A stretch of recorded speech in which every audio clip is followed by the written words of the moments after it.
14th of November, 1998. It was the turning point. The journey began on this day. And since then, we've traveled a long way. We have decided to stay committed towards the cause of the steel industry, to make India the hub for steel making in the world. We are a global magazine with a local approach. We started our journey in the year 1998 when India was producing 27 million tons. Today, with a capacity of 120 million tons, we are the world's second largest. The target is to produce 500 million tons by the year 2047, when independent India becomes 100 years old.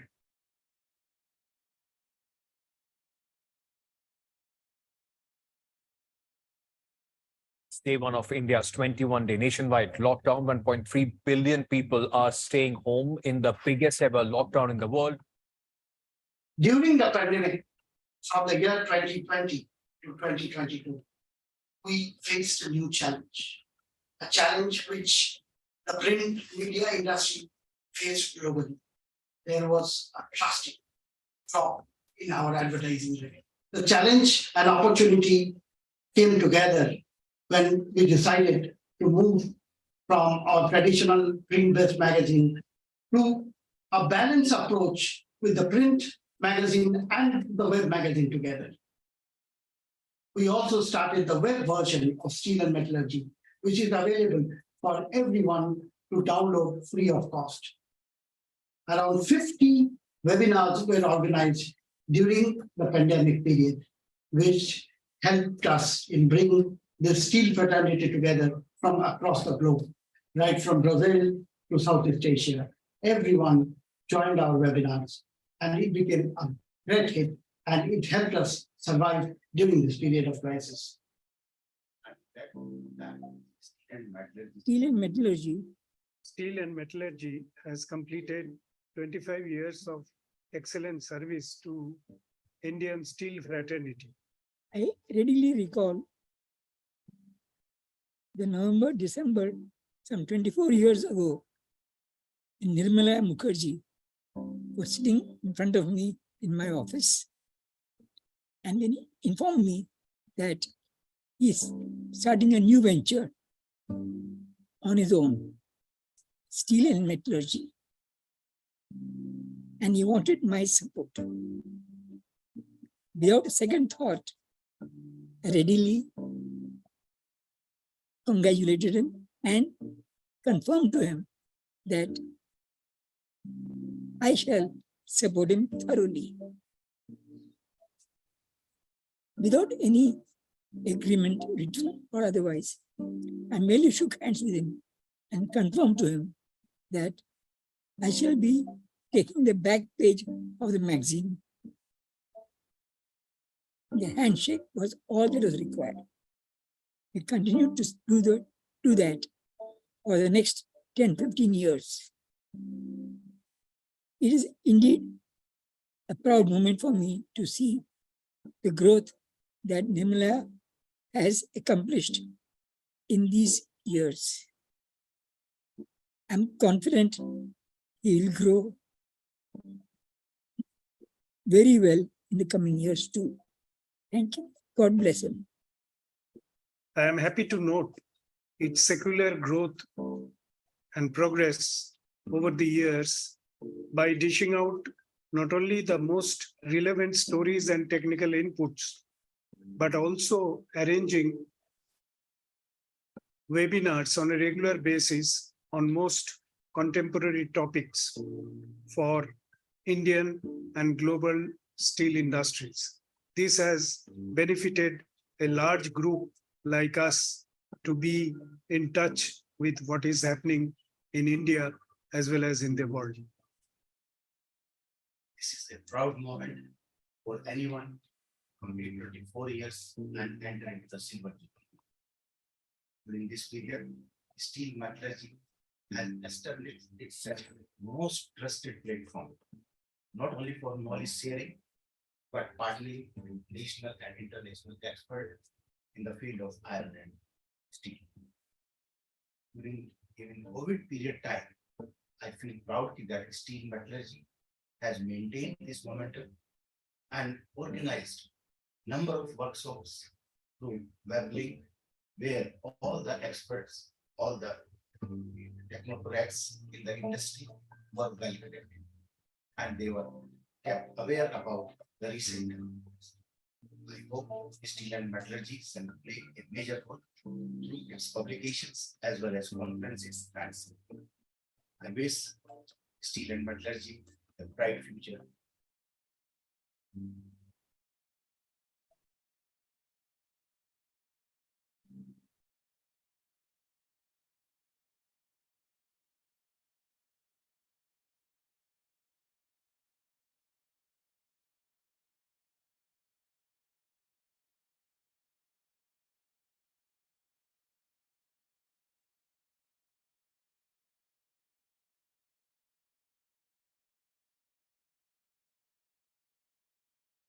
Yeah, another few minutes to just to play the videos of our sponsors who have helped us in organizing this conference.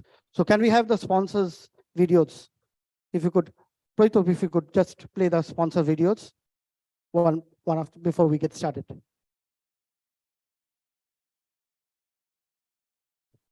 The Earth revolves around the sun, but our world revolves around its people. Every world revolves around its people. The Earth revolves around the sun, but our world revolves around its people. Every day, hour, and minute of our existence is spent on making this lovely planet a better place to live by being big in your life. We are Hindalco, part of the $48.3 billion global conglomerate, Aditya Birla Group.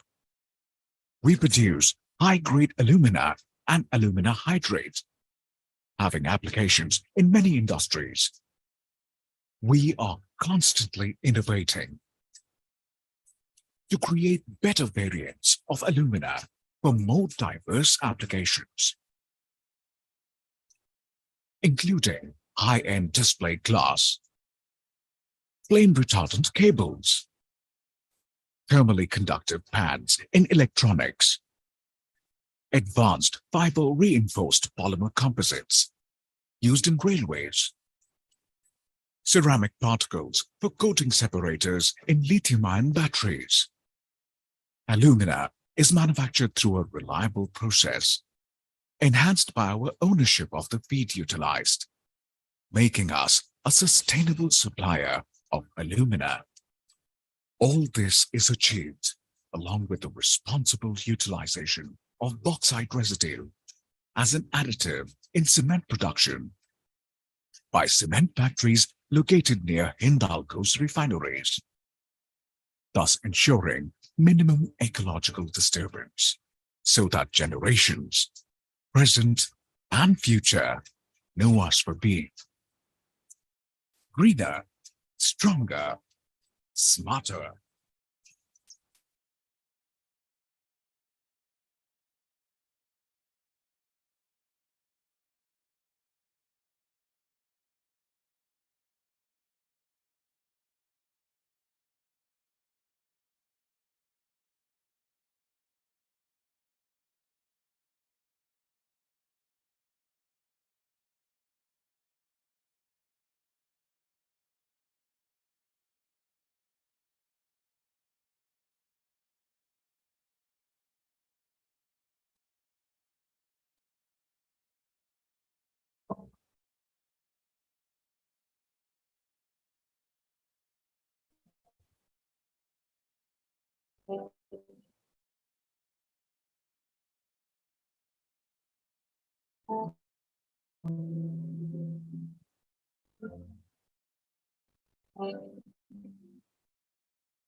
রুমে আছি।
TVQ Coke Oven Consultants Private Limited, NRHR Stamped Coke Oven Design, WHR Power, Operations and Coal R&D, Stamp Charge Coke Oven at lowest capex, highest recovery WHR Power, lowest cost of metallurgy coke, trusted NRHR Coke Oven Design, value added process, quality products.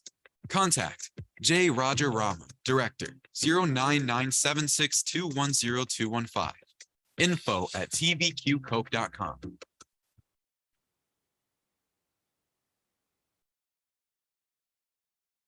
Okay, so I'm still waiting for just 2 more. In any case, I can't keep on waiting because it's already 10 past 10 by my watch. And without further delay, because I think Mr. Kushal Agarwal, are you here by any chance? No, he is not. Mr. Kushal Agarwal has not reached. Mr. Pramod Sagar has also not reached. Okay, so I believe he's not well. That's what you told me. So instead of him, Mr. Jyotirmoy Bhattacharya, who's Director Sales of RHI India, will be speaking on behalf of his CEO, Mr. Pramod Sagar. So without further ado, let us move forward. May I request our MC for the day, Aishwarya, to take over. Aishwarya, the floor is yours. Hello. So instead of Mr. Pramod Sagar, Mr. Jyotirmoy Bhattacharya will be doing the honors on behalf of RHI. So wishing everybody a very good morning and I hope you're having a great day. And this is your host Aishwarya. And on the behalf of Steel and Metallurgy Magazine Company, we welcome all of you to the City of Joy, Kolkata. And we sincerely hope that you will be having an excellent interaction at the end of the day. You will be able to enrich yourself on this knowledge platform. So a big thumbs up and a big round of applause for all of you over here for coming over here. A big round of applause for all of you. Thank you so much, ladies and gentlemen. And moving forward, so we will welcome all the distinguished panelists on the stage. And let's welcome Mr. Anirban Dasgupta, Director in charge, Sale Bhilai Steel Plant. A big round of applause for Mr. Anirban Dasgupta. I'll request one by one to come on the stage. All the distinguished panelists, I will request everybody to come one by one on the stage and please be seated. Thank you so much, sir. And on behalf of Pramod Sagar, we'll call on the stage Mr. Jyotirmay Bhattacharya, Director Sales. A big round of applause for him. Mr. Ish Mohan Garg, Chairman, Indian Refractory Makers Association, Managing Director, Calderys India, and Vice President, Greater Asia Pacific. I think he has not come. No, he has not arrived. Okay. let's Okay, move so on. moving forward with Mr. Sunanda Sengupta, DY Chairman, IRMA, EVP Sales Marketing and Customer Care, TRL Kawasaki Refractories Limited. A big round of applause for him. Thank you so much, sir. Let's welcome on the stage Mr. Kushal Agarwal, Managing Director, Sarvesh Refractories Private Limited. Mr. Kushal Agarwal, are Agarwal you here is by any here? chance? You're from Sarvesh? Yeah, so he's not coming? Okay. May I request you to introduce yourself? You are from the plant or? So if there are any questions on Sarvesh, you can take it. If any questions are there. Okay. So let's move forward and I think Mr. Brijender Singh, Chief of Refractory Tata Steel will join us on Zoom. And so will Somnath Tripathi will Mr. join us. Somnath Tripathi, EDMM Raukela, Mr. Prasanna Kumar Rath, ED Cell Refractory Unit will also join on Zoom. Dr. Sanjay Kwande, yeah, he was here. He had breakfast with me this morning. Dr. Kwande?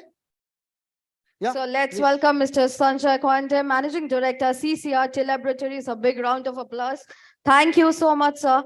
And let's welcome next Mr. J. Rajaraman, founder and CTO, TVQ Coke Oven Consultants. Yeah, Mr. Rajavan, please. A big round of applause for each one of you. And let's welcome our chief guest, Mr. Abhijit Narendra, Joint Secretary, Ministry of Steel, Government of India. A big round of applause for him. Come on.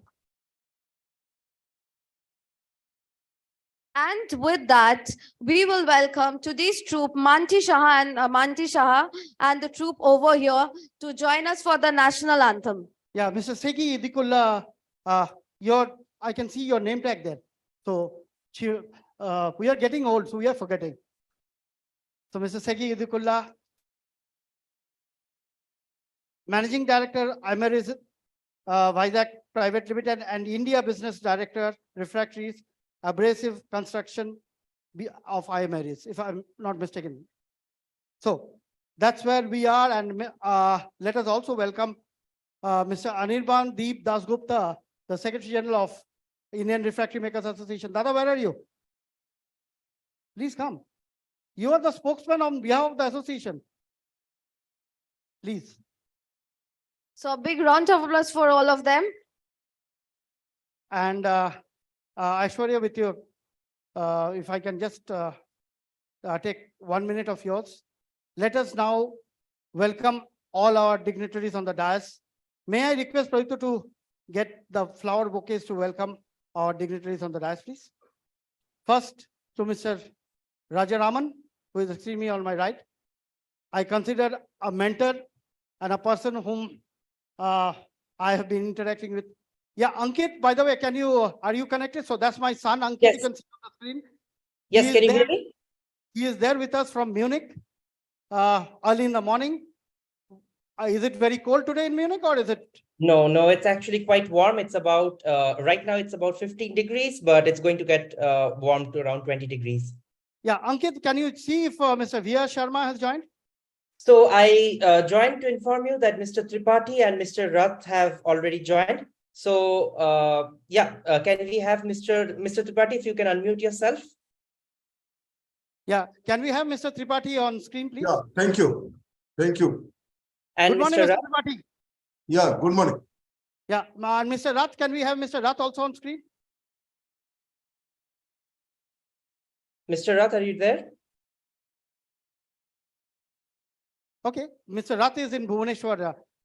He has to attend a marriage function today. So he is in Bhubaneswar. He is Yeah, good morning, Mr. Mukherjee. Good Am I morning. audible? Good morning. Good morning. Absolutely audible, but I can't see you. Can we have you on screen, Sir, please? sir, actually, there is slightly net problem because I'm in Bhubaneswar, but I will be, okay, the video is not the issue. If it is, Not a if I'm problem. audible, then it's okay. Not a problem. Not a problem. Since you're from joining from Bhubaneswar, I know you're tied up with the marriage, but not an issue. You can join whenever you are comfortable on camera. Otherwise, it's a very bright good morning from all of us here in Kolkata. So, Mr. Tripathi, once again, a very good morning to you. Yeah, good morning. The entire hosting of this online will be managed by my son Ankit. As you know, he's been the one hosting all our webinars during the period of the pandemic. We did about 50 webinars, where right from Mr. Abhijit Narendra to Mr. Dr. V.K. Saraswat, member Niti Ayog, our Honorable Minister, Mr. Fagan Singh Kulaste, all of them have addressed. In fact, a colleague of Mr. Narendra, Rasika Chaubeji, had also joined quite a few times. And let me take this opportunity to announce, our next conference will be at the same venue on 18th of August on long products, where Madam Ruchika Govilji, who's Additional Secretary, Ministry of Steel, has kindly consented to address us as the keynote speaker and chief guest. So Madam Ruchika Govil will be addressing us on long products on the 18th of August at the same venue. So with that, Ankit, can you just see, Pradito, if you can just check if Mr. V.S. Sharma, just try and see if you can get Srikant or Dheeraj to see if Mr. V.S. Sharma is there, already joined. Ankit, can you see V.S. Sharma connected or not? No, Mr. V.R. Sharma has not yet joined, but as soon as he does, I'll keep you updated. And also on behalf of Steel and Metallurgy, I would like to welcome Mr. Tripathi, Mr. Rath, and everyone in Kolkata. Thank you all for joining our webinar, our seminar today. And yeah, back to you. Okay, Ankit, thank you so much. Stay connected. I know it's early morning for you, but for father, you can do this sacrifice. Okay, so with that, let's move on. And we have the presentation of the first bouquet to Mr. Rajaraman. Again, as I said, he's a mentor and a guide and a personal friend of mine. A big round of applause for him. Next to him, Dr. Sanjay Kowande, again, someone I got connected during the pandemic. He had addressed a lot of our webinars during the pandemic. Mr. Sunanda Sengupta, you know, there are certain dates you can never repay in life. He is one of the persons who has helped me so much that I cannot forget, and I will always remain indebted to him. Another very old friend, associate, a guru, pathfinder, someone who has led me all these years and helped me through thick and thin, Mr. Anirban Dasgupta, director in charge, Bhilai Steel Plant. When he was very young, I'm talking about almost 14, 15 years ago. Yeah, Mr. Abhijit Narendra, can you just play? Sunanda, can we have it? Yeah, this side. Yeah, so my association with Mr. Anirban Dasgupta is quite old, quite long. And I think the best time we spent together was when he was in chairman's office. So that was the time we spent a lot of time together. So then we have our chief guest, Mr. Abhijit Narendra. A big round of applause for him. Mr. Abhijit Narendra, Joint Secretary, Ministry of Steel, comes from IRTS, and he has served Indian Railways. And those of you who have done a little bit of research on Mr. Abhijit Narendra will know what he has done for Indian Railways. The high-speed freight corridor that you see today is a brainchild of Mr. Narendra.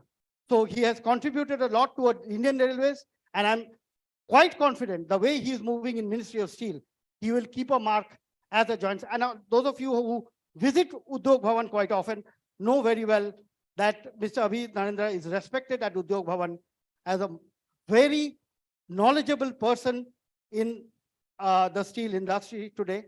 And when he called me, I think yesterday morning, he told me that Ministry of Steel is now taking an initiative to get the refractory industry as a partner in the PLI 2.0 initiative. So Mr. Abhijit Narendra will be speaking about the invitation from the ministry to take forward the steel industry in its initiative in PLI 2 and how the refractory industry would effectively get the benefits out of PLI 2.0. So again, a round of applause for Mr. Abhijit Narendra. Then Mr.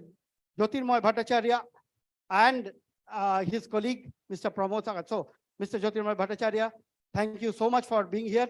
And he landed at 2 o'clock in the morning in Kolkata. He landed this morning because they had RHI had a internal event which ran on, and I think tomorrow or day after he is moving to Vienna, their headquarters. So he has, and Mr. Pramod Sagar, I think, is going tomorrow to Vienna. Oh, you're going day after. Okay. So in spite of such a hectic schedule, I'm happy that Mr. Bhattacharya could make it. Thank you so much, Dada. And you've also been with us in our last conference also. You were there as a speaker where Mr. Abhijit Narendra had also addressed, but on virtual mode. He was there during our conference in Bhubaneswar. If you remember, Mr. Narendra, you addressed us from Bhubaneswar when we had the conference in Bhubaneswar. Next is Mr. Segi Idikulla. Again, someone whom I have a lot of regard and respect for. In fact, though my relation with him is a very short stint, I don't know him for a very long time. In fact, at the last ERFCon was the first time I met him during the ERFCon last year. So, but to be very honest with you, whenever I've asked him, sir, I need an advertisement, he has never said no. So thank you so much. Without your support, we cannot move. So thank you so much for all that you have done. And Mr. Anirban Deep Dasgupta is the Secretary General of Indian Refractory Makers Association. Someone who has helped me a lot. In fact, when I told him I need your help, Dada, without you, I cannot get the people together. I'm happy that we have more than 138 delegates here in this conference today. And thanks to Mr. Anirban Deep Dasgupta, we have been able to garner so much of participation. So with that, Aishwarya, I think now we can move ahead. Let us all rise for the national anthem. Yes, can we all stand up for the national anthem? And we'll call Manti Shah and the troop over here to perform the national anthem.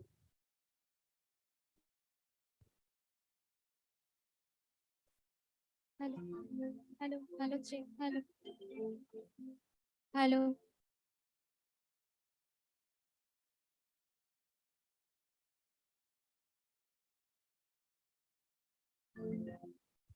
Good morning, all of you.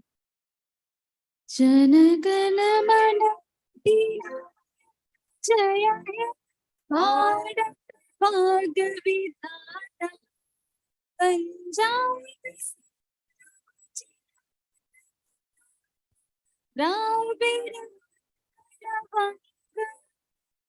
Vindhya Yamuna Ujjala Jaladhi Taranga Taba Subhana Jage Taba Shisha Mage Kahe Tab Jaya Gatha Janag Bharat Vakya Vidhata Jaya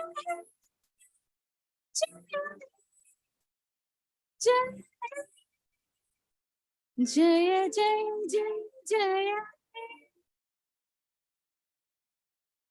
Thank you, ladies and gentlemen. Thank you so much, ladies and gentlemen. Please be seated. Mr. VR Sharma has also joined us on Zoom. Yeah, so let us have Mr. VR Sharma on screen, please. So, yeah, Mr. VR Sharma, can you hear Good us? morning. Good morning, Sharma sir. Yes, I can. Good morning, everybody. Good morning, Namaskar. How are you? Good, sir, good. Sharma sir, thank you. Great to see you. And in fact, we were, Mr. Anirban Dasgupta is also an ardent follower of yours. And whenever he speaks, he wants you to speak so that he gets to learn something from that experience. Anirban, Thank you, Anirbanji. Thank you, Namaskar, everybody. Namaskar. He can see you. Yeah, he can see you. Thank you. Thank you. Can we have the monitor monitor with this screen. This monitor, can you connect the monitor with the screen? Yeah. Ankit, on the monitor, I can't see Mr. V.R. Sharma. I mean, of course, on the screen, I can see him. Yeah, on the monitor, can we have the feed from the Zoom on the monitor? Yeah. But I'm seeing all of you, Dada. Yeah, yes, sir. But the gentleman on the dais can't see you.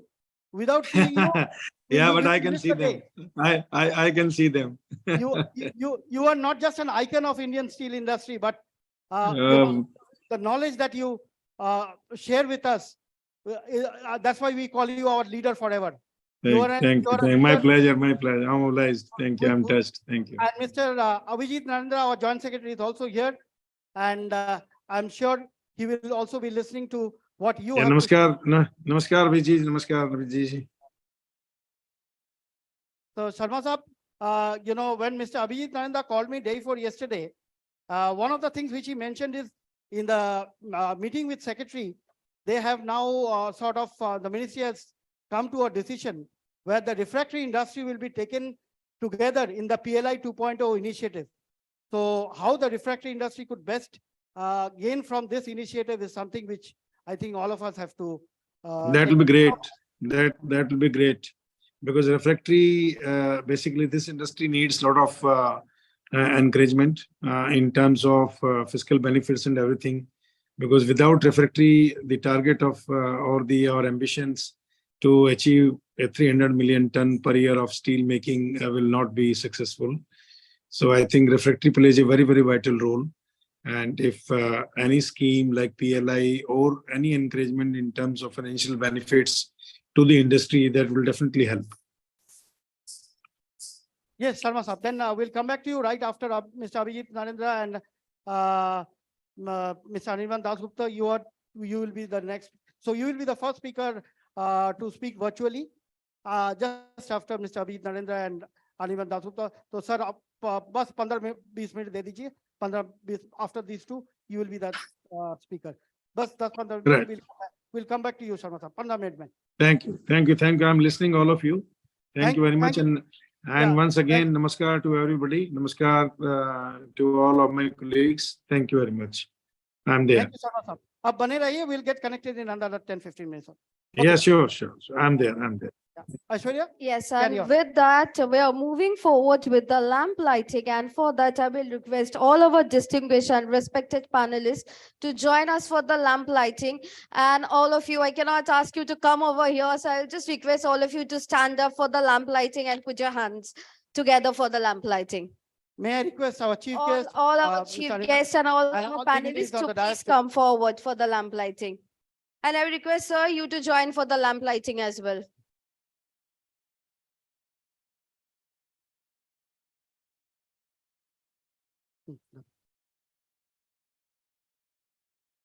So I will request you also to please come and join us for the lamp lighting.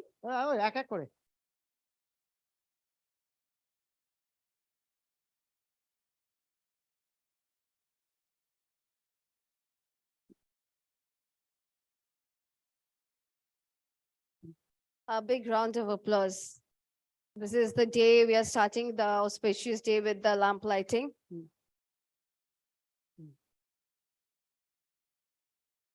Yeah, Sanjay ji.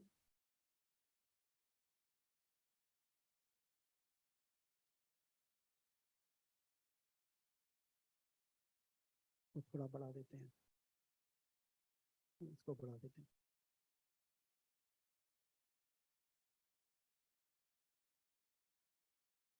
ये tissue दे हाँ दादा दादा सुनो दादा चलो क्या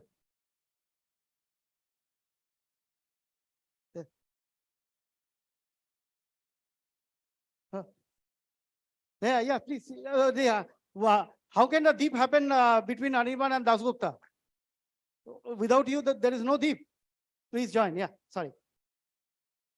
Yeah, sorry. Yeah. Sir, ये tissue ले लीजिए. Yeah. ये रितिका बेटा सर को tissue they. Please.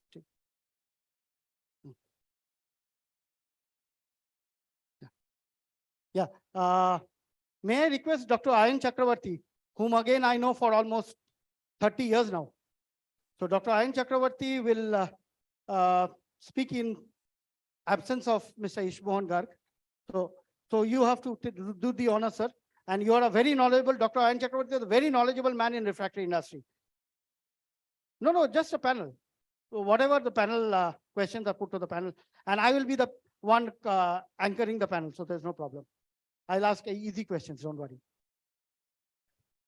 Yeah, okay, Dada, please take the dice. So may I request Dr. Ayan Chakravarti also, someone I know for 30 years now. So gentlemen, so with that, we'll start moving with the Saraswati Bandhana. Yes, so please take your seats. so please take your seats. Please be seated over here.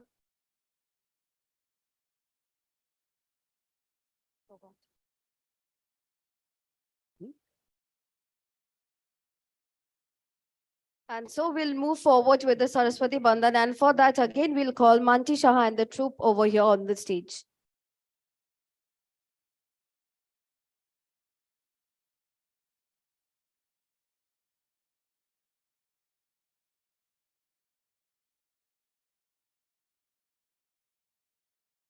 Hello, check. Yeah. So let the knowledge spread, and with that, we come to the Hello. prayers of Ma Saraswati with the Saraswati Bandhana.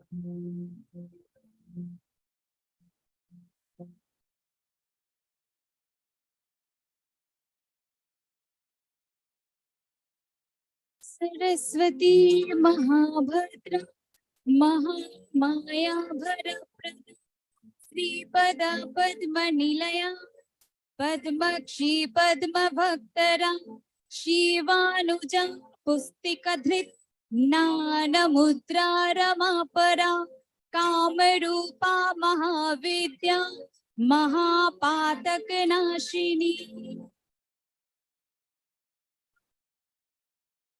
Saraswati महाभद्रा महामाया भरप्रदा श्रीपदा पद्मनिलया पद्मक्षी पद्मभक्तरा शिवानुजा पुस्तिकधृत ज्ञानमुद्रा रमापरा कामरूपा महाविद्या महापातकनाशिनी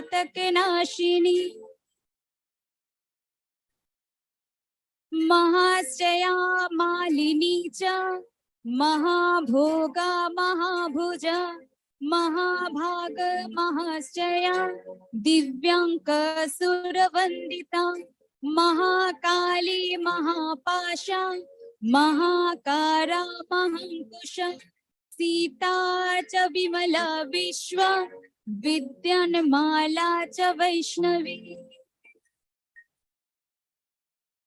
महाश्चया मालिनी च महाभोगा महाभुजा महाभाग महाश्चया दिव्यांक सुरवंदिता महाकाली महापाशा महाकारा महांकुश सीता च विमला विश्व विद्यानमाला च Vaishnavi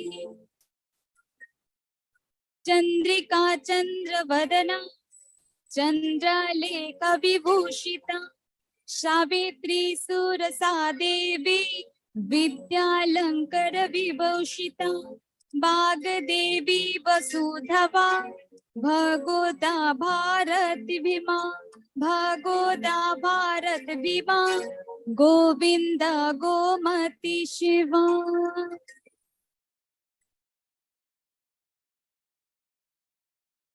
Thank you so much. Thank you, And all with of that, you. a Thank you, big Manti. round of applause. Thank you so much. Manti is my sister, and I'm really proud of my sister. We're I'm really proud also of you. proud Thank for you so you. much. Thank you. Really, Thank you, sister. I'm Thank you really so much. proud for you, Dada. Thank you. So with that, we'll move forward. And let's move forward with the show. And let's invite now Mr. Nirmala Mukherjee, sir, convener and editor still of metallurgy, and a big round of applause for him who will conduct this session right now. Sir, jone ekbar jore hattali hoye jak. Yes. Thank you, ladies and gentlemen. Thank you, Aishwarya. Normally, as a custom, I'm supposed to propose a welcome address, which I skipped because primarily we have a real paucity of time today. I have to complete this panel discussion by 11:45. So I have basically 1 hour and 5 minutes between 1, 2, 3, 4, 5, 6, 7, 8, 9. 9, right? Yeah. So that would mean basically not even 10 minutes. So let's get started.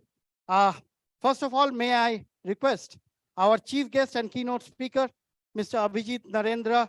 Could we have the mic? Sir, you can sit down and talk. You need not take the, okay, if you prefer to take the podium, no problem.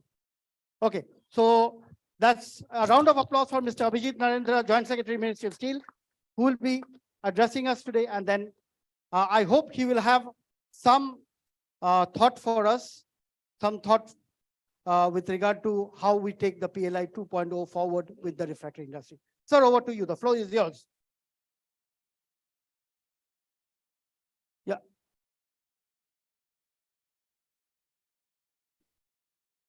No.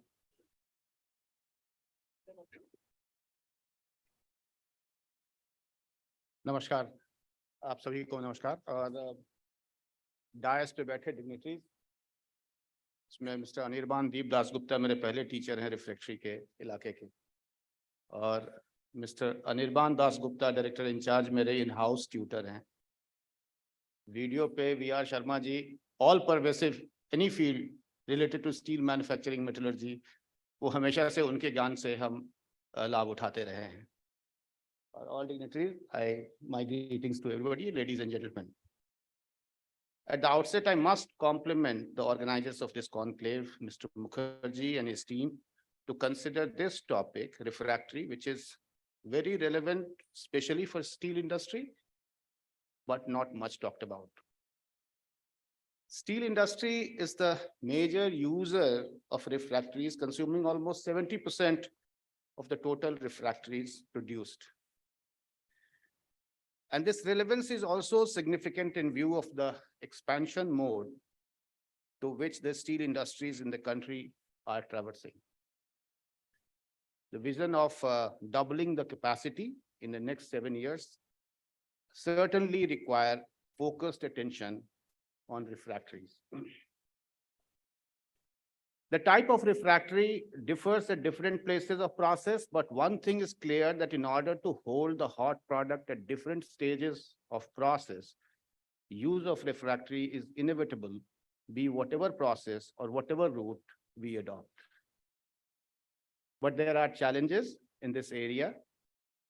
The first is availability of raw material, or rather inavailability of raw material in our country, be it bauxite, high alumina, and many more. We are dependent on either single source or limited sources. Here it is imperative to take appropriate action for exploration of domestic source, as well as for diversification of international sourcing in order to avoid dependence on any particular source of raw material. The next is manufacturing of refractory, where a significant quantum is manufactured outside and are imported. What is required to enable domestic manufacturing and to make viable business proposition, making it competitive to the imported one. One other relevant point is development in this area with change in time. The technological upgradation for improving productivity, efficiency, cost concern measures, several measures, whatever we have taken, that cause abrasion of lining frequently. And this requires frequent replacement of refractory. This raises the level of requirement. Certainly the demand will go up, but it also causes, or it rather provokes us, for the need of appropriate R&D in this area. Moreover, when we talk about the need of refractory, the attention would be desirable equally focused on both ISPs as well as secondary steel makers and allied processes, everything together.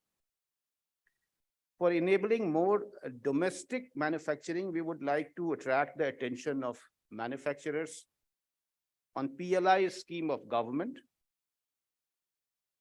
in order to give a push for manufacture of certain product, creation of such manufacturing capacity, setting up such line of production, and actually manufacturing such product where we are dependent on imports. For that, government has launched the PLI scheme to incentivize such production towards Atmanirbhar Bharat. We have already concluded PLI 1.0 in the steel sector and are in the process to initiate PLI 2.0 immediately. Consultations are already on in this direction, and we are keen to include refractory industry also to associate in this. As we have to finalize this quickly, we request to the refractory manufacturers, the industries, to come up in this regard. We'll follow up with the interested industries immediately after the conclave to fructify the desired result. And we would consider one positive outcome of this conclave if we engage constructively.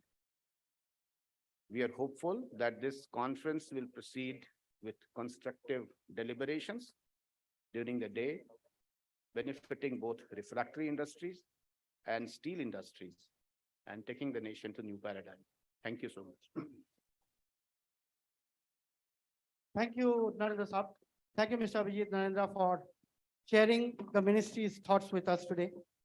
And I'm really grateful to Mr. Abhijit Narendra under the leadership of our Honorable Secretary Steel, who has taken this initiative forward, and also our Honorable Minister, Mr. Jyotiraditta Scindia, who actually, I've been listening to him. I follow him on social media platforms, and I've seen how much of interest the Honorable Minister has also taken towards PLI 2.0 initiative.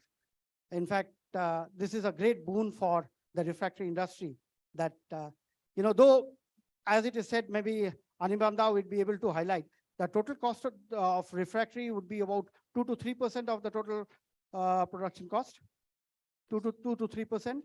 So in terms of percentage terms, it's a very small percentage of the total production cost of steel, but nevertheless, is the most important part because I always keep referring to the refractory industry as the mother of the house.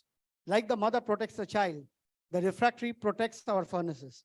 So that is how I would prefer to call the refractories as the mother of the house, who protects our blast furnaces, who protects our converters, who protect our ladles.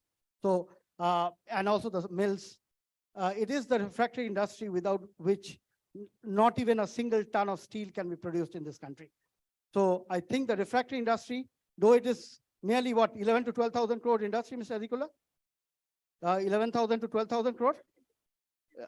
15,000 crore. Okay, almost 15,000 crore. Okay, but by steel industry standards, that's a very small figure.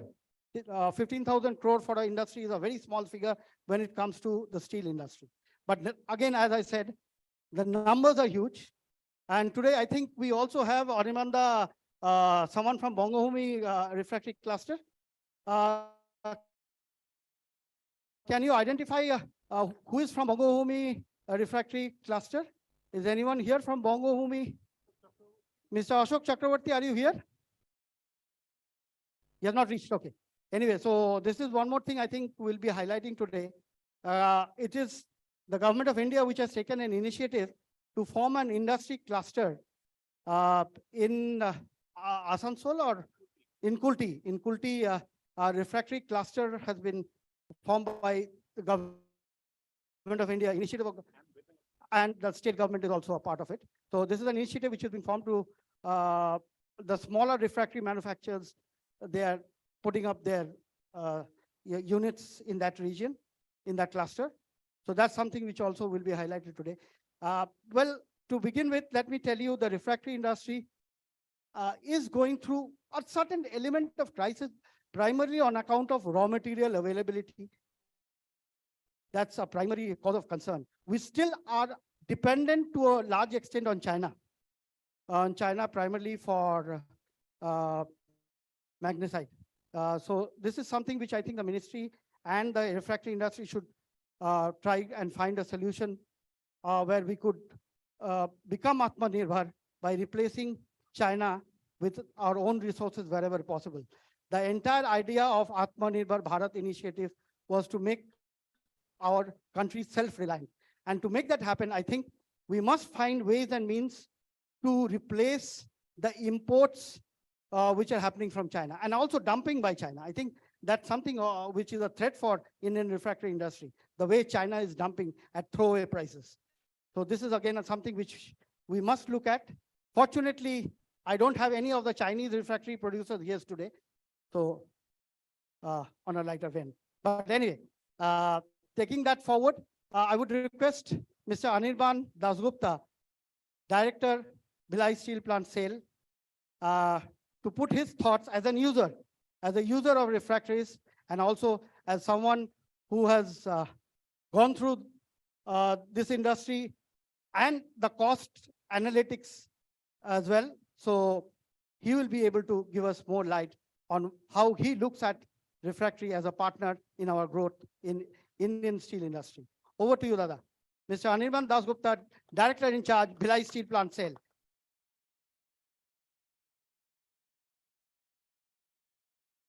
To everyone. It's indeed a great privilege to be here speaking among this August gathering. Dignitaries on the dais, Sri Abhijit Narendran, Joint Secretary to the Government of India, Ministry of Steel. My great friend Sunanda Sengupta ji, other dignitaries and co-panelists on the dais. My dear friend Nirmala Mukherjee Saab, who had been very kind enough to invite me to this excellent conference, and who through the last 2-3 years of this pandemic, we had a lot of interactions, and I had the privilege of attending a few of the webinars, which 50 of them was organized by him during this very difficult time. And really, believe me, those webinars were so, what should I say, encouraging and future looking, that we, and where Mr. V.R. Sharma, who is also there, I greet him over the video, Mr. Rath, our Executive Director, Sale Refractory Unit, Mr. Tripathi from Rourkela Steel Plant, he's the EDMM, and the dignitaries here, the delegates here, ladies and gentlemen. What should I say about the refractory? I mean, it's a kind of the steel industry cannot survive without refractory. I being in the steel industry and also associated intimately with the refractory unit industry, because SAIL too runs a few refractory units, albeit on a very small scale. Those are our plants in the Bokaro, Bhandarida, Ranchi Road area, and one 100% subsidiary of SAIL called SRCL, SAIL Refractory Company Limited, located in Salem, Tamil Nadu. And so I've been on the manufacturing side, also on the user side, trying to understand both the sides of it, and making a kind of a connection which will dovetail the needs of both the industries so that they can grow together. Because growing together of refractory industry and steel industry is very, very important, because steel industry just cannot survive without refractory industry. That's the key. We all know. And although we may be consuming 12 to 15 kilograms of refractory per ton of steel made, but those 12 to 15 kilograms are absolutely critical for the steel industry. So for the steel industry to go forward, the refractory industry's prosperity and well-being is a must. So as steelmakers, it is our responsibility to see that the refractory industry also grows. And also the refractory industry, I believe, needs the steel industry because I think it consumes around 70 to 75% of the produce of the refractory industry. So we have to grow together. There had been challenges. Some of the challenges Abhijit ji has depicted. Nirmal Laji also has touched upon those issues. And our subsequent speakers and panelists and the delegates also, I think, will be talking about those. However, there are challenges in every industry and we have to come out of it. The steel industry in India is the second largest steel producer in the world. And we are currently having a capacity of roughly 150 million tons per annum. In the next 7-8 years, we are likely to double the capacity. The refractory need over 1.5 million tons of refractory going forward, even with a lower specific consumption. Because with the development in steel industry, the specific consumption of refractory will come down in terms of tonnages, may not be in terms of value. Will be around 2.5 to 3 million ton only for steel industry. So that's a big challenge. So the capacity in the refractory industry also has to increase in tandem if we have not to be dependent too much on imported refractories, which we want to avoid, because such a critical input material, we need to have an Atmanirbhar Bharat concept. Otherwise, our steel industry will not be able to prosper. So the refractory industry will grow, I'm sure. And there is a huge responsibility of the steel industry to partner with the refractory industry to have joint projects, testing, trials, etc. So that the new grades of the refractory can be tried under actual steel making conditions, their performances evaluated so that appropriate steps can be taken by the refractory industries to develop a specific product. And I also say that that's my reading that the campaign life or the life of the refractory in a steel industry, be it a ladle, in a converter, a torpedo ladle, or wherever it is, the responsibility 70% lies with the steel makers to ensure that the refractory lasts with respect to slag basicity, temperature, turnaround of ladles, how we maintain our converters, how we maintain our ladles. So all these have a very significant impact on steel, on refractory life. So very new technologies like laser profiling of converters, temperature profiling of ladles, this have to be adapted. The quick turnaround of ladles, maintaining the correct slag basicity. So this also have to play a very significant role in ensuring that the refractory life increases, specific consumption of refractory comes down, we have higher life, and the enhancement in refractory industry capacity also keeps pace with the increase in the steel capacity in the country. So one of the major challenges I understand in the refractory industry, apart from technology, of course, technology is one, which I think the refractory industry, as I have seen with all my friends in refractory industry, they're able to mitigate those challenges with appropriate collaborations, development, R&D. But the biggest challenge, of course, remains raw material. And especially the basic raw material, also some alumina-based raw material, which we have to mitigate. We are too dependent on one particular nation.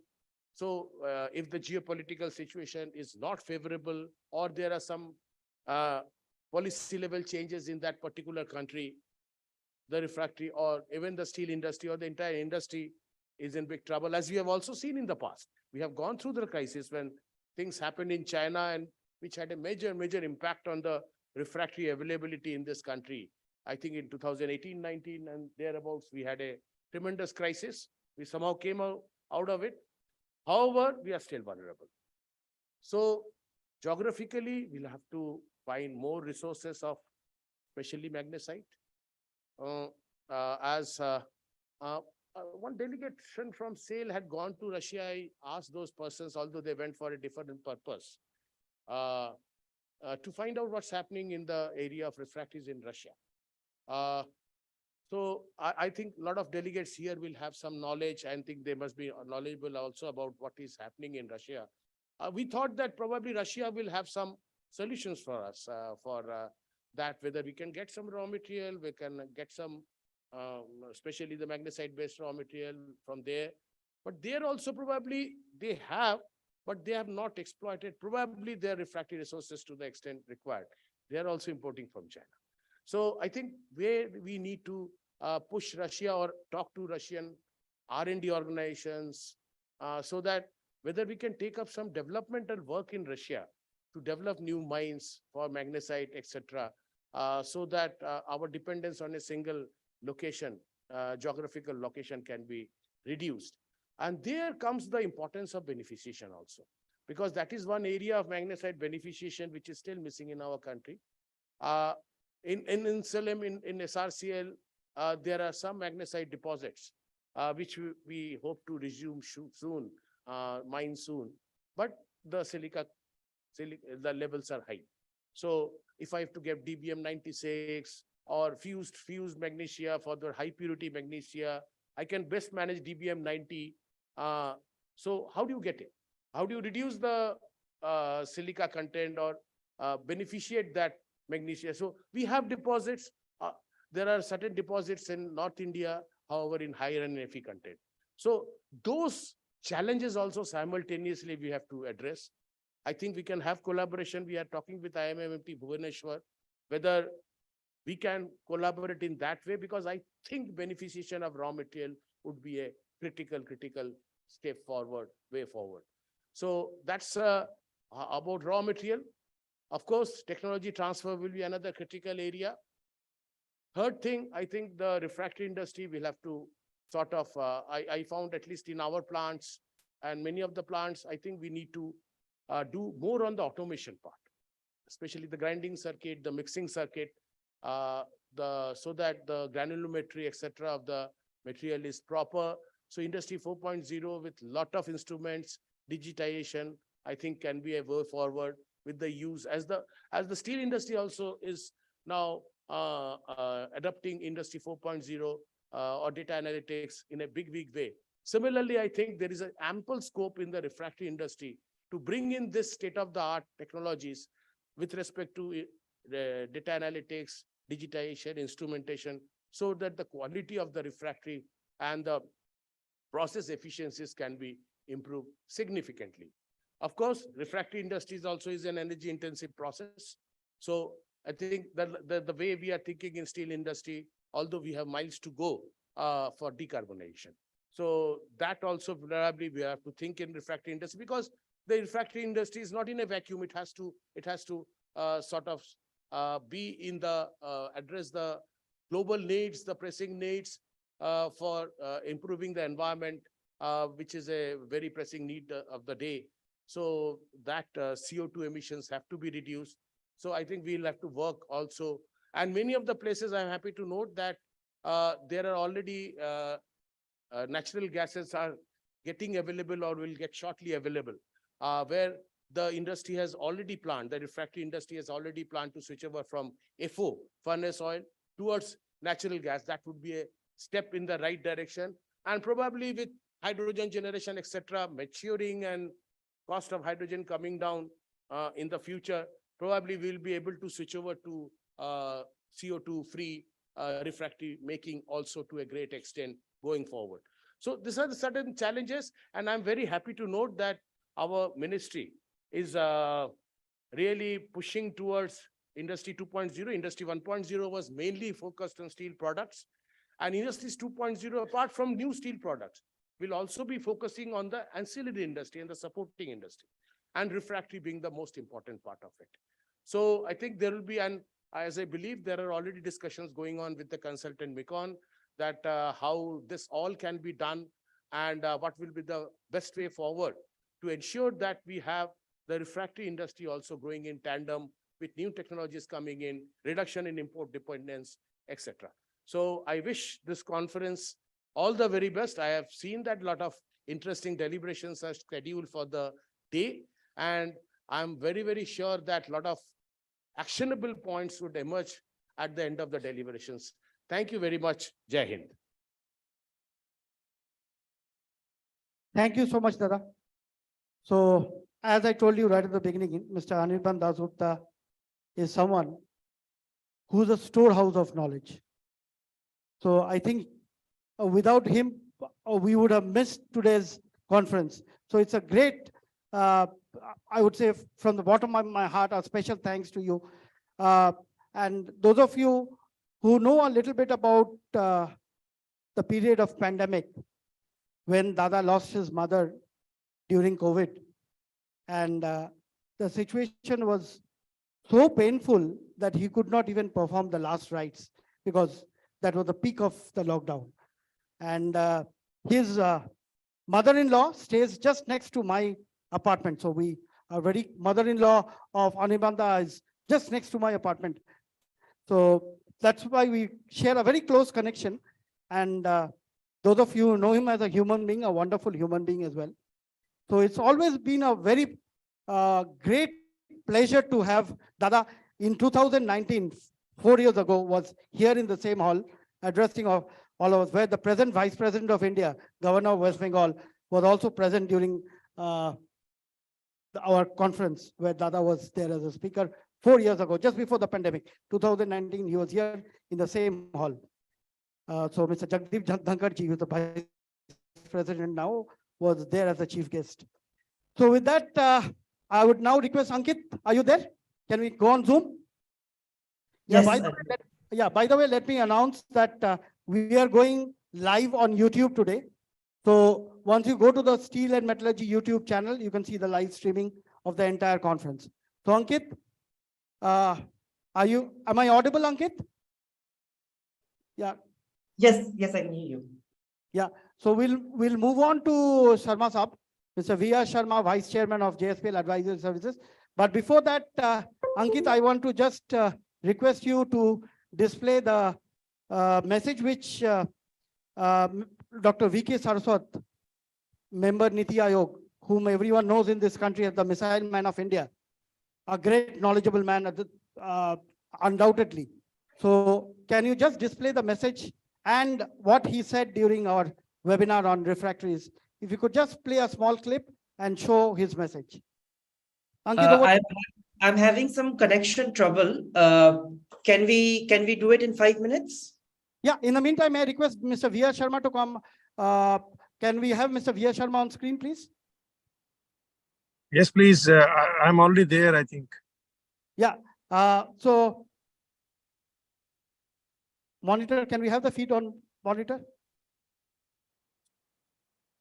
We want the feed on the monitor, please. It should.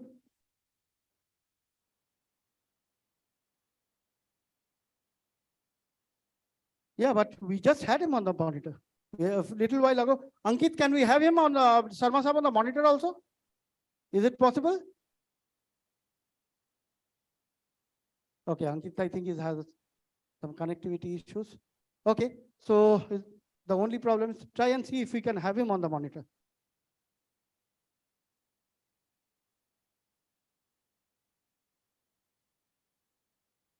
Ajiti?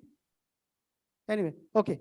So if we have him on the monitor, we won't have on the main screen. So you can't have your cake and eat it. So anyway, the rest of the audience, Sharma Saab, can see you, only the gentleman on the dais cannot see you. Anyway, they can hear you and everyone knows you. Everyone knows you in this industry. So without even looking at you, they can make out it is Mr. V.R. Sharma, the one and only Mr. Vidyaratan Sharma, who's the leader and captain of our industry, taking this initiative forward. Over to you, Sharma Saab. The floor is yours. Yeah, thank you very much. Good morning, ladies and gentlemen. Good morning, my respected colleagues, the senior government officials from Government of India, Mr. Abhijit ji, and also Mr. Anirban ji. This is a really wonderful seminar and webinar what you are doing. It is on dual mode. One can speak over Zoom or through the video conference, and all of you are present over there. The subject is again a very, very important subject.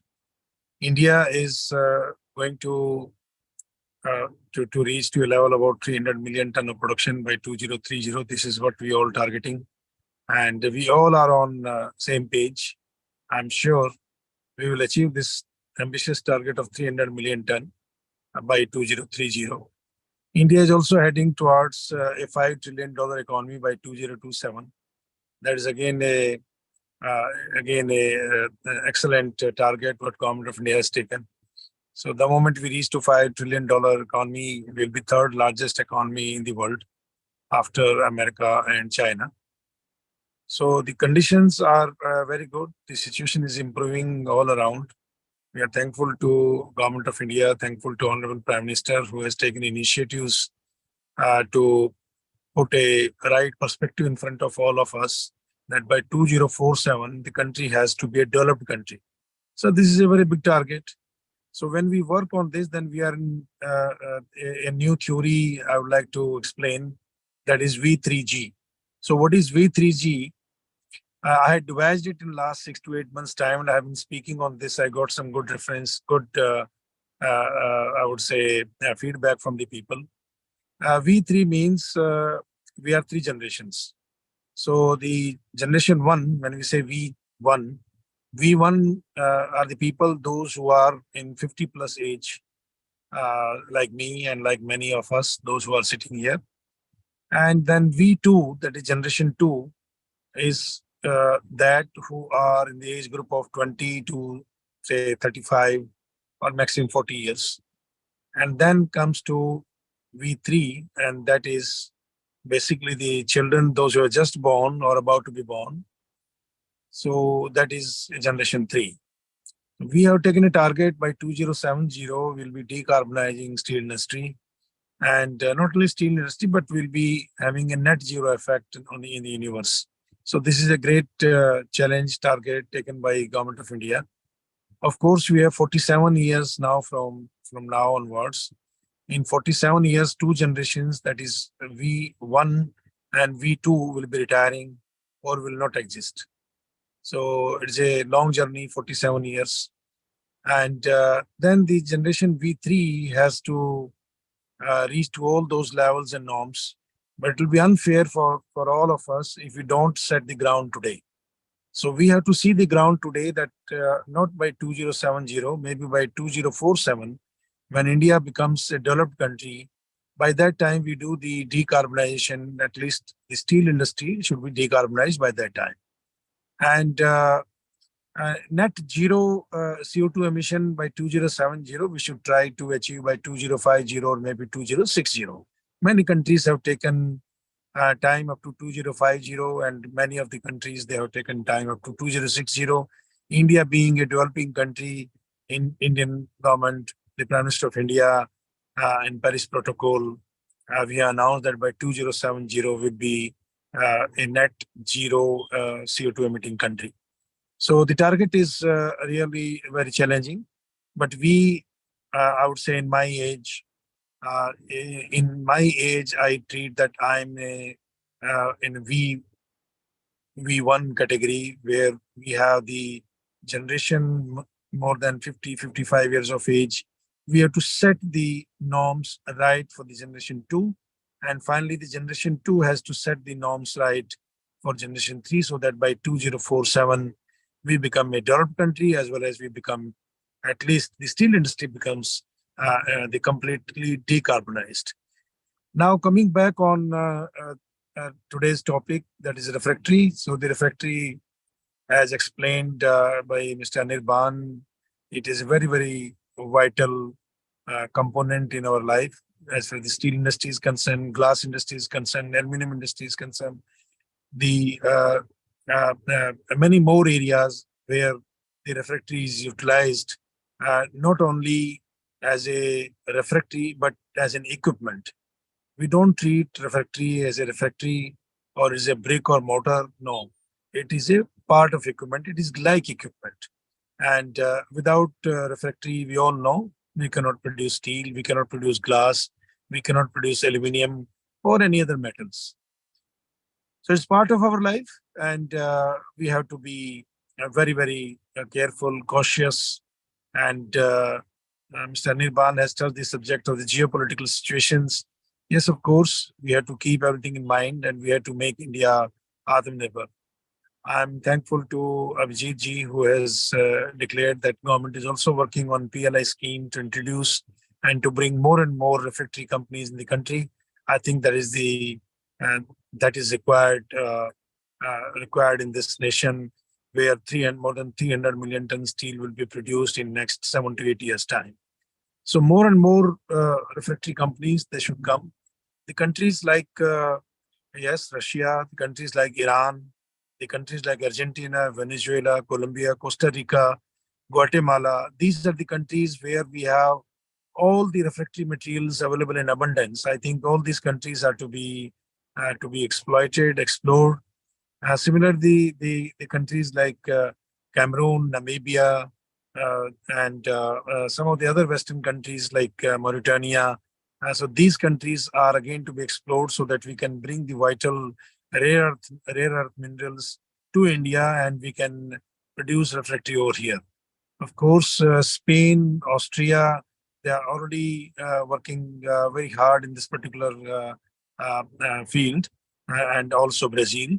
But I think the African countries, the Latin American countries, they can play a very vital and significant role to supply the necessary raw material for the refractory to India. So the Indian companies, they must work on this. Iran, the moment the sanctions are lifted, Iran is going to be a great partner in terms of the minerals, and that will be a great input from Iran to the countries like India and also the Western African countries those who are part of ECOWAS and SADC. So now the refractory conditions today in India, yes, we all are managing very well.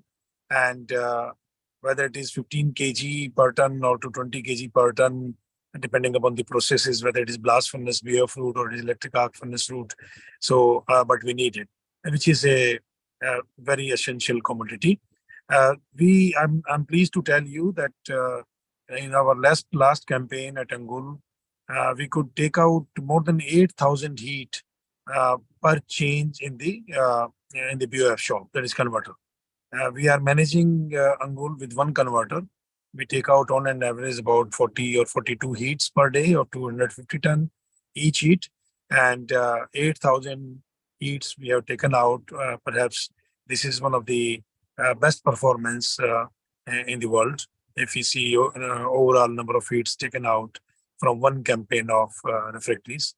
Similarly, the electric arc furnaces, we are reached to allow about for the shell change for about 450 heats per lower shell change. And all these things are happening because of great cooperation and the dissemination of knowledge by the refractory engineers and ceramic engineers on the supplier side, as well as from our internal resources.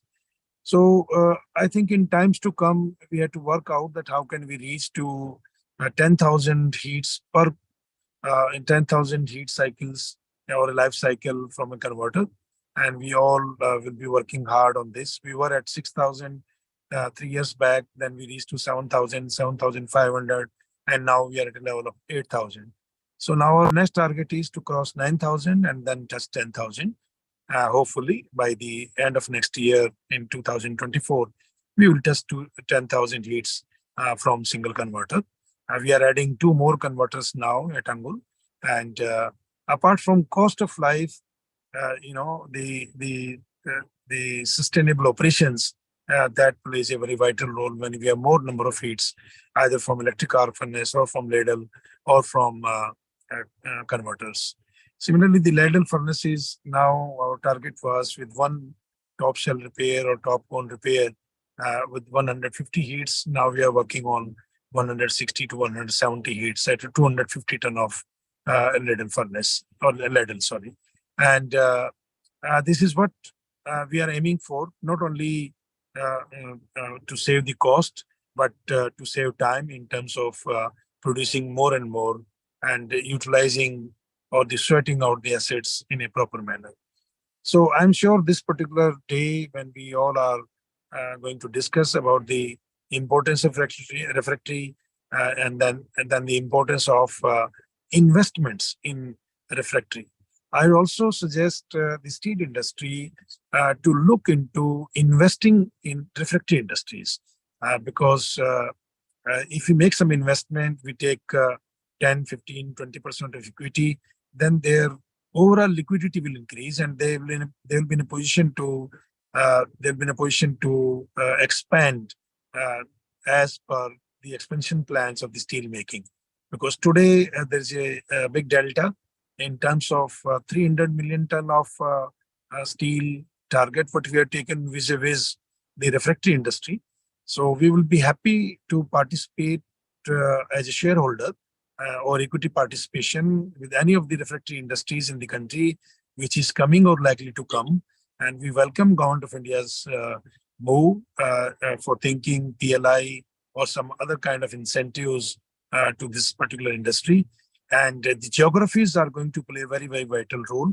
I think in India, we should focus that we put up all these refractory units in the eastern coast of the country and also on western coast, basically up to Kerala, where we have some of the, in Tamil Nadu and Kerala, we have some of the rare earth minerals which can be utilized. The another good part will be Rajasthan. So Rajasthan already have a good amount of overall reserves for the rare earth minerals, and in times to come, these will be developed further. We also found such minerals in the Far East, that is in Seven Sisters. So that is another area where the refractory industries, they should try to focus and they should come in those parts of the world. There is already treaty in between India and Bangladesh now. So they can also utilize the Chittagong port and they can bring their imported minerals or raw materials to the Seven Sisters from Chittagong to Akhura border or Assam is hardly 250 to 300 kilometers. It will be difficult for them to transport material from Haldia or from Paradip, but it will be good for them to transport or import material through Chittagong port. So this is what the developments are. So I would suggest the refractory industry to take very, very pragmatic steps so that you can be part of 300 million ton steel journey and finally maybe more than 300 million ton in times to come. So this financial year, the current financial year, I think we'll be touching somewhere about 145 to 150 million ton of steel, which is again a very good potential. The moment we increase steel consumption and steel production, the refractory business keeps growing. So this is the economy of scales will be working very well. And I'm sure this is going to be a great development. At last, my favorite talk, I'd like to inform everybody that underground coal gasification is picking up very fast. So wherein we can do the coal gasification where the seams are little deep, more than 300 meters, and these seams can be converted into underground coal gasification, that is syngas. So it is like an oil well drilling, and this is how many of the companies from Australia, Canada, America, they are approaching us nowadays that how to convert the coal into syngas or coal to methanol, coal to the CBM. It is already existing, that is methane, coal bed methane. But coal bed methane can take out only 12 to 13% of the total CH4 available underground. Whereas if we gasify it with the injection of oxygen or air, then we can take out about 75 to 78% of the overall hydrocarbons from the coal. And the beauty of this is that the CO2, if we capture, then the entire CO2 can be sequestered in the abundant coal mines, because the affinity in between CO2 and the coal, that is excellent. I mean, that is superb. So each and every molecule of CO2 will be absorbed in coal when it is a abundant mines, and we can get rid of sequestration issue in times to come. This is going to play a very vital role in terms of producing syngas, where the hydrogen will be about 60%. And then this syngas can be utilized in injecting into blast furnaces and also for the reheating furnaces and DRI. So my suggestion to the entire fraternity, the steel fraternity, is to please start looking on these kind of opportunities in the interest of India. Many times we feel that God has not given anything to us, but I'm sure God has given enough to us. And the enough is in the sense of coal. We have more than 350 billion ton of coal available in the country. Apart from going for solar, wind, that is, or the green energy or hydro, that is, yes, always welcome. We should all try, but we should also try that whatever the hidden treasure is there for the last millions of years in this country, how technologically we can utilize it. And again, the refractory will play a very, very vital role for underground coal gasification as well. So this is all from my side. So thank you very much. Wish you all the best for today's seminar. Once again, I'm thankful to Government of India, its officials, those who are present over here, our Joint Secretary who is present over here, my colleagues from the steel fraternity, all learned people are sitting here. So we must share, we must disseminate knowledge in the interest of our country and in the interest of mankind. Thank you very much and namaskar. Thank you, Sharma Saab. Thank you. Really appreciate, in spite of the logistic issues, you were able to connect with us. My sincere thanks from the bottom of my heart for all that you have blessed us with over the years, for your stint during part one. I would say V.R. Sharma 1 when you were Deputy Managing Director from those days, then during your days in Abul Khair, and then V.R. Sharma 2.0 when you came back as Managing Director. So it's been a wonderful journey being a member of V.R. Sharma fan club. I'm really grateful to you, sir. My heartfelt thank you. Thank you, Sharma Saab. And Sharma Saab always is an advocate of coal gasification. That's what he did today. And as you know, our Honorable Finance Minister mentioned that in her budget speech as well. Government of India is offering incentives if you put up coal gasification units. And I think the industry should take advantage of this. And, it is the best way. I think Mr. Rajaraman will perhaps have an issue or two because he is a coke oven man. And he will perhaps not fully agree with Mr. Sharma in terms of, but I am also an ardent fan of blast furnaces. I love blast furnaces as well. But at the same time, there are so many things we can do to reduce our carbon footprint in our blast furnaces. I think Armanda SAIL is using PCI in all its plants, or not all? All. So there are ways and means. I think Mr. Rajaraman will also touch upon issues how we could effectively reduce our carbon footprint even in our blast furnaces. So we cannot wish away the blast furnaces in India as of now. We have issues with regarding to coking coal availability. Yes, coke prices have been unstable. Fortunately, now we are in a much better position than earlier, where we are, at least price-wise, we are in a better position right now, both in terms of iron ore and coke, I would say. So having said that, I'll now request Ankit, are you there? Yes. Can you hear me? So can we have just a minute or two of what Mr. V.K. Saraswat said and his message? So by the way, Ankit, you should welcome everyone to Germany this month, because we have the biggest metallurgical event taking place in Germany from the 12th to 16th, which is called the METEC. I think many of us, Sunandoda has promised me he will visit us during METEC, and I will visit Krosaki booth as well. So Ankit, I will introduce you to Uncle when we meet in METEC 10 days from now. For sure. And everyone here, I would like to welcome you all to our booth in METEC. So we will be in Hall 5, stall number B42. And we hope to see you there. So that's my son Ankit. For all of you, he lives in Munich, but he'll be with me during METEC from the 10th to 16th in Düsseldorf 12th to 16th is MITIC, by the way. And I'm sure Anirbanda will also be there. And Sunandoda has already told me he will be there for sure. So I also request Mr. Abhijit Narendra to lead the ministry team to MITIC in Dusseldorf from 12th to 16th. Earlier, India had a generic, Indian Steel had a generic pavilion. I don't know if it was put up jointly by all the PSUs and the producers together. So hopefully I will, it's difficult for lesser mortals like us to get a visa in advance, but Mr. Abhijit Narendra holds a diplomatic passport, so he will get a visa in 24 hours, not an issue. So I think that should not be an issue for him at all. So with that, Ankit, could we have the message? Yeah. Yes, so Dr. V.K. Saraswat, as you mentioned, is often called the Missile Man of India, and he's a member of Niti Aayog. We had the opportunity to host him in one of our webinars a couple of years ago. The webinar was called Atmanirbhar Bharat for Indian Refractory Industry.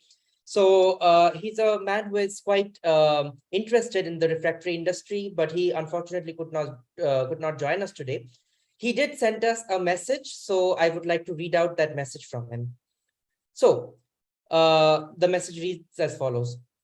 I am happy to learn that a conference titled Meeting Refractory Needs of Indian Steel Industry, Opportunities and Challenges is being organized on the 2nd of June at Kolkata under the aegis of Steel and Metallurgy magazine. A souvenir is also being brought out on this occasion. Refractories manufactured from raw materials such as oxides of alumina, silicon, silica, magnesium, magnesia are resistant to decomposition by heat, pressure, or chemical attack and retain strength and form at high temperatures. By 2023, global refractories market is worth $28 billion in monetary terms and 44 million tons in volume terms. According to an estimate, steel industry and metal casting sector use approximately 70% of all refractories produced. India, being the second largest producer of steel after China, produces 16% of global steel production, 118.1 million tons. Given that our finished steel consumption is poised to increase to 230 million tons by 2030 from 133.6 million tons in FY 2022, the importance of timely availability of refractory material needs hardly to be overemphasized. Even though the growth of India's steel sector presents opportunities for the refractory industry, challenges such as raw material availability, cost pressure, technological expertise, environmental considerations, and competition need to be addressed. By leveraging technological advancements, focusing on sustainability and nurturing skilled talent, the refractory industry can meet the evolving needs of the Indian steel and industry sector. I congratulate the organizers of the conference and wish the event all success. I sincerely hope that the deliberations during this conference will throw up novel and implementable ideas, which will go a long way in addressing the challenges facing Indian refractory and steel industry. I wish Steel and Metallurgy all the very best. So that was the message from Dr. V.K. Saraswat. Thank you, Dr. Saraswat, for addressing the conference today. And over to you. Thank you, Ankit. Thank you so much for reading out the message from Dr. V.K. Saraswat, for whom the nation has a lot of regard. As you all know, he was also the director of DRDO, this Defense Research and Development Organization, and also the chancellor of Jawaharlal Nehru University. So that is the message which you can see on screen. Okay, now moving forward, Ankit, now I need to come back to Mr. Sunanda Sengupta.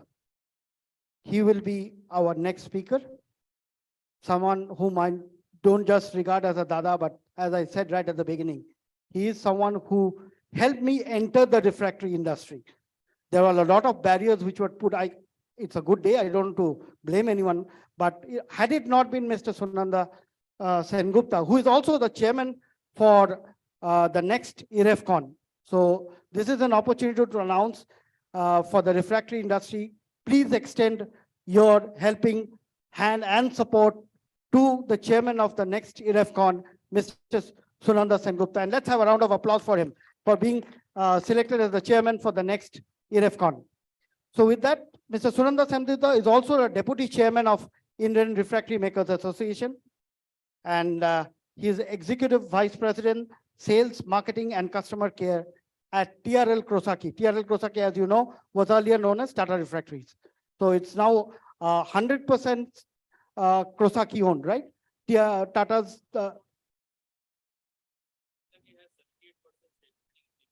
Okay. Okay. Okay. Oh, so Dada has a holding in your company. Good. Yeah. So great. Yeah. That's great. Anyway, Dada, it's your turn. The floor is yours.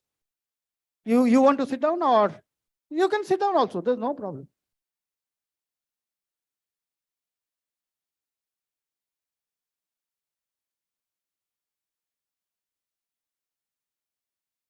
Respected Abhijit Narendra ji, Mr. Anirban Dasgupta, V.R. Sharma Sahab, my senior colleagues on the panel, ladies and gentlemen. A very good morning to all of you. And at the outset, I must compliment Mr. Nirmala Mukherjee and his team in steel and metallurgy, who has been relentlessly organizing different opportunities for discussion within the different facets of the industry in order to generate thought processes which ultimately culminates into action plans and gets executed on the field. I still remember that during the onset of the pandemic, sometime in mid of 2020, Dada had organized a webinar, which I think was of the first of its kind on the topic of refractories. And it started somewhere around 10 o'clock in the morning and ended somewhere around 9 o'clock in the evening. And it was a marathon discussion wherein we had several eminent panelists who contributed through their thought process.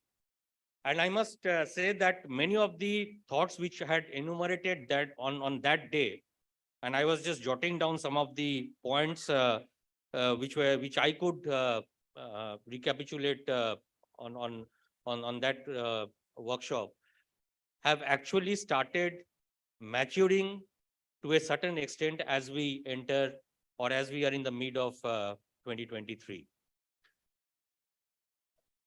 The eminent speakers and the people whom I consider as my gurus in this field have already spoken the basic facets of what is really expected out of the entire gamut of activities in the steel industry, and refractories being one of the key areas where steel industry has a huge dependence in terms of improving its operational efficiency. And also it also remains a fact that any kind of small disturbances in the shop with respect to refractories creates a total upheaval in terms of the entire value chain down the production of steel. So therefore, the steel maker as well as the refractories maker understands very well today what exactly are the challenges and what exactly are the volatilities which really happen when any kind of issues comes out of refractories. Whether it is an issue coming out of geopolitical disturbances, which we witnessed in 2018 and as well as in greater part of 2019, whether it comes in terms of a total socio-economic problems which we have witnessed during the period of 2021 or 2022, early 2022, I must take this opportunity to congratulate all of us in this country and the leadership of a great governance, which ultimately helped us to come over or overcome all these crises and emerge as a winner. Because let us all remember that whether it has been the pandemic or whether it has been the crisis which has emerged out of geopolitical issues, India has always emerged stronger, and this is something which we must all be proud of.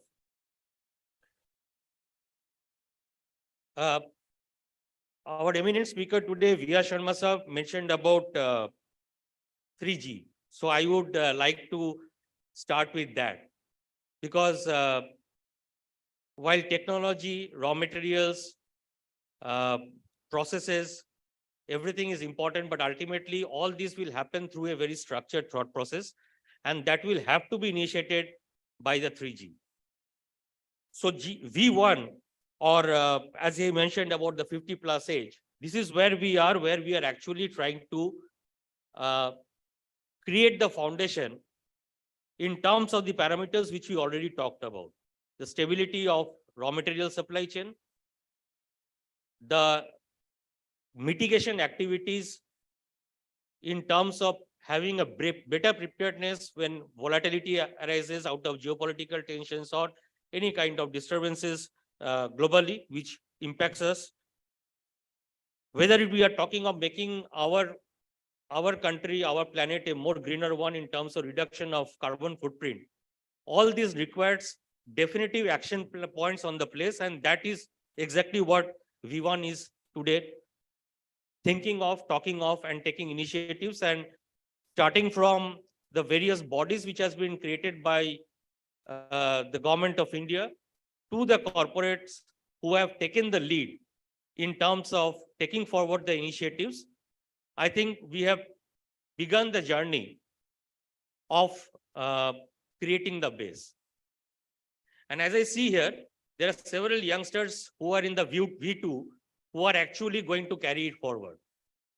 And then, of course, by the time we have the V3 with us, they will be having a much better and much more competitive scenario in which they can work on. So if you have to do that, what should be our focus area? So if you talk of us as V1, what should be our focus area? And these are some of the points which has already been touched upon by the speakers previously. I think the biggest focus is that how we can really work on the reduction on the carbon footprint. The challenges on the raw material actually comes hand to hand with that. 25 years back in my career in refractory industry, when we used to talk of usage of raw materials in the products, we were always talking about the prime raw materials. And at that time, it was thought that if somebody is using recycled raw material in the production process, it is actually diluting the product specification. Today, we have actually seen that it is not so. If you have a structured, good technology process of recycling, you can actually replace prime materials and save whatever little bit of raw material resources that we have today in the country, as well as globally. A research has said that almost 30% of the refractories which is used by the steel industry are recyclable. And if the producers who are there in the field, as well as the mineral players who are there in the field, come up with good projects which will actually ensure that you get a prime material out of a recycled product, then you have two advantages out of it. One is that we are creating a good mitigation activity in terms of dependence on nation for raw material, or looking at various areas in terms of searching the prime raw materials. The other advantage is that in that process, we are making our entire earth much more greener and ensuring that we are not facing the challenges of how to dump all these kind of used materials where some of them are really carcinogenic in nature. So that's one of the premium activity that really can be done. Lot of research work has happened. Lot of manufacturers have taken initiative on this, but this needs to be fast tracked. I think the second most important activity which Abhijit Narendra Sahab already talked about, it was mentioned by Dasgupta Sahab as well, is on the PLI 2.0 scheme of the government. I do not know how many of you have really gone through the details of it, but as a part of the Indian Refractory Makers Association, since I get the opportunity to dwell on this subject and have some several interactions. This is really a scheme wherein government will have to be, I mean, there has to be some discussions wherein we have to tell that, okay, we are not talking of big capexes like what was discussed in PLI 1.0. But here, small initiatives in terms of product development, where small capex will actually help in creating a big difference in terms of product development should be encouraged. And I'm pretty confident that if that can be done in a structured manner along with the support, this will really create a lot of differences in terms of having dependence on suppliers outside this country in terms of raw material resource as well as in terms of finished product, and will contribute to a great deal in our journey towards Atmanirbhar Bharat. The third point and the last point which I would like to harp upon, as we are talking about creating new generation refractories, we are talking about reduction in specific consumption. We are talking about the market size of 15,000 crores currently and how it is to grow with the expansion of the steel industry. 5 years back or 10 years back, when we were talking of 300 million ton by 2030, we actually thought that is it really going to be a reality? But today we know that we are actually inching close towards the 300 million ton by 2030. And we have started talking of 500 million ton by 2047. So if that has to be served properly by the refractories industry, what is extremely important is to find out an effective product mix and to match the technology with the ever-changing technology of the steel industry. The dependence on the fossil fuels, moving over from blast furnace to secondary steel making, all these things are being discussed and will continue to happen. But I think if the focus is made on looking at the optimum product mix, which will ultimately contribute towards reduction in specific consumption and help the steel industry to be globally competitive, as well as it will enable the refractory industry to grow in a sustainable manner, so that ultimately when V3 comes in, they will have an industry which they will cherish to work on. So that was some of the points which I thought I would deliberate in today's August gathering. Thank you very much for the opportunity, and thanks Nirmal for creating the platform for this discussion. And I wish that as we proceed towards through the day, we have several technical sessions where we will dwell on this subject in much more details. Thank you. Thank you, Sunandu. Thank you. Really appreciate, really grateful for giving an overview of not just TRL Kosaki, but the refractory industry and its bonding with the steel fraternity. With that, our headquarters always keep reminding you what you should do. My wife, who is there up in the room, who is watching live on YouTube, just sent across a message that I'm talking too much. So I need to move faster. And I got a warning from the headquarters. So moving forward, she reminded me that Mr. Somnath Tripathi and Mr. P.K. Rath are still waiting online. So Ankit, can we have both Mr. Tripathi and Mr. P.K. Rath one by one?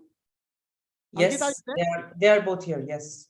Yeah, so first Mr. Somnath Tripathi, Executive Director, SAIL Rourkela Steel Plant, Executive Director, Materials Management, Rourkela Steel Plant, SAIL, Mr. Somnath Tripathi. Mr. Tripathi, if you are there, it's over to you. Good morning to all. And I thank Steel and Metallurgy Group for inviting me to talk.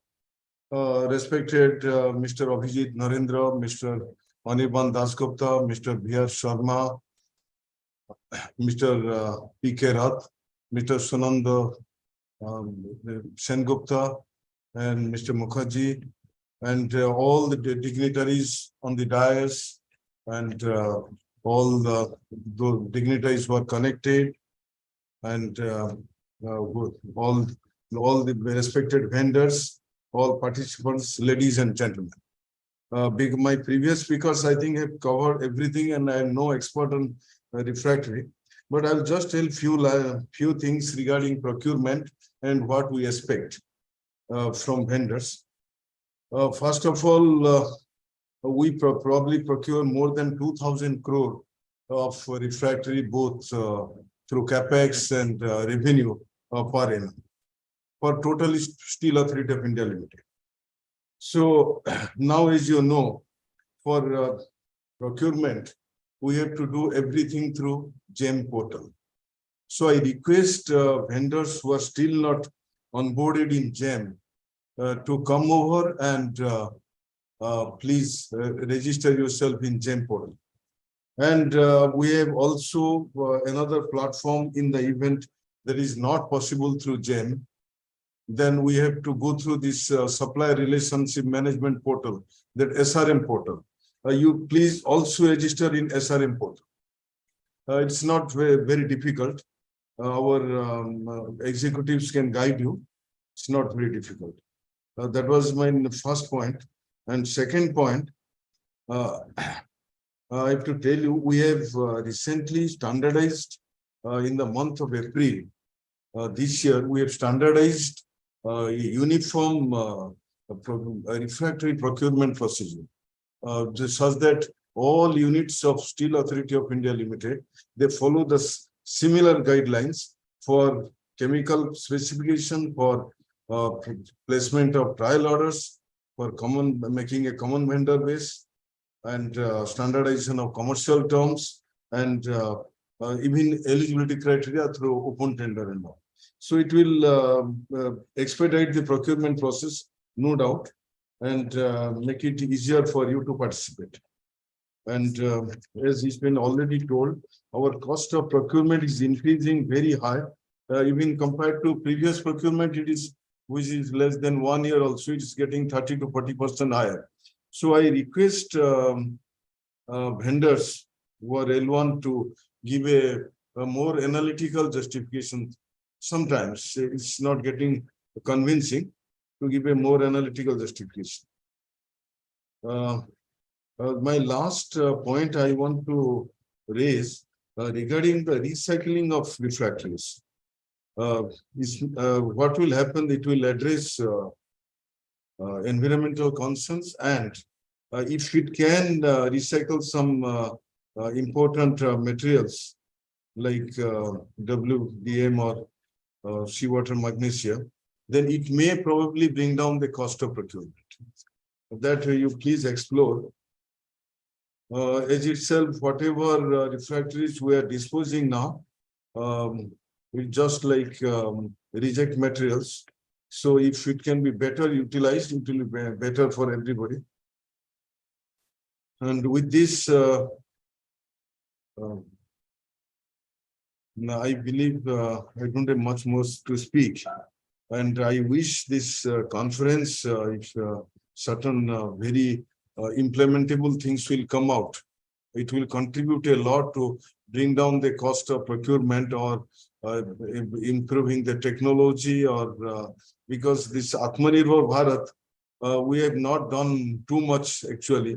We have to see that up to around 80% or 90% we do it here only. So we have to invest a lot in refractory manufacturing process, and including enhancing the skill of the workforce. So thank you again, and I wish this conference a big success. Thank you. Thank you. Thank you. Thank you, Somnathji. Thank you, Mr. Tripathi.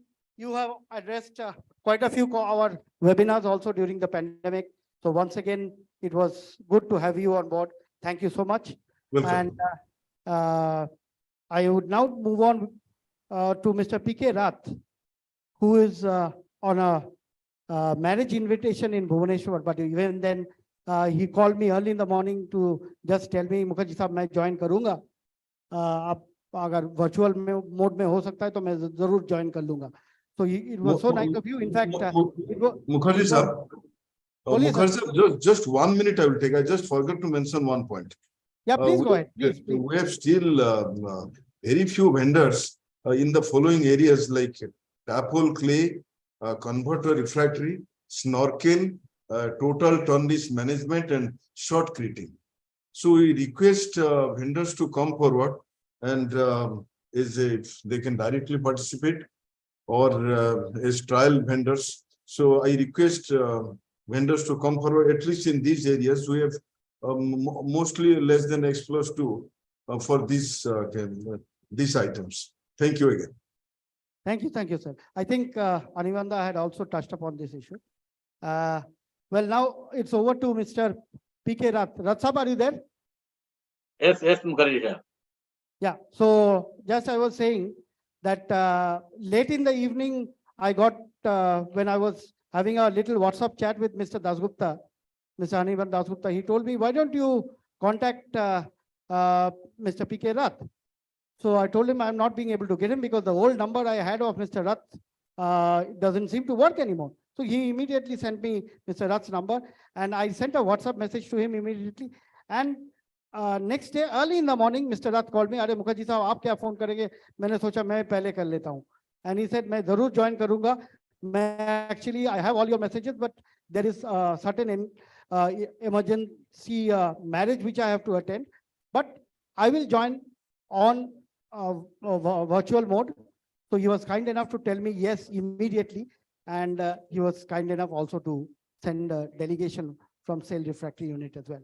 So thank you, Ratsap, for taking the trouble of also sending a delegation besides taking time out of our marriage function to join virtually. So over to you, Ratsap, Mr. Prasanna Kumar Rath, who's the Executive Director of Sale Refractory Unit. Over to you, Ratsap. Thank you, Mukherjee sir. A very good morning to, actually my video is not proper because of the connectivity issue. But if my audio is okay, Mr. Mukherjee sir? Yes, Ratsap, absolutely okay. And everyone knows you. So even without looking at you, they can make out who is Mr. P.K. Rath. Please go ahead. We can hear you. Okay, sir. Respected Chief Guest Sri Abhijit Narendra, Joint Secretary, Steel Ministry, Ministry of Steel, Government of India. Our Director in charge, Bokaro Steel Plant, Sri Anirban Dasgupta Sahab, V.K. Sharma Sahab, the dignitaries and the dais, and the esteemed panel through those who are in the virtual mode. Here, I will mainly focus on the refractory from sale point of view, as well as from the country point of view also.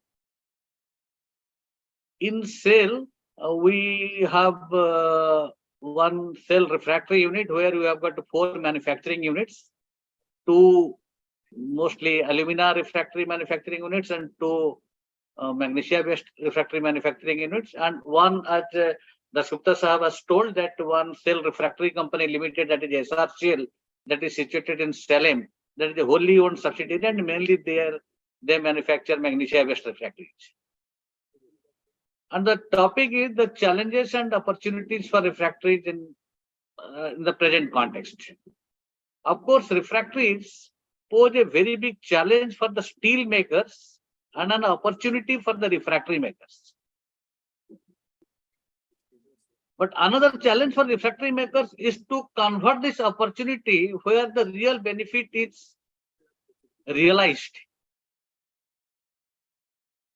Though people find that we are going for a 300 million ton of steel production by the end of this decade, by 2030, where our 65% will be through BF-BOF route. That means around 100 million ton of steel will be added in the country through BF-BOF route. So that way I am just coming that, as Dasgupta Sahab has already told, that our specific consumption stands around 12 to 15 kg per ton of steel. So that way just you can calculate that how much steel, how much demand for refractory will grow.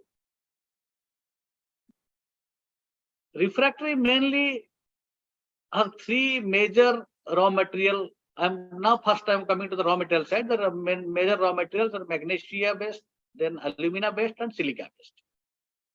So let us consider the magnesia based refractories.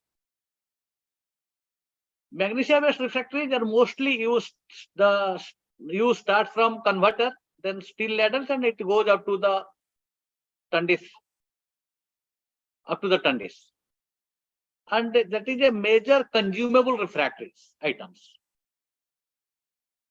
And in our country, we have got two magnesite reserves. That is, one is Almora magnesite and another is Salem magnesite. Almora magnesite contains mostly high lime and silica, where we are not able to beneficiate and go beyond DBM 85. The sintered magnesia we can reach up to maximum 85%. So that is not very much useful for refractory brick manufacturing and for the converters and steel ladders. And unfortunately, this Salem magnesite, where mostly the mines belongs to Steel Authority of India, it belongs to us. It is mainly, we call it Red Hill mines. It is 1500 acres in the Yarkad Hills. But the mining activities have stopped since 2017. Because previously it was owned by Burn Standard and the lease transfer has not been able to done in the name of sale, for which we have requested our Joint Secretary Steel when he will visit to Bokaro, and we have apprised him, and he has promised that he will take it up with the Ministry of Environment and Forest, where we will get that Ministry of Environment and Forest clearance. After that, we will go to Tamil Nadu government to get the permission for mining. So that's a big challenge for us. But once we get the mining clearance, the bigger challenge will come to us in the form of mining development and green beneficiation, where in India, nobody is having that technology where they can do the beneficiation of magnesite as a raw material to enrich magnesia content there in a green stage. So for that, Institute of Metals and Minerals Technology, CSIR Bhubaneswar lab was contacted, and the two scientists, they have visited our unit, where they will be submitting a report, and they have promised that they will help us getting technology from abroad, where we can be able to do the beneficiation process of that green magnesite in Salem. Another thing, that after doing the green beneficiation, our aim is to enrich that magnesia to 96 to 98% in the sintered product that we call DBM, dead burn magnesia 96 or 98. Indian Bureau of Mines have suggested that our green magnesite has got 42% magnesia, where in Australia, the Queensland magnesia is having the similar percentage, and they have gone up to 96%, and they are supplying it to us. So we are hopeful also we can be able to do it, provided we get the right kind of technology and technological support, which is not available in our country. So these are the challenges what refractory makers are going to face, because all the refractory makers, they depend upon the synthetic raw materials like dead burn magnesia or fused magnesia from China or the rest of the world, because in India this technology is not available, and these things are not processed, and we want to do it and start it first in sale in India through sale. It is a very big challenge for us, and we are hopeful we will be able to do it. And next is alumina-based refractories. Refractory grade bauxite has been depleted in the Saurashtra region of Gujarat, and mostly we depend upon the metallurgical grade bauxite from the aluminium manufacturers, and in India we have a company that is Almatis in Falta, West Bengal, where they take this material from Nalco, that Damanjodi alumina refinery. Through Beers process, what they collect this alumina, and they take it and they do the sintered tabular alumina and fused alumina and supply it to us. And mostly they supply sintered tabular alumina. They don't go for fusion. So that also we have an ambition that since Nalco is a public sector and we are a public sector, then we can also do the same process in our Ramgarh unit of Jharkhand, where we can also set up our vertical shaft kilns and electric arc furnaces, where we can also produce sintered tabular alumina and fused alumina also. Brown fused alumina and white fused alumina. Because this alumina refractory, though it is 4 to 5 specific consumption right now, it's 4 to 5 kg per ton of crude steel. But once it goes up to 300 million ton and 100 million ton is added through capex, its immediate requirement will surge, and it will be very difficult to be met by the Indian refractory manufacturers. Then comes silica refractories. Silica refractories are mostly capex items and required for blast furnace stove and coke ovens batteries. And roughly, if we say that we are going toward 100 million ton within 10 years in the country, then that way we need around, I was just calculating that we need around 50 coke oven batteries, and each coke oven battery requires around 12,000 tons of silica bricks. So that way, all of a sudden, we will be requiring 6 lakh tons of silica bricks. And the brick manufacturers are very limited, that is to Dalmia, OCL and TRL Krosaki. So SAIL SRU also plans to set up one silica refractory manufacturing unit in Ramgarh. Also, we are planning that we should have, so that we can cope up this immediate surge of silica refractory requirement for making coke oven batteries, as well as blast furnace stove that dome requires around 500 to 600 tons of silica refractories.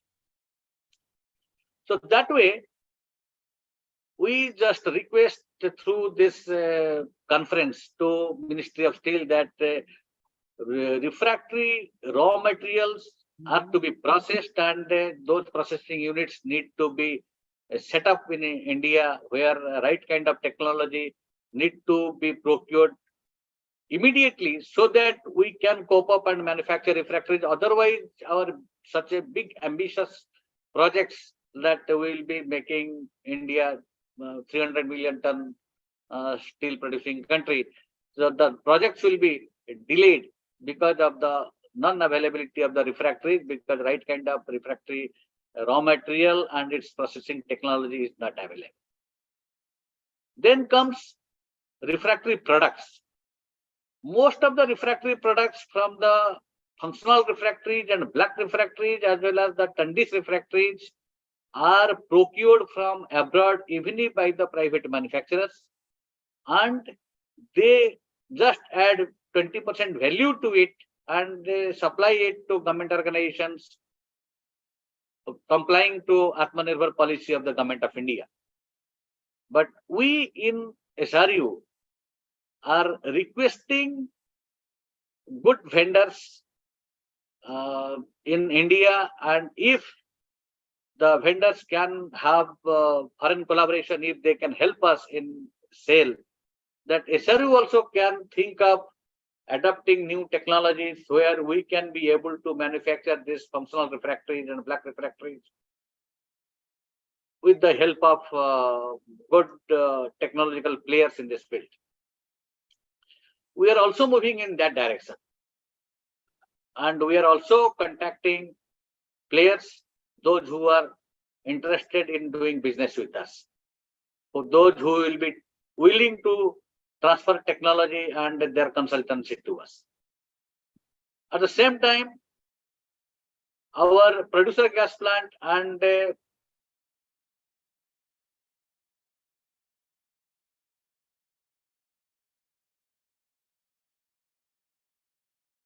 Ankit? problem. So we have Have we lost Mr. Rath? No, he's still here, but I think there is a bit of a connection issue. Yeah, so we'll come back to him. yes, Mr.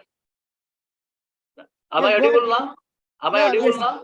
Yeah, Mr. Rath, go ahead. So this natural gas route that is coming from Gujarat, and the pipeline is laid through our SRU units, and we are trying to convert our kilns to natural gas fired, and we are also in a process of setting up new kilns that those will be natural gas fired, so that we can avoid this producer gas plant, as well as we can avoid this furnace oil consumption also.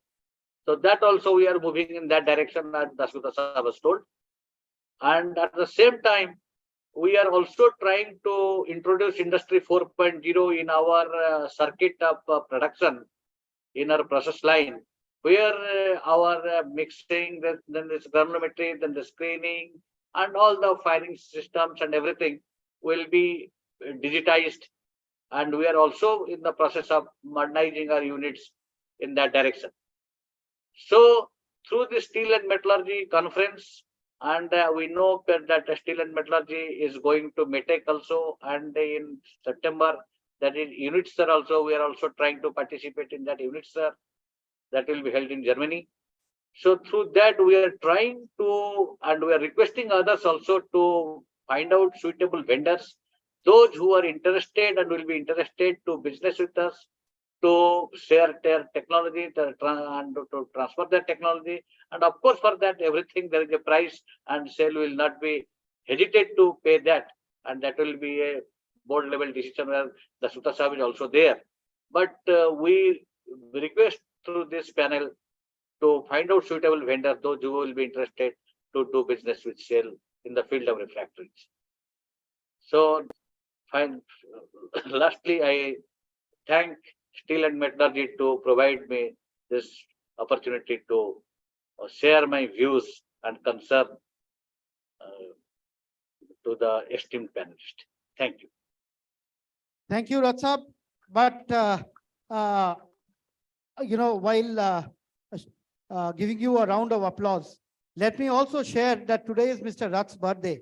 So happy birthday, Ratsab. Okay, sir. Thank you, sir. Thank you. Wish him a very happy birthday. Let us all rise to wish him.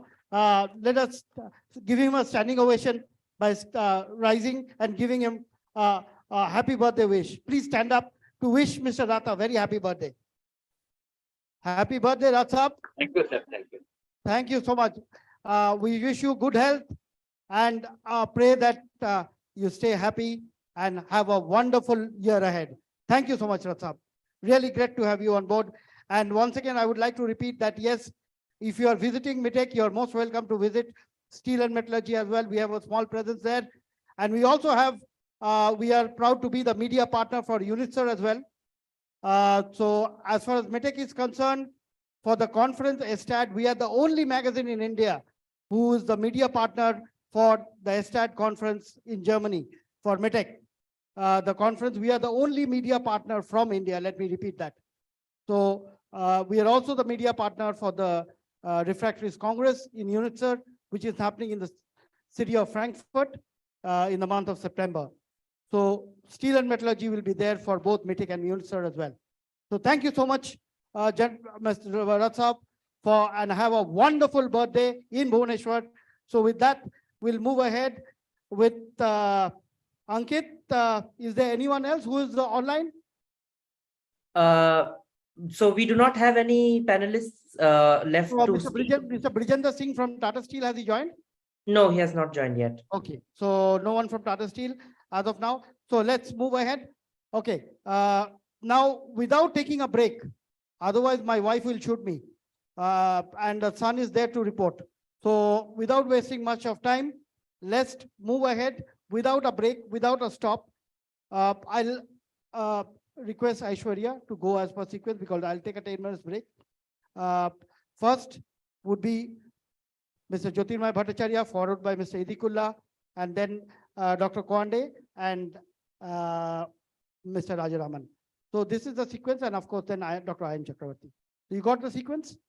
From left Sequence to would right. be Mr. Jyotirmoy Bhattacharjee, followed by Mr.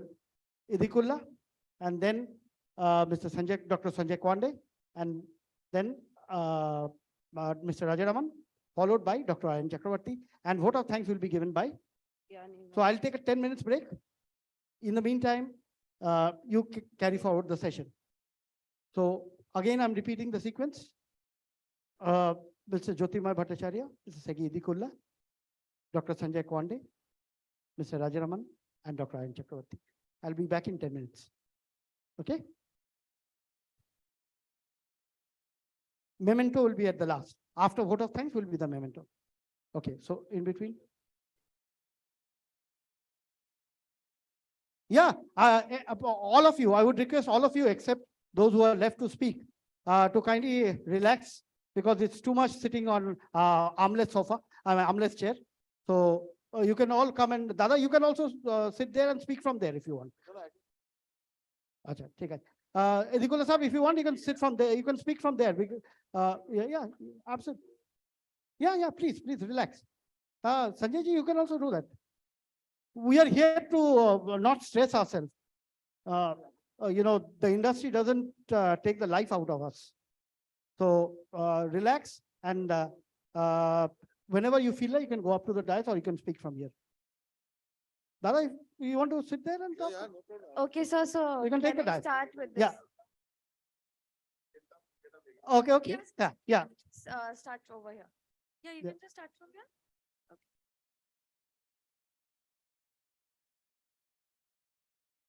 Yeah. So we are while you are listening to Mr. Bhattacharjee, you don't have to leave the hall. The tea is being served in the hall. So that will save some time. So instead of breaking for tea, you'll have the tea on your table. I hope that's okay with you. Yeah. So give me a break for 10 minutes and Jyotida will take over. Dada, please. Thank you. Mr. Abhijit Narendra, Mr. Anirban Sengupta, Anirban Das Gupta, sorry. Sunanda Sengupta, so I got mixed up. I stand here on behalf of Mr. Pramod Sagar. Mr. Pramod Sagar, my MD and CEO. He was scheduled to come and address the seminar, but unfortunately, little bit of a challenging time for the organization when you find that even 24 hours are sometimes not adequate for you. That sort of a time is going on. I mean, it's good that when knowledgeable people speak before you, they cover almost all the points which you thought of covering. The bad part is that you are not left with much to speak about. Yes, as we were saying, that Indian steel industry, we have all acknowledged that is going through an amazing phase. Something which even 5 years back we were thinking that we were daydreaming seems to be a reality in coming 5 years' time. 250 million ton steel is something which we can see in horizon with a dream to go to 300 and followed by a bigger dream of achieving 500. So this, obviously, I mean, this amazing growth story of steel industry opens a lot of opportunities for Indian refractory industries also. And no opportunity comes without challenge. And the challenges are mostly summed up my previous speakers. I would just like to touch upon them. One challenge number one, I would say, is the operating parameters. Today the operating parameters when steel production technology has changed a lot in last say 20-25 years. 25 years is something which is not so big for an industry, but 25 years is something which I can speak about because I'm associated with this industry for last 28 years. In these 25 years, the steel making technology has changed a lot. So the demand of steel making industry from refractories have also increased manifold. It has become more and more stringent. So refractory suppliers, refractory solution providers has to keep on updating their production facilities and more, I would say, application and maintenance techniques so that they can come up with this challenges of the improving and stringent operational parameters. The secondary steel making, routes like RH degassers. In primary steel making, people have gone for more and more for bottom purging of VOF and EAF. So all these have, and obviously the continuous casting refractories. There are a lot of technological challenges which are coming to refractory industry. So this is challenge number one, which is actually not so bad for an industry like ours, because then industry also, refractory industry also has to keep on updating itself based on these improved needs. The problem with us is that, we are, refractory industry is mostly dependent on natural raw material. So natural raw material quality depletes. And because of the indiscriminate mining which our predecessors did, the good quality of raw material got mixed with bad quality of raw materials. So now today, the people from refractory fraternity like us, if we keep a hand on our chest and try to say, in last 30 years, have we really done an innovation? I am not ashamed to say no. The last innovative product refractory industry has produced is actually magnesia carbon, which happened before I started my career. After that, in the name of innovation, what we are doing, we are trying to cope with the operational challenges posed by user industry with a reducing raw material quality. Let's be honest, this is what we are doing in the name of research and development. And it's a hard fact. We cannot deny this. And now, over and above, another challenge has come. The second challenge is availability of that raw material. And this leads to our over dependency on China. Initially, we were dependent on China from finished good point of view. That means major part of our steel melting shop requirement was getting imported from China. I'm talking about beginning of 2004, 2005 till a couple of years back. This can to some extent be still mitigated by promoting Indian manufacturing industry. In India, magnesia carbon production almost stopped post 2005, almost stopped. Okay, everybody, the shops were not viable. And China was offering such a lucrative proposition for refractory manufacturers. That's a very interesting thing. China doesn't have a big iron ore. The country produces such a huge amount of steel. So what is the leveraging point? The leveraging point is the refractory raw material. They realized it late 90s, used that to the maximum, invited almost all the leading refractory manufacturers from all over the world to come and set up the manufacturing facilities and produce material there. Then, when everybody was geared up and did this, then 2008 came when the Chinese Olympic was coming. They started making their environmental laws stringent. 2017, I think it was somewhere around 2019 or 9 or 10 when they reversed the VAT, the 14% impact, overnight impact on refractory importers out of China, exporters out of China, sorry. Then came 2017, when again, environmental laws started becoming stringent in China. And all over the world, refractory manufacturers started shivering. And when we started shivering, we are very small, 2.5% cost to steel industry, but we can add a lot of nightmares to steel making process if we don't perform. So obviously, whole steel industry was also shivering. And then we realized that yes, now painfully we realized that our dependency on China is very high. So finished good thing we can still take care to some extent by doing Atmanirbhar Bharat. First of all, Atmanirbhar Bharat, I have got my own discussion, I have got my own points to put. I don't want to waste everybody's time by discussing that, because my favorite, Anirban will remember, I said it in a meeting, we want to become Atmanirbhar. We want to become Atmanirbhar at somebody else's cost. Okay. Then we come to this, how do we make ourselves raw material wise China free? We were talking about deposits in different parts of the world. I'm talking about refractory grade magnesite. The problem is China has around 35 to 40% of refractory grade magnesite. Worldwide deposits I'm talking about. But if you see 80% of world's refractory grade fused magnesite production is in China.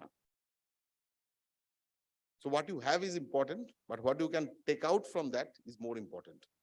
So they have effectively developed a process and system to extract and utilize their raw material, which probably other nations like Russia we were talking about. I mean, I happen to have some dealings in this, so I can confidently say, yes, you can get a raw materials out of Russia, but it's not so easy. Similarly, North Korea has quite a substantial deposit. Then few of the other countries which we mentioned. But no systematic work has ever been done. Why? Because economics of Chinese fused magnesite was so I would say favorable. Nobody looked for a plan B. See what a magnesite people were talking in late 90s, which could have been a replacement of fused magnesite, which can be produced in any part of the world because seawater is available anywhere in the world. Project started in India, stopped before commissioning. RHI Magnesita, that time it was not RHI Magnesita, that time it was RHI standalone. We started our project in Norway. Chinese magnesite, fused magnesite prices become so favorable, your project becomes unviable. So we have not, as a refractory fraternity, we have not looked beyond time, let's admit. And if we keep on doing this, we are making the same mistake twice. And same mistake, when you make it twice, my ex-boss used to say, then what is the opposite of smart? This is what is going to happen. We are talking about it, we are not doing anything. And if we want to look beyond China, we have to forget about the cost for some time. Because Chinese raw material prices, we have all learned this is a cyclic thing. It will go up, it will come down. So when it will go up, we'll all talk about Atmanirbhar Bharat. We'll talk about let's look beyond China. When it starts coming down, then we go into our myopic vision of buying it cheap. Then again, it starts going up. Then we again start down. This cycle is going on. So if you have to look beyond China, if you have to make yourself free, raw material wise out of China, you need to take bold steps. What are those bold steps? You have to reserve that whatever may be by my cost, my 30% product I reserve for products which are not made out of Chinese raw material. And here we need help of steel industry. I have steel industry stalwart sitting in front of me. I have steel ministry representative. So I need the help. Let's make these policies. 30% of material, I will make it mandatory, not on paper, on reality, where I will promote suppliers who will give me material free of Chinese raw material.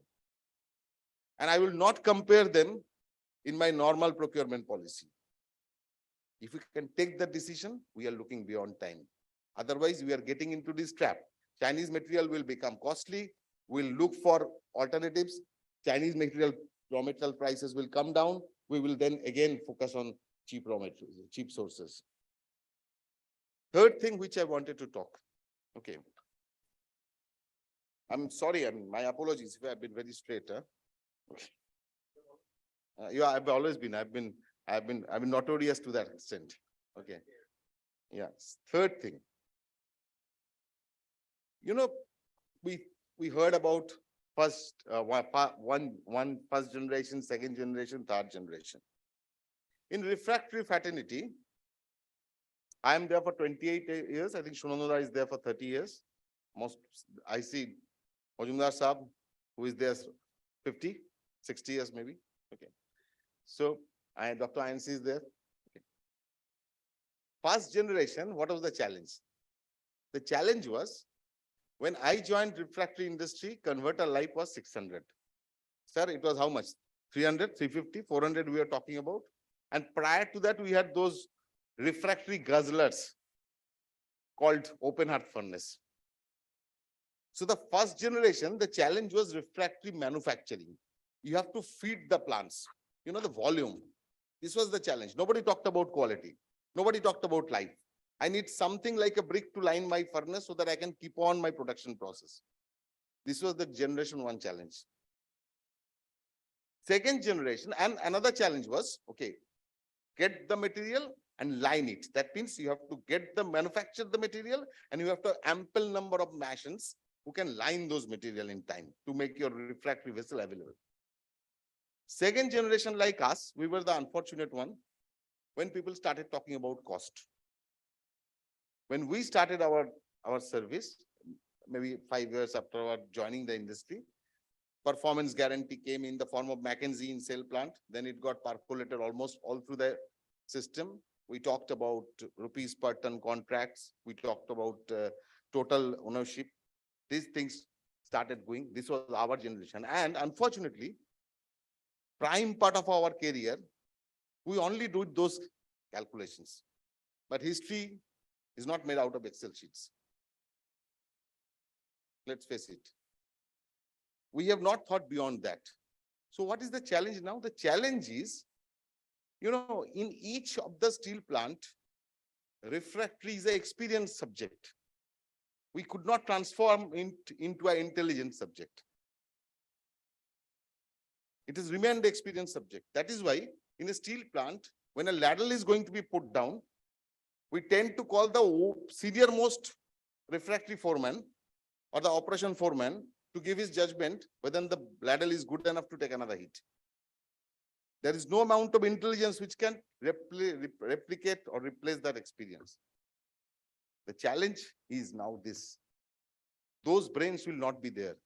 In the era of 5G, a steel plant at any given point of time, in 1 minute generates 5 lakh data points. And those data points today is getting captured by some human brains in the steel plant who are physically available. We need to replace them with digitization. And once you do that, then if you don't do that, let's say, see what happens. If you don't do that, two things can happen. Either out of fear, you will underutilize refractory, something which can go up to 60 hits because of you're not able to assess its condition, you put it down at 50. Or because of without understanding the subject, you will take an unnecessary risk. Something which can go up to 50 hits, you will stretch it to 60, you will lead to a catastrophe. Refractory industry, on its manufacturing, we talked about digitization. Manufacturing in most of the big refractory manufacturing plants are to some extent automized today. Everybody is HSE conscious. In application, I'm sorry to say, digitization level is very poor. And we often confuse between digitization and automation. These two are separate subjects. Automation is like your hand and legs, you know. You remove them, you replace them with machines. Digitization is your brain. It's not your hand and leg. Refractory industry in its application, we run 50 years behind steel industry when it comes to digitization. 50 years. Steel, today you have a level 2, where you can give your converter to a blower who has come out of your, say, college 3 years back. Because the system tells him what is to be done next. When it comes to refractory application and maintenance in a steel plant, we don't have systems. Huh? It is human intelligence. It is human experience. Okay, let's gun it now. Let's gun that area. Laser measurement is one part of that. It's only the starting of the story. Laser measurement, feed with artificial intelligence, which tells you how much to gun, where to maintain. We know this needs to be done. Fortunate parties, there are companies who are working on this. Unfortunate parties, it needs capex. It needs support from steel industry in terms of capex. Refractory, as you said, 2.5%, 3% of your cost. If you don't give this support, Sharmaji was very kind enough to say this, that we need to extend this support. In our policy, I would say, I would request in the PLI, we should include this, that companies who are promoting this kind of digitization, they should be given preferences in tenders. We should make tenders like that, forward-looking tenders.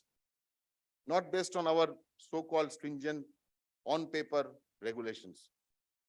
The L1 will be there, let it be. But evaluation of L1 is important. How do you evaluate?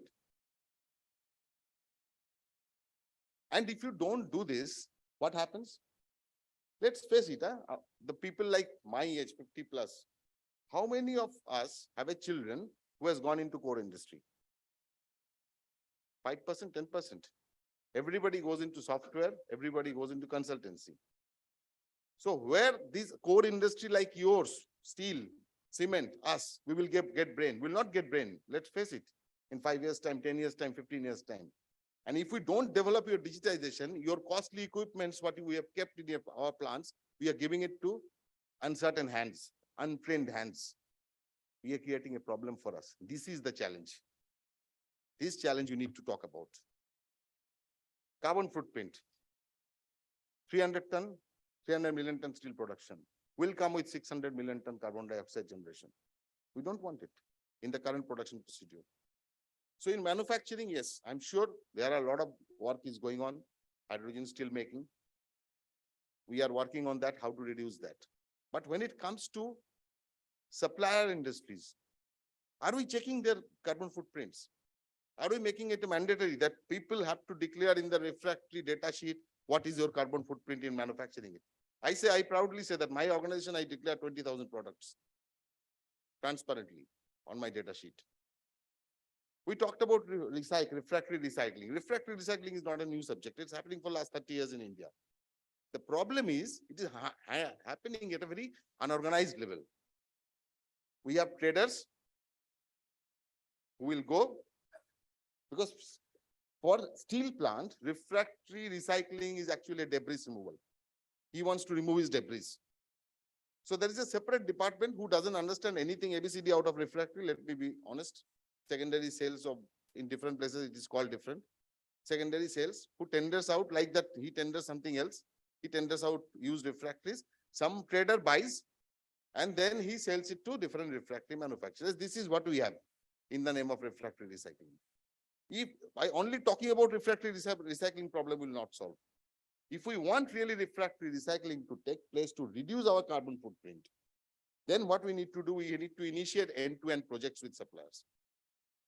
We'll say, I will go with you for an end-to-end project. You supply me refractory. Whatever debris is generated out of that refractory, you take it out. You again do value addition and bring it back to me as a prime product. I promote a circular economy.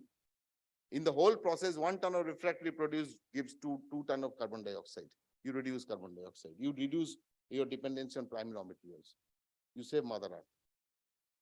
You say the people who are using non-fossil fuel, I'll give a policy, government policy should be there, that people who are using non-fossil fuels will be given advantage. When you bring your imported raw material, there are carrier lines who are not using non-fossil fuels, but it needs cost, it needs price. If you want user in the refractory industry to bear that cost, unfortunately, we are not. Our EBITDAs are not that, I would say, double digit or triple double digit or healthy. We can sustain that cost. I'm sorry, I've been little straight, but straightness is required. What will take us to future?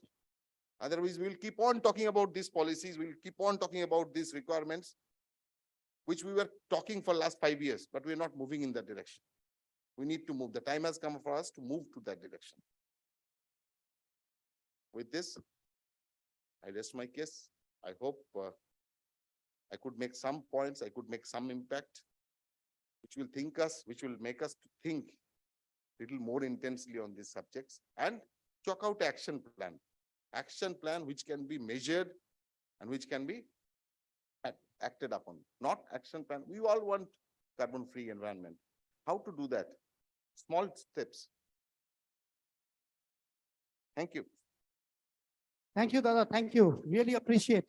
And you brought upon a subject which is very close to my heart, which is decarbonization. In fact, that's a subject we have all been talking about.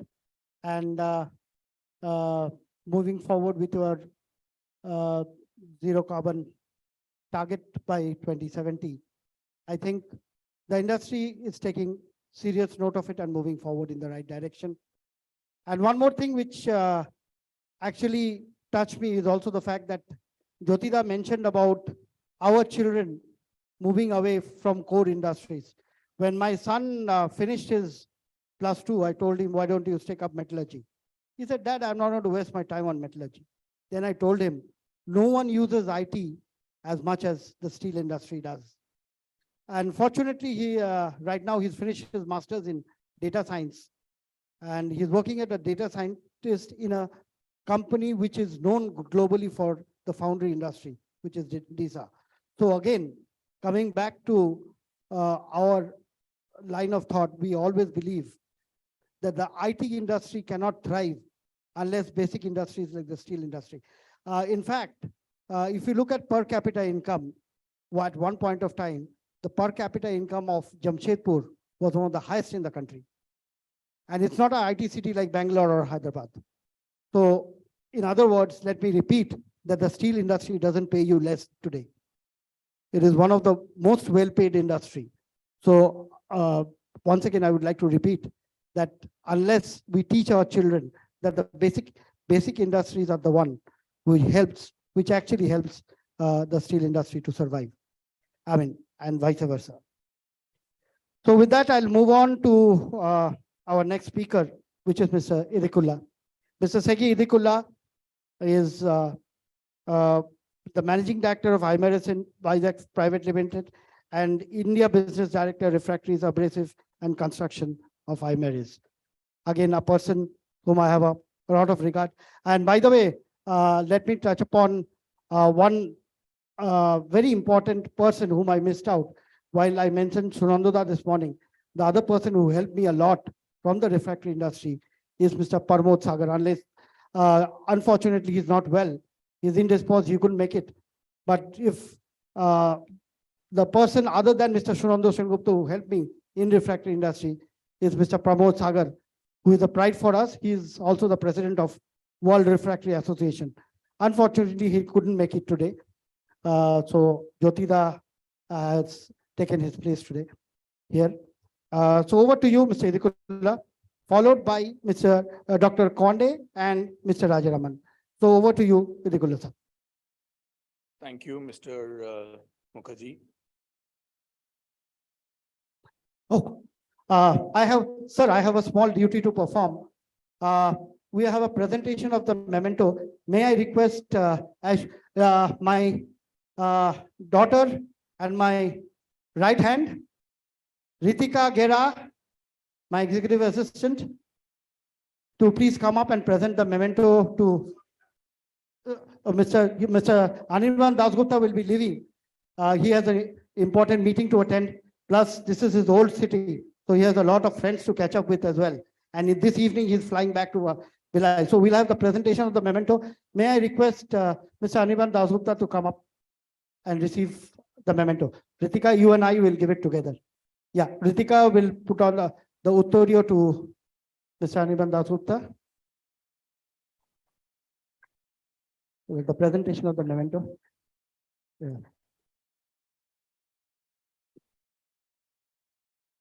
Thank you, Dada. Really grateful that you could make it in spite of such a hectic schedule, and hope to see you soon in Bhilai, and let that be our next destination for our workshop in Bhilai. Thank you so much. Thank you for extending that help, Dada. Really grateful, and Mr. Anirban Dasgupta is a wonderful human being. So all of you who know him personally know for sure that he is a person whom you like to be with. Thank you once again, Dada, from the bottom of my heart. With that, I'll move on to Mr. Segi Idikulla. You can, sir, the floor is yours. Thank you, Mr. Mukherjee. Good afternoon, gentlemen, ladies and gentlemen. Mr. Narendra, Joint Secretary Steel, and other dignitaries who have come here online and offline, distinguished delegates. While the time is too late, I'll not take much of your time, but I just went back in time when Jyoti was mentioning about the first invention in the refractory industry, what it has been and how I was associated with it. It was in the 80s when the first magnesia carbon lining was done in Routler steel plant in a 50-ton converter.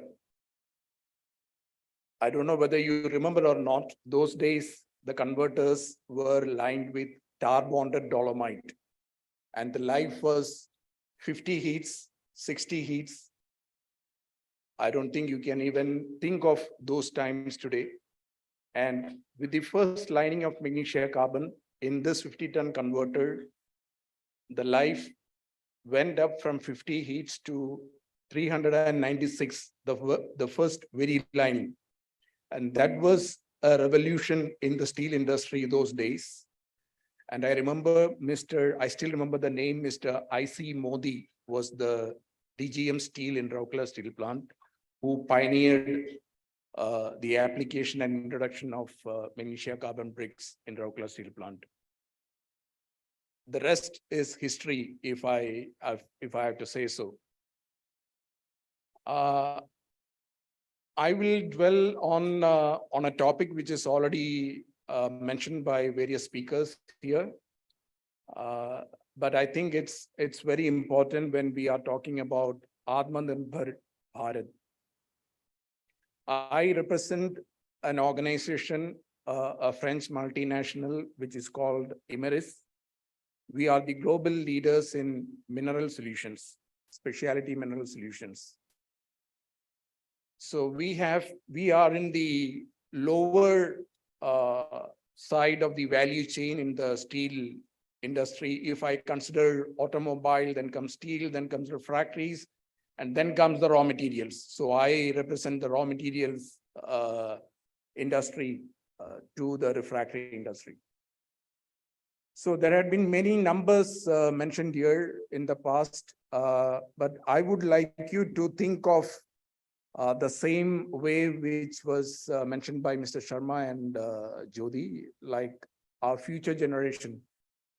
We want to see them smiling, not today, but tomorrow, and the future generations too. If that is to happen, I think Atmanirbhar has to have a bigger meaning in terms of decarbonization or reducing carbon footprint. If I look into the country's commitment, we have a commitment of net zero by 2070. And recently there was another commitment by the government that we will be reducing our emissions intensity by 45% of our GDP by 2030. So this is the government commitment, and the government commitment has to be supported by every one of us, each one of us, not just in our private life or professional life, in all spheres of life. Look at the steel industry today. It is reported that steel production contributes to 8% of carbon footprint in the whole world. 8% is a huge number. And India, by emission numbers, if we look at the numbers, India is the third after China and US. So already a huge carbon footprint issue we need to address.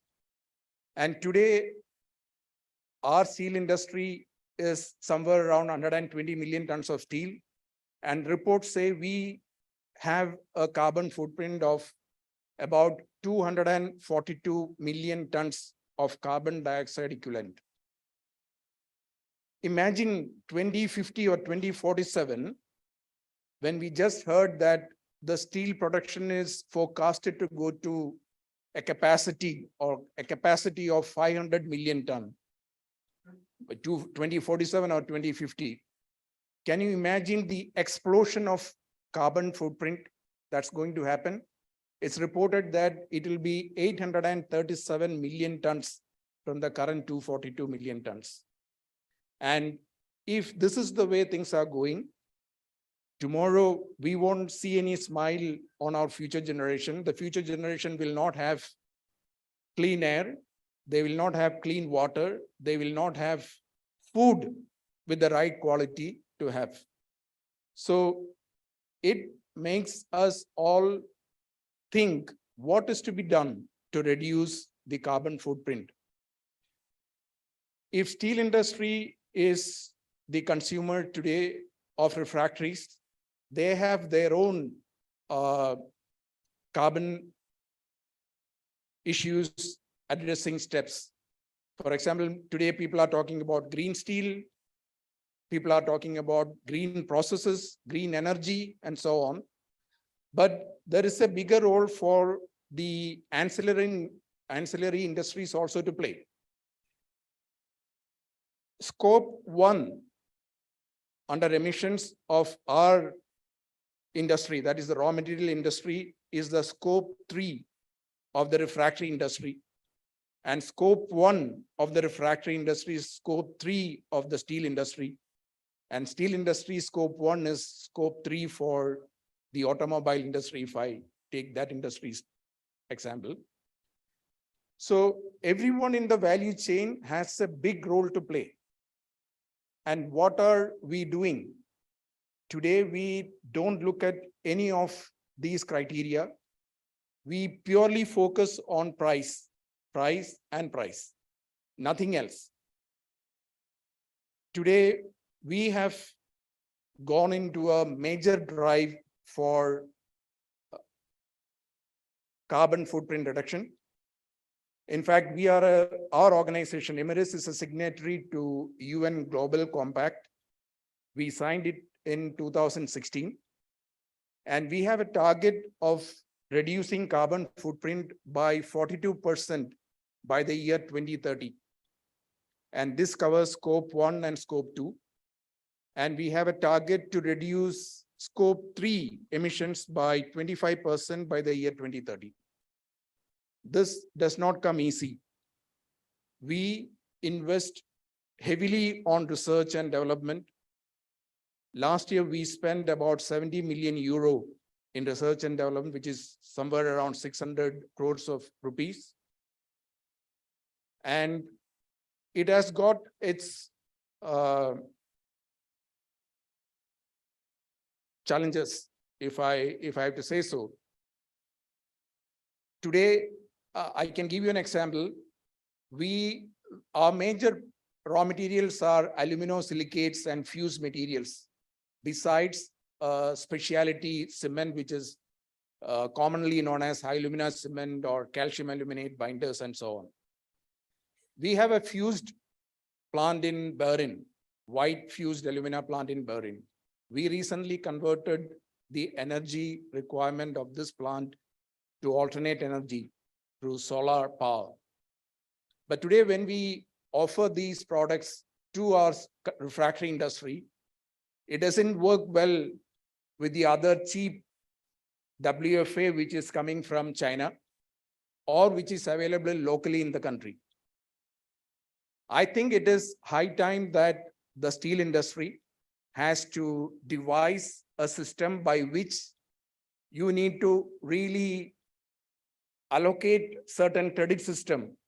I think you need to focus on 50% of the credit to be given to carbon footprint reduction, and the rest 50% to performance or quality or price. Without that, the industry is going to suffer. The country will not meet its target of carbon footprint reduction, and we will have a tough time going forward. We have a three-pronged approach in the raw material business. Number one is to reduce the environmental footprint at the final point of use. The second one is working on material science.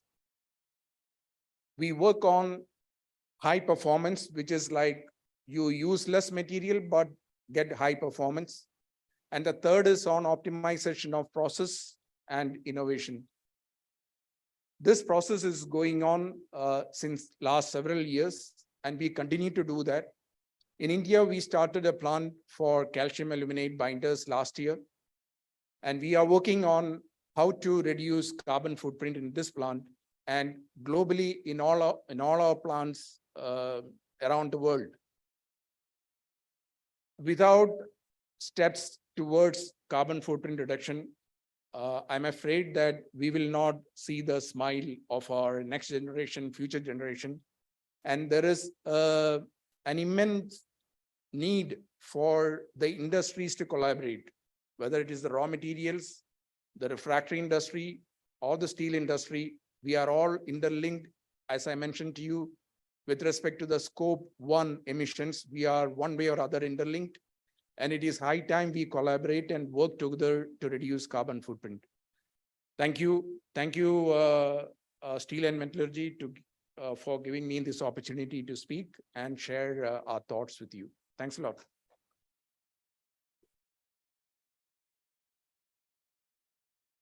Thank you so much, sir. And I will request Dr. Sanjay Kwande to come over here.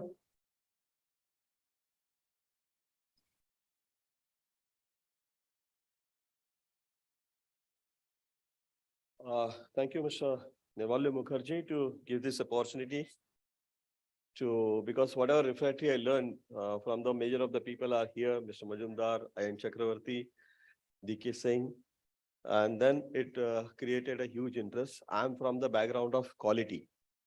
So when you are manufacturing refractory, raw materials has to be ascertained for their quality.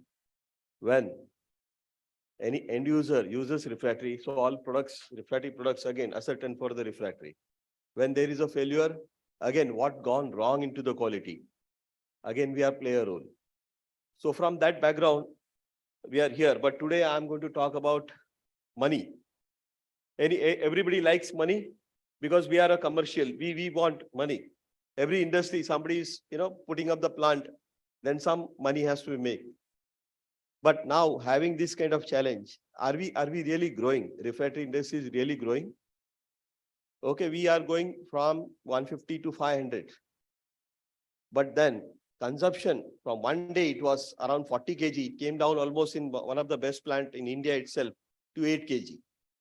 Okay, the industry per se, even if it is go to 500, the refractory industry will not go from 15,000 to 45,000 crores. So in value terms, I don't see a growth of refractory industry as such. But refractory industry has to pay for further output, further optimization, so that more and more outputs are the life for the ladles and converters to be there. So we are in a very tricky situation as such. We talk about raw materials, we talk about this, but what is the benefit end of the day? We are talking about the new generation to come into this, but nobody wants, because in IT, they are got a huge fat salaries. Just Mukherjee Saab said that salaries in steel industry are going up, but still those levels are not to attract the young talent, young brains. At one point, we are talking about carbon footprint and things like that. But then what is the final outcome for a human being to have a good life, a leisure life? So from that angle, we have to see everything. So how to reduce the carbon footprint? See, water is going to become a scarcity. So water comes from the natural resources, from the wells, everywhere. One day we found it is still not a potable water is available. Then we went to sea. We started converting sea water into potable water. Now we are trying to convert the water from the air. So how long we will be depend on Mother Earth to give the good minerals? Okay, they are going to deplete one or other day. So then we came out with the thought of, benefication of them. So how we can, if I don't have a right quality of raw material, better quality of raw material, then whatever available, I'll do some research and I'll try to make it better. So can we not think how to make the alumina itself from the air? It's a wild thought. But somewhere, someday, someone has to come out with those kind of stuff. We cannot depend on magnesite all the time. Can we identify any other mineral, or can we synthesize any other mineral which can take care of it? Why we are dependent on China and things like that? Are we ready to do that kind of research? Are we ready to think from those angles? Till the time we don't think from that angle, I don't see end to this rat race. I would call it rat race. Because all the time, whatever research, as earlier speaker said, is only oriented towards the operation. I want to give my product should give more better performance so that I can get a more order from them. And then my R&D team is involved in all those, number of heats. How can I give more better heats from 60 to 500 to 1000 and things like that. But that never gave an opportunity for all of us to think out of the box. Can I synthesize a new material, new mineral? There are so many other. One day it was just uranium, then plutonium, then so many other radioactive materials were in. So why can't this has to happen? And if this has to happen, then all people have to come together.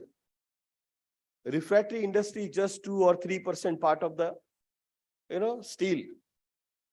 And we, the third party testing agency, where we contribute to refractory manufacturers, end users, we are hardly again 2 to 3% of their own budget. But still we feel that I'm dependent on refractory manufacturers depend on steel. So do you know what is happening to the steel industry? In a construction industry where one of the steel consumption is in a good numbers, the people are thinking of steel is very costly.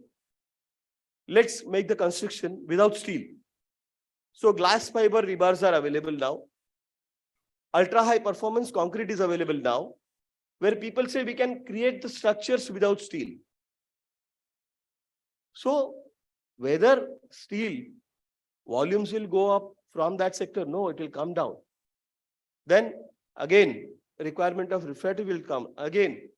So it is an impact. So we need to see from those angles also, even steel industry also see that how they can come out with various other products to increase per capita consumption of steel. You just can't think of rail lines on, the typical uses. We are talking about defense sector. In defense, a lot of scope is there for steel industry to manufacture the specialized steel required for the submarines and many other. I proudly say I'm one of the part with the Navy to develop the Indianization of the refractory materials. Because whatever the submarines or big ships what you have taken, and boiler is the heart of it to run that, we don't have technology to replace those refractory if they conk off. We have to depend on still on the international supplier or the person who has supplied those. And there's a less of knowledge transfer from that angle. So same way, the steel industry can get into it and they can increase the product basket so that their consumption, per capita consumption, unless per capita consumption increases in India. We are one of second largest producer, but I don't see our per capita consumption is to that extent. So unless that happens, steel industry takes care of those things, coming out the new use will not happen. And then you need that kind of manpower, that kind of brains, and then you again need an incentive for them to come to this sector. Here, Representative Mr. Narendra is here. Sir, from our industry, we want government to look from this angle. Because we are Indians, even though there is some thing which pinch everybody, still we'll never come together to solve that issue. And then government is my bab. Then they have to come out with a common policy. And that's the reason to get the right talent into the refractory industry or into the steel industry or for the new development, the government has to support on that. We want to set up a hub for material research. Unless you the hub for the material research and promote the people to do their PhD on a basic research, things will not happen. Because water can be manufactured out of air. So same way, we are thinking of manufacturing alumina-based refractories from the air. So some kind of wild thought has to come, and then these kind of people required to do those kind of research, and that cannot be done by individual manufacturer. And that's the reason we have to come out with this kind of hub, a scientific technical hub. We are dependent on DRDO for our defense requirement. Same way for our natural resources development, or same way to have a material science research. Government has to come out with that kind of facility. So that is my submission. Thank you very much for this opportunity. Thank you.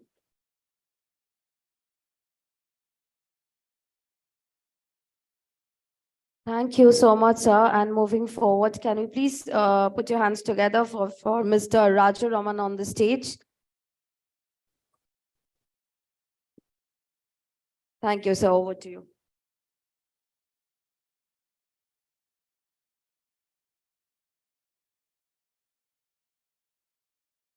Yeah, good afternoon, everyone. We represent coconut plants, who is a major consumer of alumina refractory. So second half, I will cover the technical session. Most of the data I will share it. Already we run short of time. I will highlight some of the data which is useful for the manufacturer, particularly policymaker. So considering the 2030 target, 300 million, so it may possible maybe 2030, 2035. So we record additional around 50 million ton coconut plants, maybe Chinese version or maybe German version, maybe domestic version. It's a very surprising part of that. So every 1 million ton coke plant consume around 80,000 ton refractory. So we need additional 37 to 40 lakh ton refractory in the next 8 to 10 year period for the coke oven alone. This is a very major crisis topic. So we don't have that much capacity in India to cater the coke oven side. So every 0.4 million coke plant capacity need on an average of 32 to 35,000 capacity refractory, out of which around 50% volume is silica refractory and 50% volume is the alumina refractory. In that also 20% may be lower alumina like 30 to 40% alumina, and balance 30% is the high alumina, maybe 50 to 65% alumina with the low ferric and other thing. So this is a very interesting topic to discuss and cover. And in addition to that, there is one more point to recall. Whatever the existing coke plant in India that already consumed around 40 lakh ton refractory. Mostly again 50% is silica bricks, 50% is the alumina bricks. So all put together in the next 8 to 10 years, we need on an average of 37 to 42 lakh ton refractory for the 8 to 10 year period. So balance we will cover in the next session in the technical session, because coke oven going to invest around 75,000 crore for the 300 million ton target of steel. Again, there is a technology discussion, everything will be there, because already Mukherjee Dada highlighted one more point, whether coke will be there or not. Definitely coke will be there for the 300 million ton requirement. Maybe there may be some depletion happen for the next 200 million, maybe after 35 for the target of reduction in carbon footprint. Thank you very much. We will cover all the rest of the topic in the technical session. Thank you.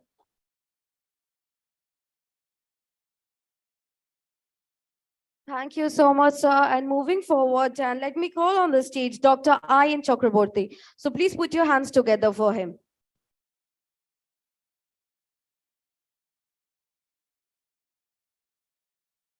Well, what has been talked about many other aspects of refractories.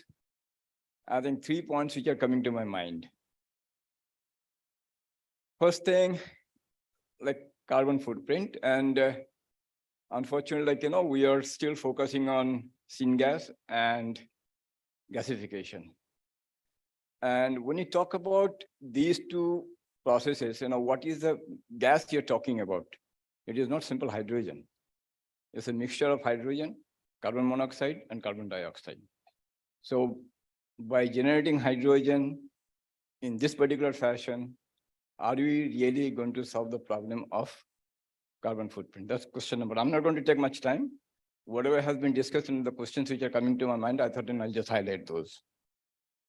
This is the first question which is coming to my mind. Is the syngas or gasification the solution to the problem what you have related to the carbon footprint? Second thing, beneficiation has been talked about, raw material issues have been talked about. We also need to introspect, what are we doing ourselves, especially as a raw material supplier, though I'm not in the raw material supply situation, but still we need to introspect. Let us take example of, everybody knows it, Virginia kyanite from USA. Globally, they are supplying kyanite and they virtually have a monopoly. Okay. But Mother Earth doesn't give them that particular quality. They basically get a material, the beneficial extent, the extent of beneficiation such that they yield, their ultimate yield is only 17%, 17% of the material what they're extracting from Mother Earth. And they take it to that level to get the product which is acceptable globally. The unfortunate part is we Indians look at the market as India itself. We don't go beyond the boundaries and just say I have a material which can be ruling the world. In fact, in case we approach the problem in a correct way. The second thing. Third thing what is coming to my mind is, yes, we have a lot of raw material uses because we have been in the technology for my whole life. But can we look at it? Because we are not in the raw material supply situation, so I cannot do that. But the thoughts which comes to my mind are, everybody who is in the field of refractory knows about spinel, okay, which has the capacity or the capability of absorbing, fluxing material like iron oxide, or any of those kind of stuff can be absorbed. And in the process, what happens? The surrounding situation gets improved naturally. Because it basically absorbs it, and so the bad effect of all these constituents are not there any longer. So can we make use of, there are ways and means of doing it. Theoretically, that has to be, checked in practice, especially Segi was talking about calcium aluminate, the field what he is in. They make a material, which is calcium hexaluminate, that also has a similar capability. It's not spinel, but it also has the capability of absorbing iron and other ions in the structure. And in the process, what happens? The surrounding gets benefited. The materials, what we have, and rather what Indians get from their Mother Earth, within the boundary of our country. Can we talk about a process or develop a process where the similar kind of situation arises? We end up in getting a material by processing it, so that the surrounding situation gets improves, like what happens in the case of spinel, or for the matter what happens in the case of calcium hexaluminate. So these are the three things which are coming to my mind when I was listening to all the discussions. Whether we are solving the what you call the carbon footprint problem by staying with only steam forming process, which is a normal process for generation of hydrogen, or for the matter in gasification. The way the situation is, probably answer is no. So we need to think beyond that. Second thing comes we have to change our mental blockade about seeing India as a market. We think of global, the whole world as a market, and try to beneficiate our raw material so that it can be competitive in the world market altogether. And Virginia kyanite is a fantastic example in that regard, because their yield is not even 17%, 17, and they rule the world. And third thing is can you think of the material processing in such a way that the raw material itself basically, has kind of structure, which is going to absorb the surrounding, and so though as such it's chemical, it's not, refractory in nature, but it becomes refractory in nature. That was my thoughts. Thank you so much. Thank you. Hello. Yeah. Thank you, Dr. Chakravarti. My relationship with Dr. Chakravarti takes me back 25 years back when Dr. Chakravarti had no gray hair. So 25 years ago, every issue I wanted write up on anything to do with the refractories, I had only one person to go to. And he was ready to write for me, absolutely free of cost. So my regards to Dr. Chakravarti for all the help that he has done over the last 25 years to me.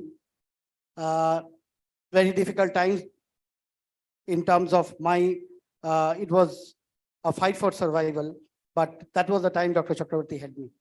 So thanks to you, Dada. Before we move on to the next session, we have the presentation of the mementos. But before that, I just want to check, is Mr. Ayush Raj Sinha here? Mr. Ayush Raj Sinha, are you here? Okay. So Ayush Raj Sinha is a very young officer in the Ministry of Steel who forms a part of Steel Secretary's team, and Steel Secretary has personally asked him to attend this event. So he called me yesterday evening. I'm sure he must be somewhere around. So I will get hold of him a little later. In the meantime, let us see who all we have back on the dais. Where is Mr. Narendra? Has he left for the day or is he coming back? He will come back. Yeah. Yeah, of course. Before the mementos, there is customary vote of thanks. And who else can propose it than someone who is a spokesperson of the refractory industry, Secretary General of Indian Refractory Makers Association. And let me promote his publication because we don't compete. I belong to steel, he belongs to minerals. So he runs a magazine called Indian Minerals. And let me, those of you who are interested, not only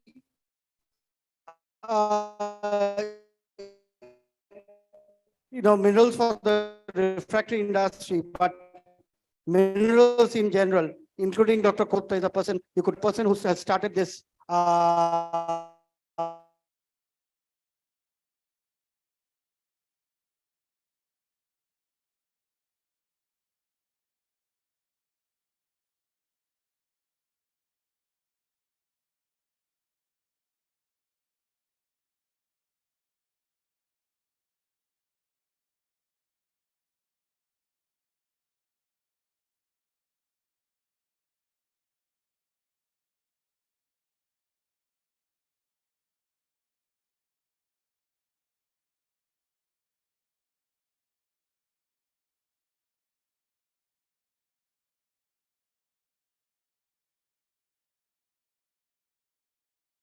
need to address.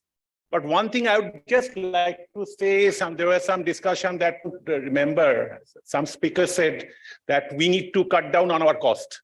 That is the key problem that Indian refractory industry is facing. Our profit, we are being asked to deliver a lot of things, but at the end, we are also expected to cut down the cost. I just want to remind the that at the end, the objective of a steel maker should be to reduce the cost of production of crude steel. And but ultimately, a lot of issues are associated with it. If we take a view at the SNE units who are working on a very wafer thin profit margin and who have a very low risk appetite, we all know that DD kilns have been scrapped all over the world at least 20 years ago. But India is the only country who is still putting up DD kilns. At least 10 to 50 DD kilns have come up in the coalfield region in the last 1 year. So why this is happening? Because we are the cost of putting up a DD kiln is very small compared to tunnel kilns, and they are working on. They are producing some low-end products where profit margin is very low. They have to fight on reverse auction platform. So they are in a catch-22 situation. I think the steelmakers need to address this issue. Anyway, I thank Abhi Narendra sir. I think he has gone out for his gracious presence, and he offered to include refractory in the PLI 2.0 scheme. I thank Sri Anirban Dasgupta, my namesake. I'm Anirban Deep, he is Anirban, for taking his time to attend. My good friends, Mr. Jyoti Bhattacharya, Mr. Sunanda Sengupta, they gave excellent presentation. Jyoti is very acerbic in his comments, very open, and I think very much needed. It was very nice to hear from Mr. Seki Idikula that WFA, a green WFA is being produced in Bahrain plant, and I think it's a very new thing, and it's a lesson for all of us. Maybe it's time to encourage green refractories, or I mean, the way Europe is promoting green steel or carbon-free with steel without any carbon emission. That way we can think of this kind of raw materials. Only steel industry and Ministry of Steel need to take an initiative in this regard so that these things can happen. Mr. V.R. Sharma, he has always been very good in mentioning the importance of refractories. He made a very important point that steel industry needs to invest in refractories. And the syngas is his pet subject, which there are some issues. What Dr. Ayan Chakrabarti said, that ultimately what you do with CO2. Mr. Sharma said that sequestration in the redundant, I mean the abundant abundant coal mines. But how do you do that? I'm not very clear. Sometimes I was jokingly telling him, one person said that you put up a soda or a thumbs up plant or a Coca-Cola plant adjacent to your syngas unit. Anyways, I thank this refractory is not much discussed thing. We all, when we talk about minerals, I was in Indian Steel, people were, when we talking about minerals, we were talking about iron ore and iron ore and iron ore. But then I said that we have refractory grade bauxite, we need magnesite, without which you cannot produce even a kilogram of refractories. So I thank Mr. Nirmala Mukherjee for this organizing this beautiful session, this great conference for where exchange of thoughts and ideas are happening. I thank all the sponsors, the exhibitors with whose generous support this conference could take place. And I thank all of you here who are present today to take part in this lively interaction. Thank you very much. Thank you, Dada. Thanks. You know, they say, do you thank your mother every day? You don't, but then how do you express your gratitude for someone who has done so much for you? So Dada has helped me a lot during the course of preparations for this conference. So there are certain debts you can never repay. You can only express your thanks from the bottom of your heart. Thank you, Dada, for all that you have done. With that, I think we are just a few minutes away from our scheduled lunch time. So if I stretch this for another hour, it is impossible. People are, I mean, all my friends are hungry.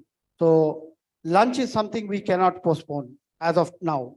So the best option is we combine session 2 and session 3 together. So we save time, and that way we can do justice to the lunch, because we don't want the lunch to get cold as well.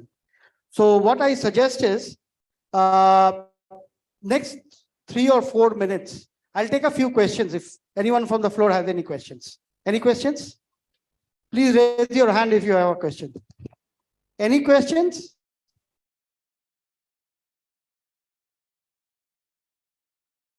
How can this be?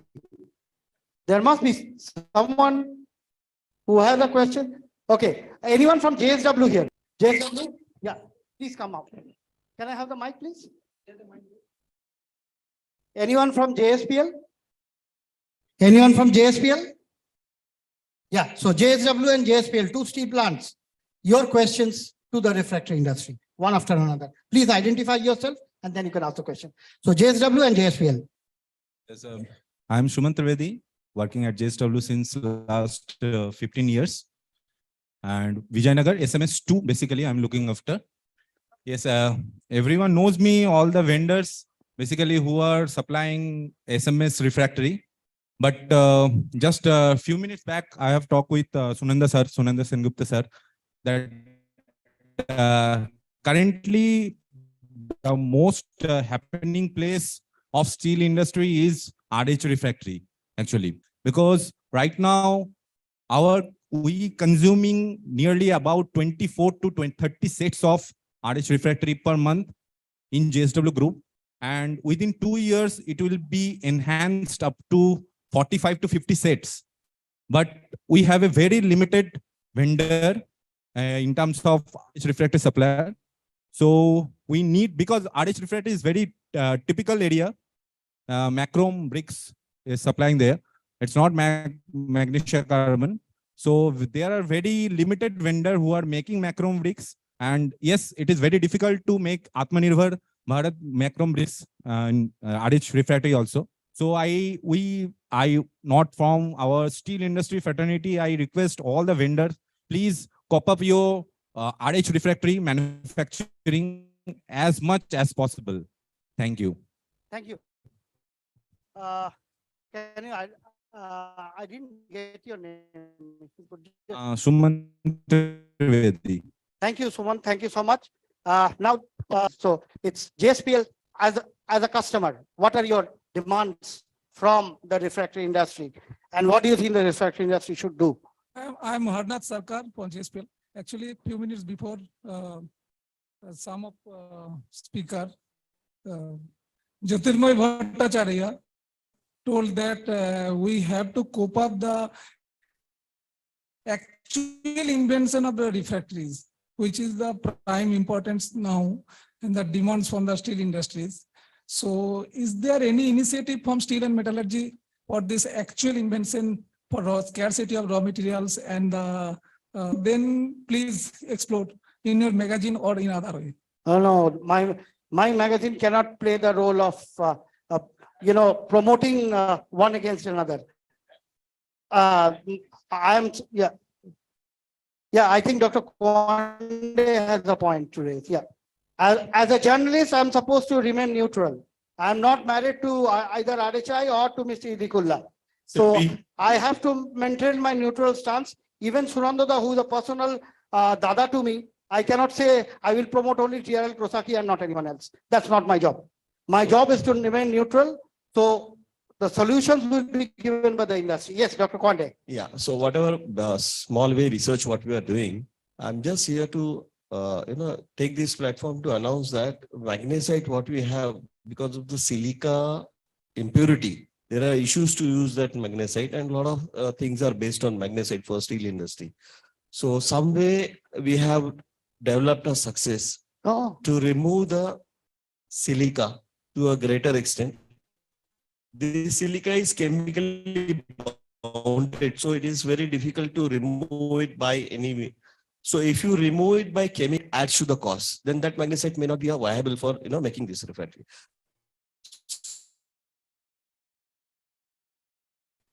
To remove this chemically bounded benefiction process gets successful in this particular product, I think we can create refractory bauxite or anything in a bigger way, because this is something I'm talking about, organic way, or maybe some bacterial actions and other things. Thank you. Thank you. Before we close, we have the presentation of the mementos. But before I do that, I have a very important person to call up. Mr. Abhijit Narendra sent me a message that Secretary Steel has nominated a very young officer from Ministry of Steel, who is a part of Secretary's team, to be here with us and attend the refractory conference. His name is Ayush Raj Sinha, very young, smart officer from Ministry of Steel who works with Secretary's team. Ayush, if you could request you to come up. Could I have the mic? Yeah, please.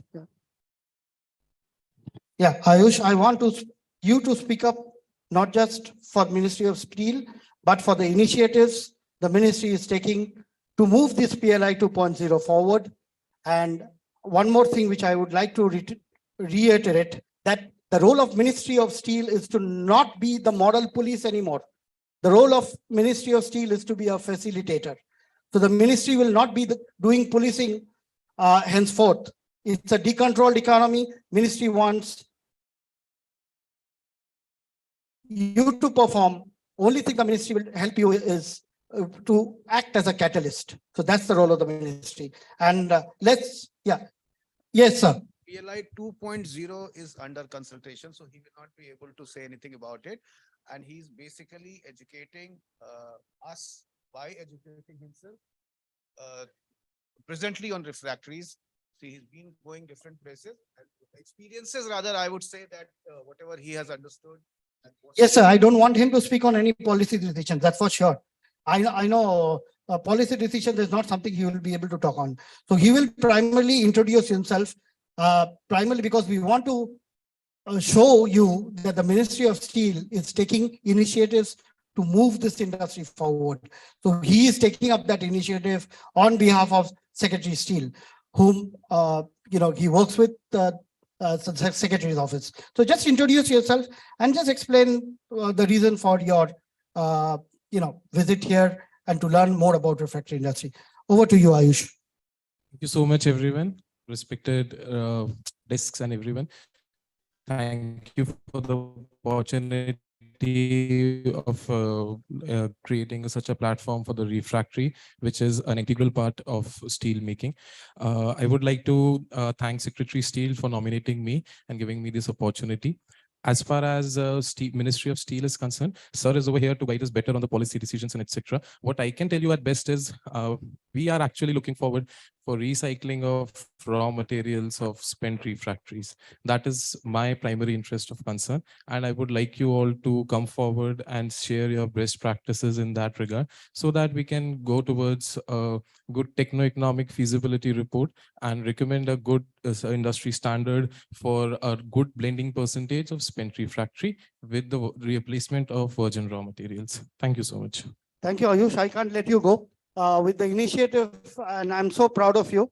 As a small token of appreciation, may I request Rinki to come up? I would like to present the first memento to the youngest officer in the Ministry of Steel who has taken up the initiative. So that's my small little way of appreciation of the efforts of Ministry of Steel under the Secretary's leadership. Could we have a small memento presentation for Mr. Ayush Raj Sinha from Ministry of Steel? And Ritika is my executive assistant. She'll present a Uttorio to you. Ritika, come. I'll teach you Bengali, don't worry. She is a Punjabi, by the way. Huh? Yeah. Thank you, Ayush. Thank you so much. God bless. I'm really proud of you.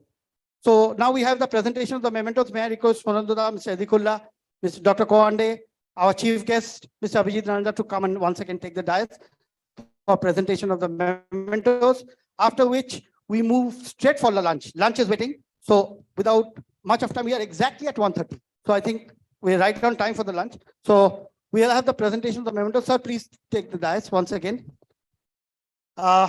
May I request Aishwarya to now, sort of announce our speakers. Not everyone is here because Anirban has already left. Once again, I will just Yeah, call up the names. I think, yeah. Once again, I will just Yeah, just call up the list because I think Jyotida has also left. Jyotida is also not here. Jyotida, are you here? Jyotida has left, no? Yeah. So Mr. Jyotirmoy is there? No, he's not there. Anirbanda, please come up. Yeah, Anirban too. Anirban Deep Das Gupta. Mr. Ish Mohan Garg, the chairman. Dr. Ayan Chakravarti, yeah. Dada, how can you be left out? You should be the first one because out of these gentlemen, I know you for 25 years. So my relationship with you goes back 25 years. And those years, there was no one to write for my magazine. He was the only one. So thanks to Dr. Chakravarti. Yeah. So the first memento to Mr. Rajaraman is also again a mentor and a guide. So Mr. Rajaraman, MD of TVQ Cohen Consultants. A big round of applause. Can we expect a big round of applause? I know people are hungry right now, but come on. Yeah, Dr. Sanjay Kwande, who connected with me during the period of the pandemic. And we did quite a few webinars together during the period of pandemic, because I was looking for someone who was doing R&D work on refractories, and I fortunately found him. And then we had IMT, which also Big round of applause. Yeah, round of For every memento and for every Utturiya, we need a round of applause. I know people are hungry and running out of energy, but that won't go there. Thank you, Dr. Abhijit, Mr. Abhijit Narendra. And my next logistics conference, one person I'm banking on is Mr. Abhijit Narendra, because in railways, he has done a fantastic job. And the same thing he's doing in Ministry of Steel. So not just one, 2 rounds of applauses for our Joint Secretary, who's doing a wonderful job. Mr. Seki Idikulla. Once again, I would like to repeat that Mr. Abhijit Narendra was the one who brought, this corridor. Yeah, but you had a lot to contribute in the freight corridor. Yeah. So next is Dr. Ayan Chakravarti. Then my dada, Mr. Sunanda Sengupta.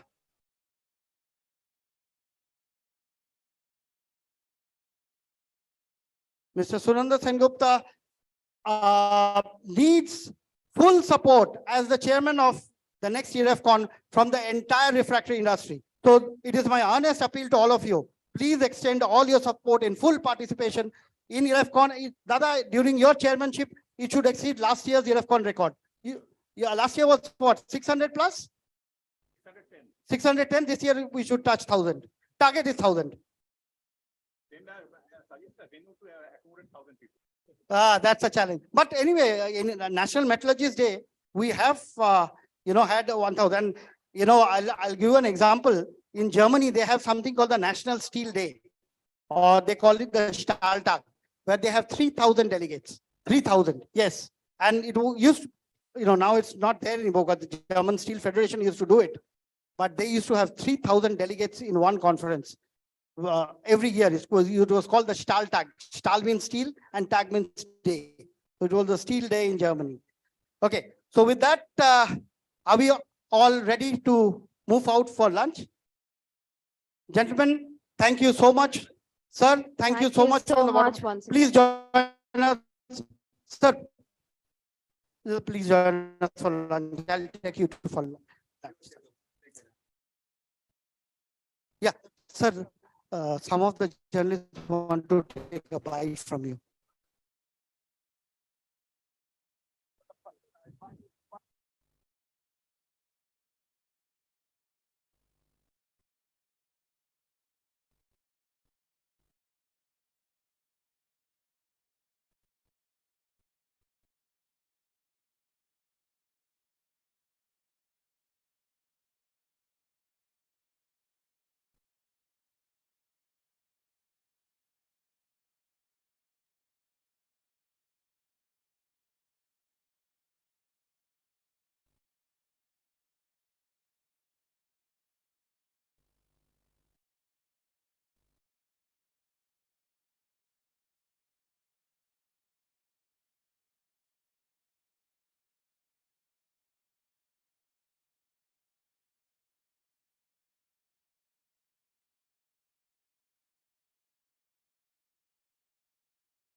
Dr. Arup Shamanto, Dr. Ayin Chakraborty, Mr. Sunanda Sen Gupta, Mr. Ashish Kumar Kundu, Mr. Krishnendu Kumar, Mr. Suman Trivedi, and SD Mazumdar. So anybody who is here can please come and join us on the stage. So this is the combination of the first and the second.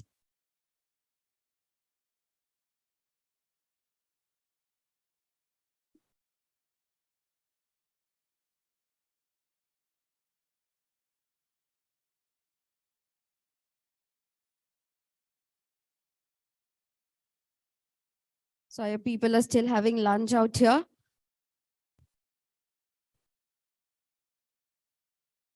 Third session, yeah. No, first and second session has been combined.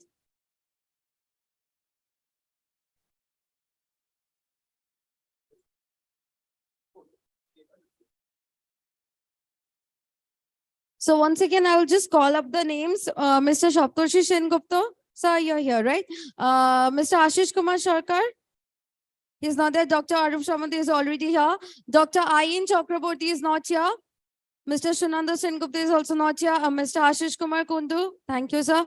Mr. Krishnendu Kumar, Suman Trivedi, and Mr. SD Mazumdar. So yeah, thank you, sir. So these are the combined sessions that will be holding on because of the shortage of time we have.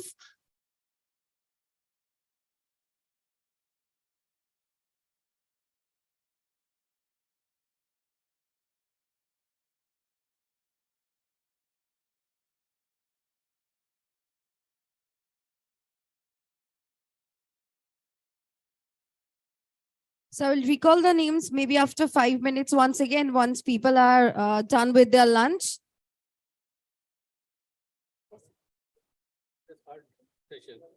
But your name is, sorry, just stop. How it can come now?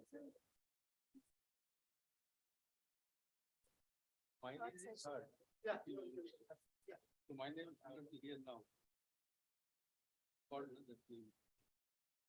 Which you are from?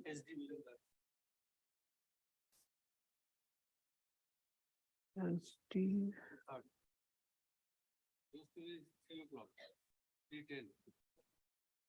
3:10 means this is the session. 3:10. Mr. SD, yes, please take your seat. So first and second combined is in this session. We have combined two sessions together. Yeah, yes, you're in the second.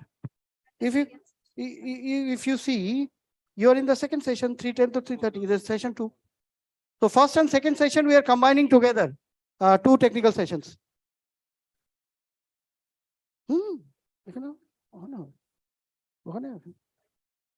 Okay. So yeah, sorry. May I request our session chairman, Mr. Sunanda Sengupta, to. He has left. He knows he will be chairing this session. I told him. He should be here around. May I request? So this session will be chaired by Mr. Sunanda Sengupta, Deputy Chairman, IRMA and Executive VP Marketing Sales of TRZ Kazakai. Yeah, sir, he is not here, I guess. He should be. I told him already. So let's wait for 1 or 2 minutes before the session chairman comes in. So in the meantime, let me see who else is missing from here. Mr. Ashish Kumar Sarkar, he has not come. Dr. Ayin Chakraborty is not there. Who is not there? Dr. Ayin Chakraborty. Yeah, session chairman has come. Yeah. Kalyani Hospital was which presentation? Ashish Kumar Sarkar. Okay, so Ashish Kumar Sarkar has not come. So other than that, Dada, may I request our session chairman to come and take the dais? And Dr. Ayin Chakraborty also has to come. Dr. Ayin Chakraborty is not there, and Suman Trivedi. Sunanda Sengupta. Sunanda Sengupta is sitting next to Mr. Kundu. Yeah, Mr. Kundu, if you could just push a little bit. And you can remove Ashish Kumar Sarkar. He has not come. You can remove him. Yeah. Mr. Ashish Kumar Sarkar is not here. Rest you can get some space because one person is not here. So session chairman, Mr. Sunanda Sengupta. I hope everybody is out here. Mr. Shaptoshi Sengupta is there. Dr. Arup Samanto. Yes. Dr. I.N. Chakraborty is not here. Mr. Sunanda Sengupta is here. Mr. Ashish Kumar Kundu. Krishnendu Kumar. Yes, Suman Trivedi is not there. Right? Suman Trivedi is not there. One or two combined. And S.K. Mazumdar is there. No, one dropout.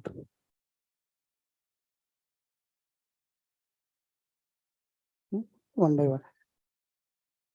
You know, session chairman will introduce. No, you can just ask everyone to one by one to introduce themselves because we don't have their CVs with us. Not every. So, yeah. So we have Dr. I.N. Chakraborty is over here. Dada, please. If you could just, Dada, please shift a little bit because we have one extra chair. You can push it back. Yeah. So you have some space. You can move a little bit. And one by one, can we have cordless mic for the? Yeah. Dada. Only Mr. Suman Trivedi, I guess, is missing, sir. Only Mr. Suman Trivedi. Mr. Suman Trivedi, are you here? He's coming. So, Mr. Suman Trivedi, are you here? So for this session, only Mr. Suman Trivedi is not present right now. Yeah. If Pradipta, you can locate Mr. Suman Trivedi, please bring him on board. And I'm handing over the session to the session chairman, Mr. Sunanda Sengupta. Over to you, sir. Thank you, Mr. Mukherjee. So, welcome back once again to the post-lunch session where we will have the technical presentations by our eminent speakers. Conducting any session after a lunch is always challenging.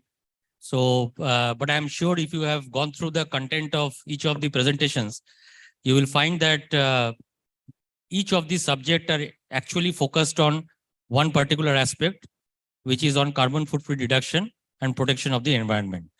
So I'm sure that you will find it knowledgeable, and it will also give us a lot of takeaways as we end the conference. So what I would do is that I would kind of request each of the speaker and for their presentation, and request them to introduce themselves, because I don't have the CV with me for the speakers. And each of the presentation is for a duration of 20 minutes. So what I would request all the speakers is to restrict their presentation for within 15 minutes, and we will keep a 5-minute slot for the question and answer session from the audience.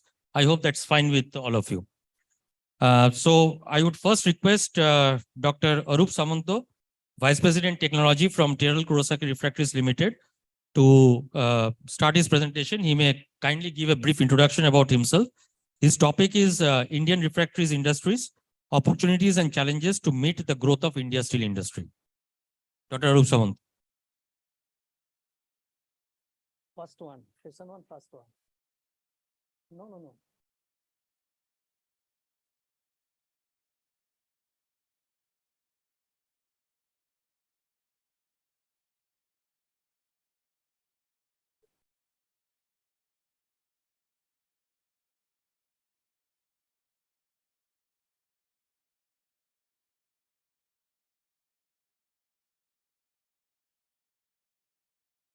Good afternoon. Already chairman mentioned that a session after lunch, very difficult, even also before lunch, because that time people are hungry.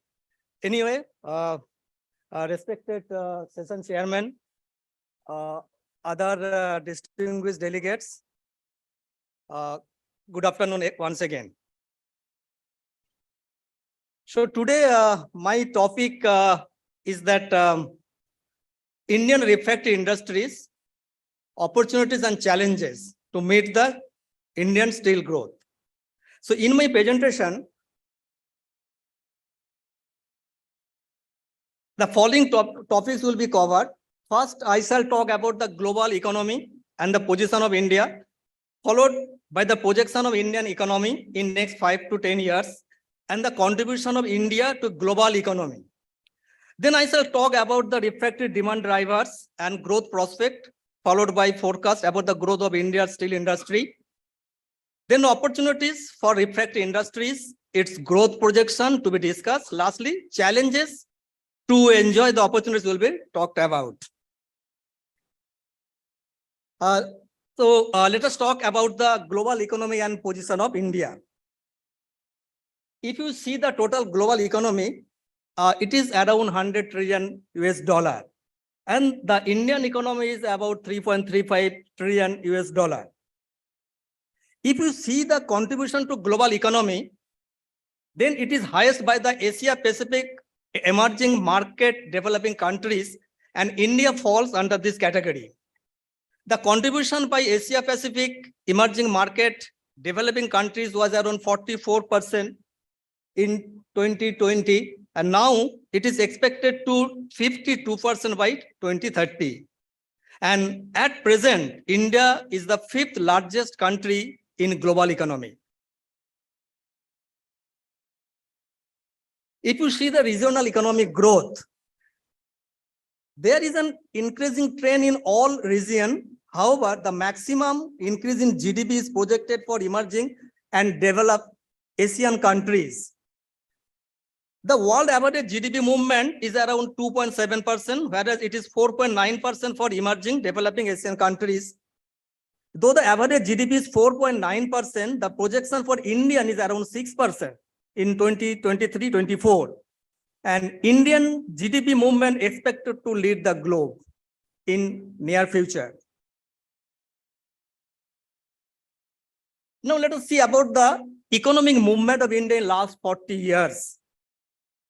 Starting from 1980, when the economy of India was around 0.81 trillion US dollar, and the position of India was 11th in global economy sense. In 2020, the Indian economy is around 3.35 trillion US dollar, and the position of India is 5th. As per growth projection, India becoming the 3rd position with the total economy of 5th trillion US dollar, just after China and USA by 2030. So this is the projection that India becoming the 3rd position by 2030 in global economic sense. Sustainable growth is very important. And there are few major parameters which control the growth. Basically, there are 4 pillars for the growth of any country. So these are pillar infrastructures. Policies is number 1, followed by infrastructure and logistics, urbanization and capex. And Indian economy is moving considering the 4 pillars.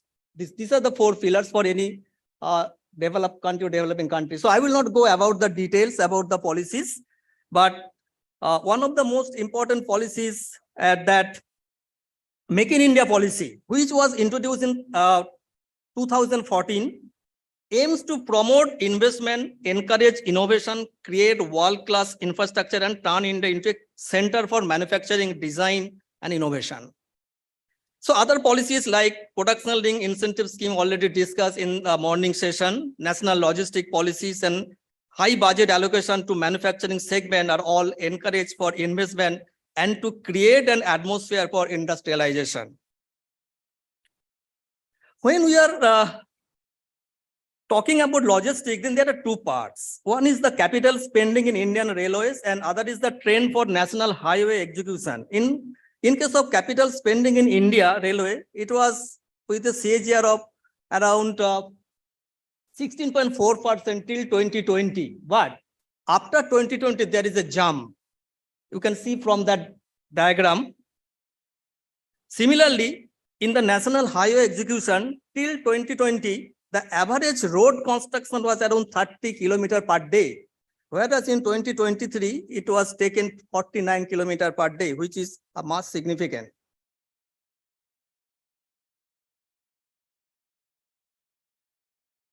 Urbanization is another indicator of economic growth.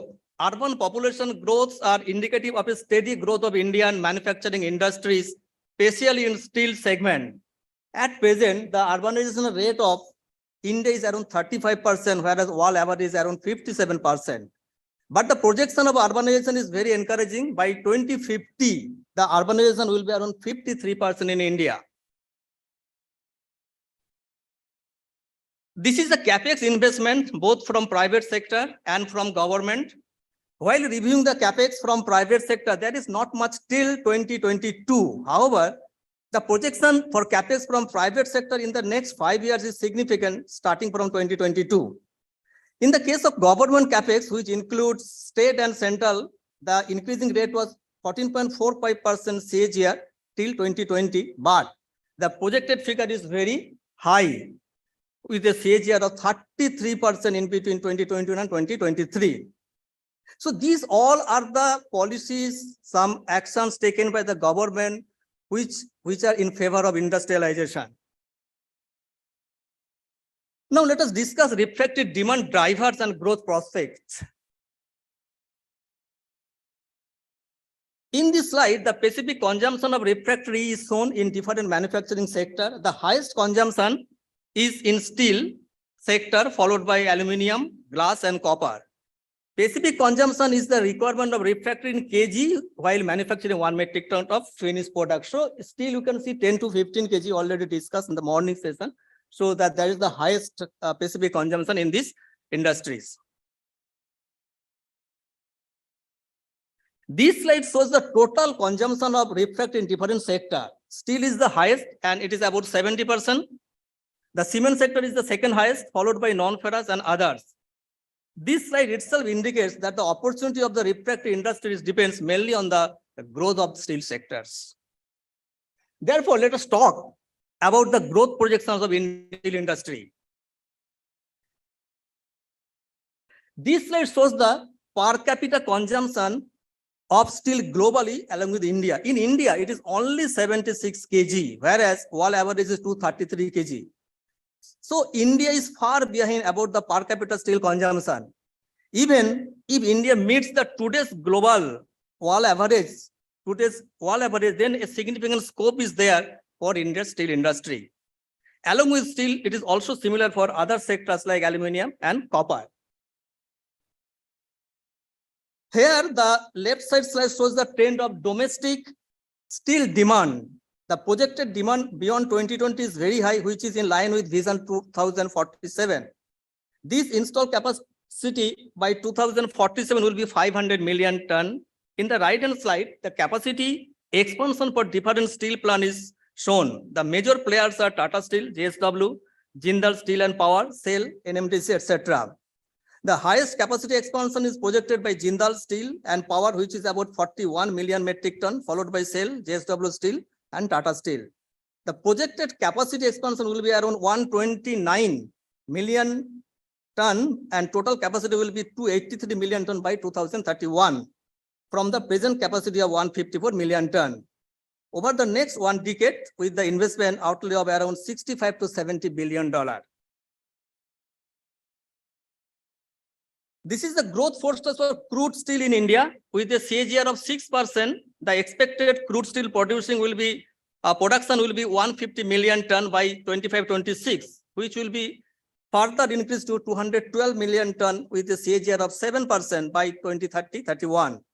One important thing must be noted that in future, maximum steel will be produced through EAF route, shifting from VOF route.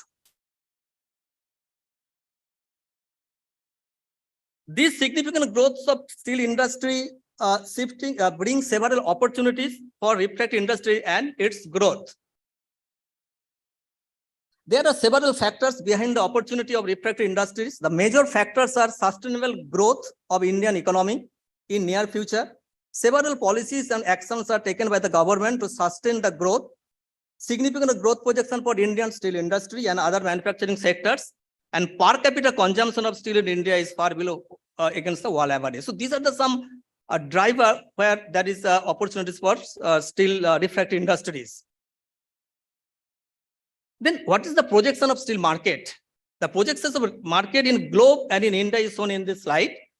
By 2025, world refractory market is expected to $38 billion and it will be further increased to $47 billion by 2030 with a CAGR of 4.5%. On the other hand, if you see the Indian refractory market, today is around 10,000 crore rupees in Indian market, which will be around 12,000 crore by 25-26, and it will be further increased to 15,000 crore by 30-31 with a CAGR of 5.5%. So it indicates The refractory market growth in India, the CAGR rate is higher than the global, that world average. Then what are the challenges? To enjoy the opportunities, several challenges must be tackled. Refractory industries are also having several challenges. In next few slides, major challenges for refractory industries will be discussed. One of the major challenges is raw material. So many, particularly all the speaker discussed about the raw material, and that is the major challenge today, all the refractory industries, and the security of long-term sustainability. At present scenario, the business model has been changed from only supply to supply, apply, and supervise. It's total package, total management kind of thing. Even the user industries are looking for mechanization and automation for application of refractories, along with online health checking for their equipment. Changing technology at user end is aggravating the challenges along with carbon neutrality and lack of research work due to inadequate talent. So talent, today's young talent, they are not interested in to come in this industry. So for refractories, so I will little bit discuss in depth about the raw material and carbon neutrality, because all the topics time will not permit to discuss. So therefore, in raw material front, about 55% cost is for raw materials, and about 50% raw materials are imported. It is as good quality raw materials are not available in India. In some of the major refractories like magnesia carbon refractories, spinel brick, taphole clay, trap castable, where 90% raw materials are imported, and which are the major raw material for steel industries. Carbon neutrality driving rising global energy price and uncertainty in ocean freight put pressure on raw material price globally. So these are the beyond the control of the refractory manufacturer. Let us get one example, magnesite. So magnesite is one of the raw material which is the source for fused magnesia for manufacturing magnesia carbon refractories. And when you say China is having 66.7% magnesia. So therefore, all refractory industry, not only India, globally, they are depend on China to get the good quality of the magnesia to manufacture the magnesia carbon refractories. Now, China also taken some action. So they are also the carbon neutrality by 2060, they will be too, and also the power, and therefore so many restrictions they are imposed for their power and production and any other policies and minings, etc.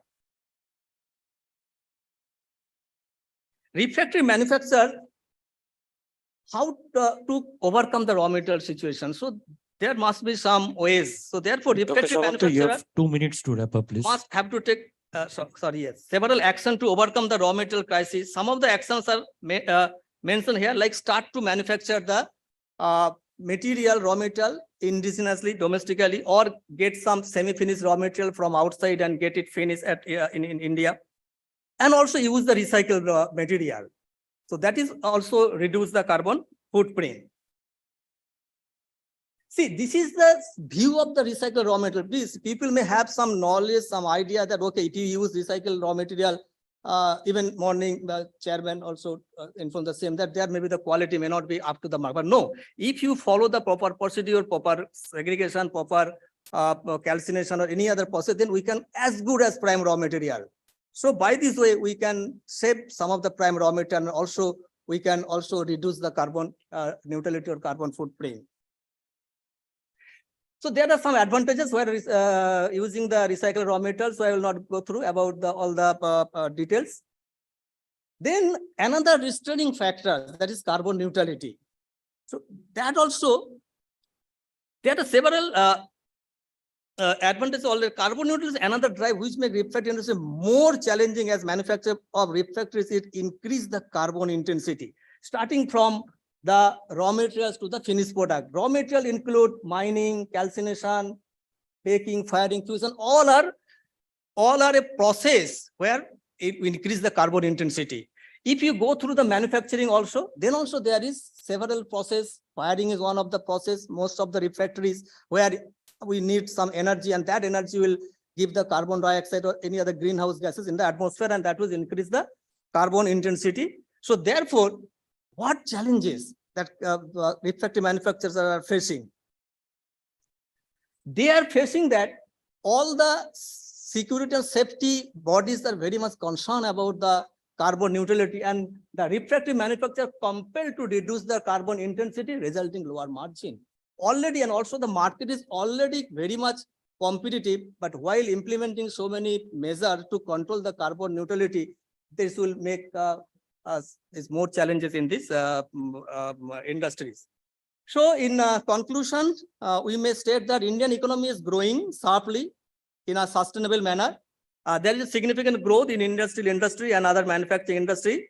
So with the growth of user industry, there is opportunity for refractory industry. At the same time, several advantages are there in refractory industries to fulfill the requirement of user industries. And refractory industries must take several initiatives to overcome the challenges and to take part the growth journey of Indian economy. Thank you for your patience hearing. Thank you, Dr. Shamanto. I would like to now invite questions from the audience. Yeah, Mr. Shamsundar Das. Yes, can somebody pass on? Yeah, I think.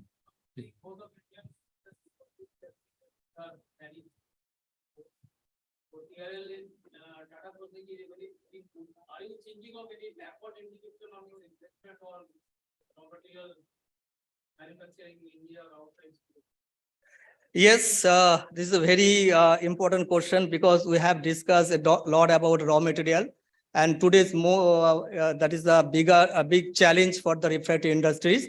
Yes, TRL Kurosaki have already on the job to backward integration of the raw material and also how to self-sufficient about the raw material. So we are measuring today, we may be 20% or 25% self-sufficient raw material. So after 2 years, after 3 years, we have to increase the self-sufficiency while doing some synthetic raw material, while or some plant for or also use some recycled raw material. So we are on the job to increase our self-sufficient index. We are calling it the index to increase our index about the raw material form.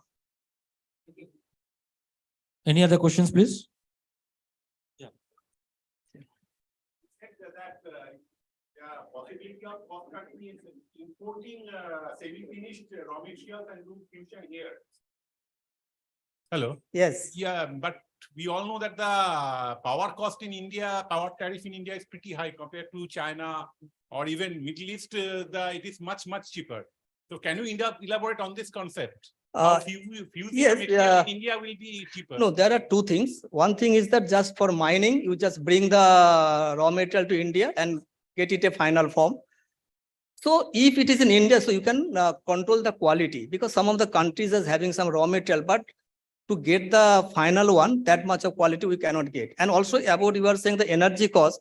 Yes, energy cost, India is not that much of cheaper than other countries, but that actions has already been taken in India. So that's why this point I have mentioned that bring the semi-finished raw material to India and get it finished at India and supply to the refractory users. Okay, thank you, Dr. Samanto, for a very enlightening presentation. Big round of applause for him, please. I would now invite the next speaker, Mr. Ashish Kumar Kundu, Director, Bangamuni Cluster of Refractories Association, to make his presentation.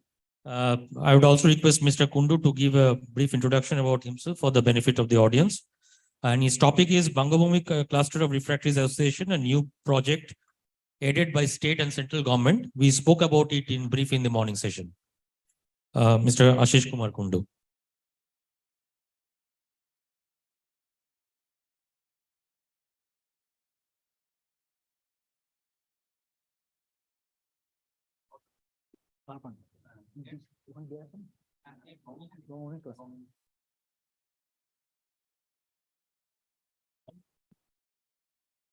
Good afternoon, everybody.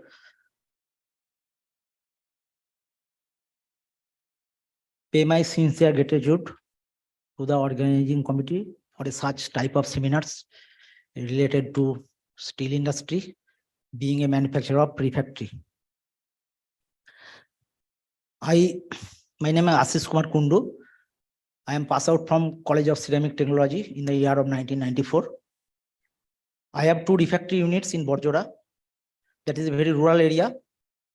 I went there as a serviceman, but after that I myself has developed 2 refractory units by name Shatabdi Mantik Industries and CK Refractory. Also recently I have started a paint industry. that is going to be start.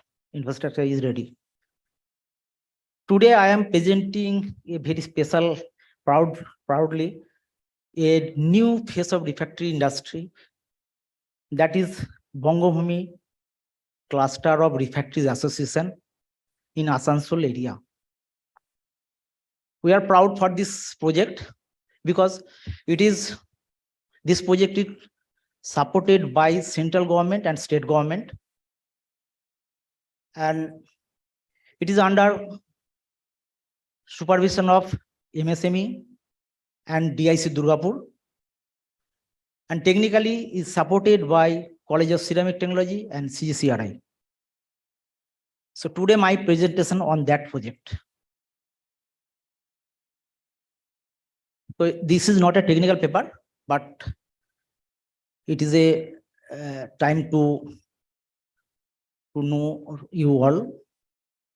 So this project actually will support to the all refractory industries in this state. There are common facilities. Actually, this project is CFC, Common Facility Center for Refractory Industries. So in facilities, there are 3-4 sides. Like there is a very R&D, good R&D center. There are processing unit through rotary kiln. The unit have crushing units and all these types of facilities there.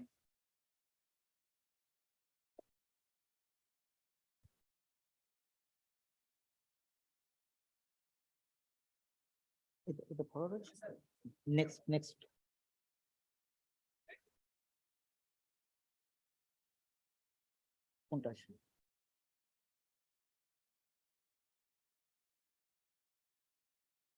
Play করছে না।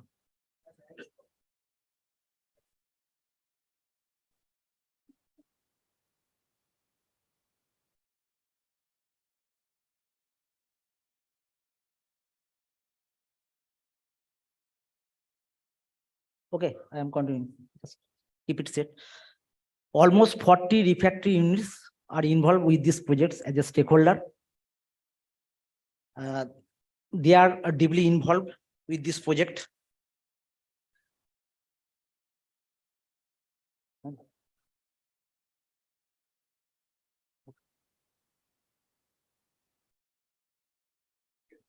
ঠিক আছে তো?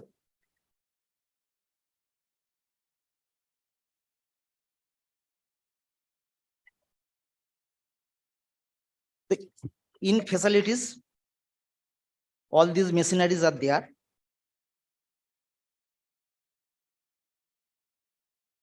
So there are all casting units, like Jokasa impact mill, that is very common refractory casting units, and there are total facility of chemical analysis that is very much essential for this refractory unit, and all type of laboratory equipments are there. And also we have a plan to take their XRM machine for quick testing of refractory raw material and finished product.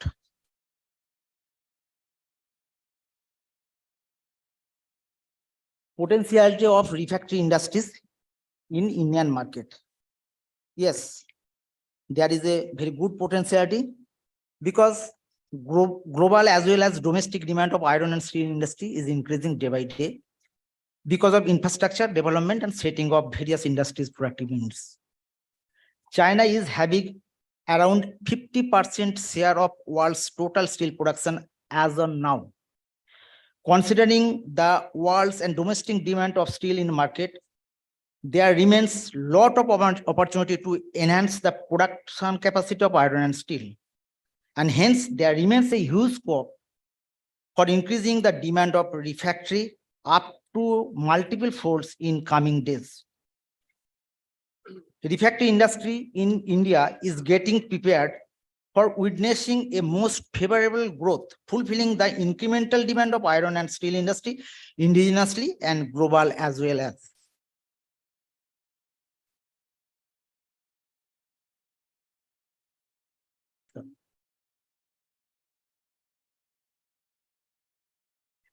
Make in India concept and implementation. It is a very good approach from government side. And we should be careful about that because for the benefit of ourselves. Government of India through different projects, concept and policies encouraging Indian industries and citizens to reduce the import dependency and select indigenous substitutes. This is very vital point. It helps nation to strengthen the economy of our country by saving foreign currency and develop the infrastructure, technology, and concept of our domestic manufacturing facilities.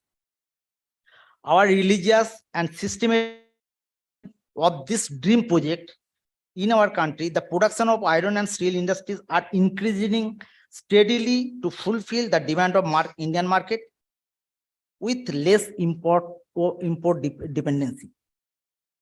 On other hand, after the production target of Indian iron steel industries being increasing, the refractory industry being one of the most important supporting industry for steel making are also witnessing a steady increasing in the demand of their products.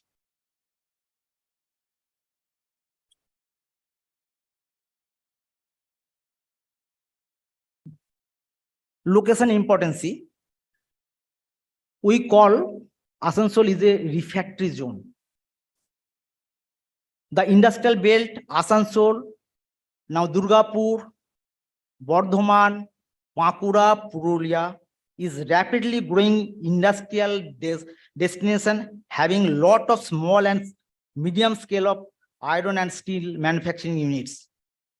And also exist 4 to 5 integrated scale of iron and steel industries there. Having a good infrastructure of road and rail for an easy community with the rest of the part of the India with lot of nearby 2 seaports with modern source equipments for both small and bulk handling are the prime additional advantage of this location. The availability of raw materials for making iron and steel are naturally available in this part of the India. The availability of qualified and skilled manpower in and around is the additional mode of importance. Considering all the above advantages of this location, there are almost 100 refractory units of different scale are in operation.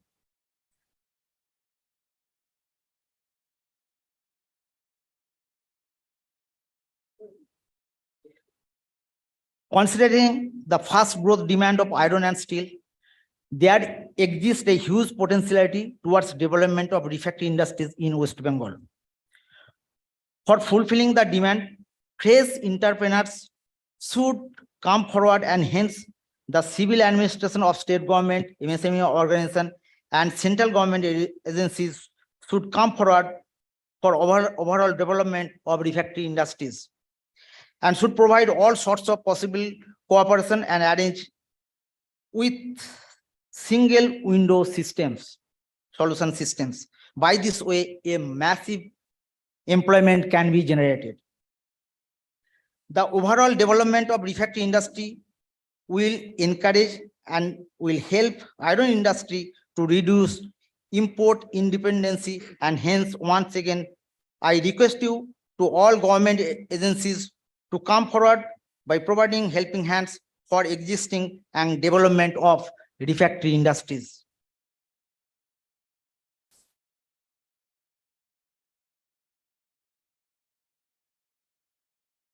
Here are some views of plant. It's a very new and encouraging project, and we can help all the refractories units in that area and also throughout the state. So this is my presentation. Thank you all to pay your attention. Thank you, Mr. Kundu. I think it was a nice presentation with a lot of information about new initiatives in the eastern sector. I would like to invite questions from the audience, please. Yes, please. It is in a single location, but within the state, any refractory unit can take the advantage from that point. And it is a cluster for refractory association. Any refractory units can take the advantage from that unit.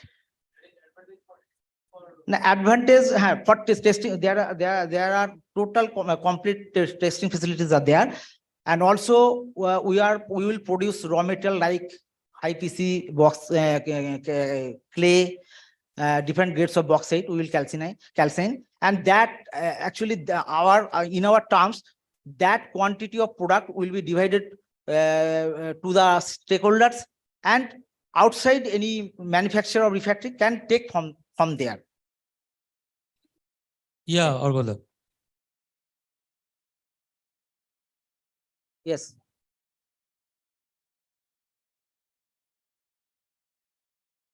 Actually, I'm from Asansol. Yes. So I am near to you. Yes. Most welcome. So it's nice that you have created a refractory zone near to Asansol. Yes.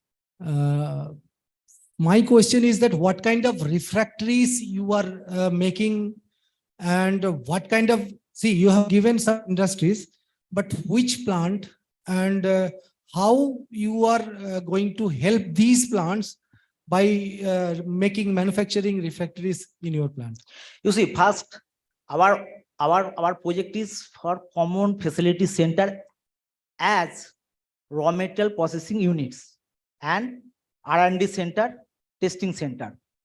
There will be no refractory product right now. In due course, we will thought for refractory products, but as a common interest, we will calcination.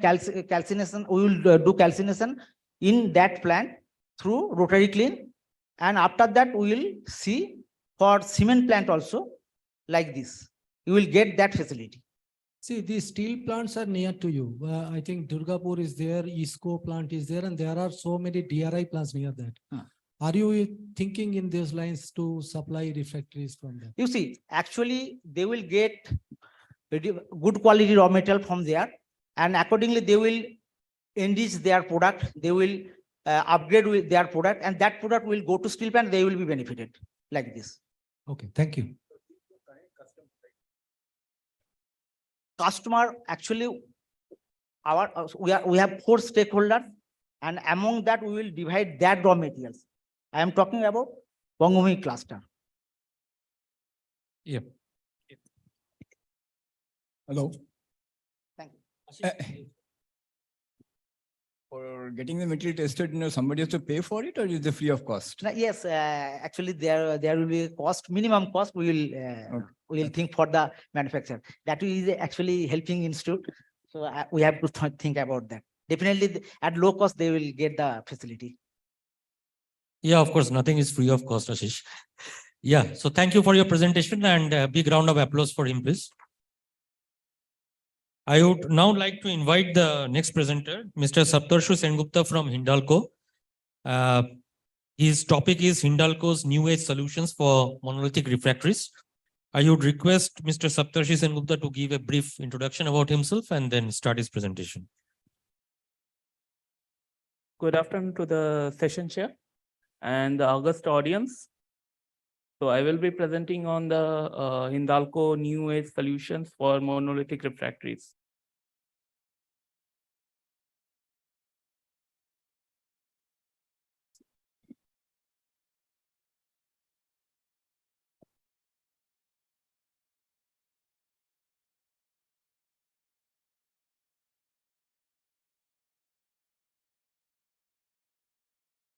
Yeah, moving on to the topic.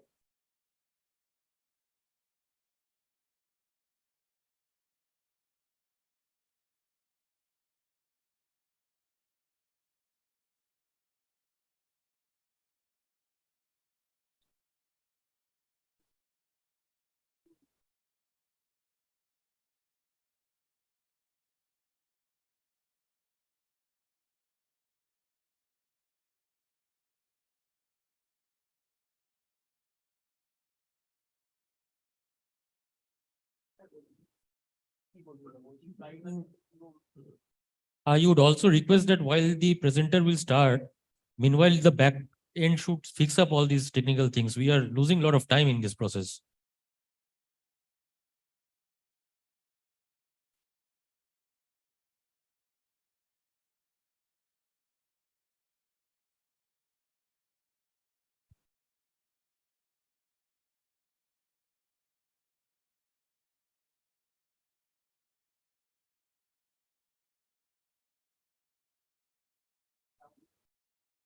Please fix it because it's very difficult for the presenter to concentrate. Yeah, a small introduction to Hindalco. We have three verticals. One is aluminum, copper, and I am representing specialty alumina. Brief history of Hindalco Chemicals. We started long back in 1968. It was a smelter plant plus a calcination facility, and from 2000 we kind of converted to 100% specialty. The market segment, major market segment what we are into, especially refractory is one of our major market segment.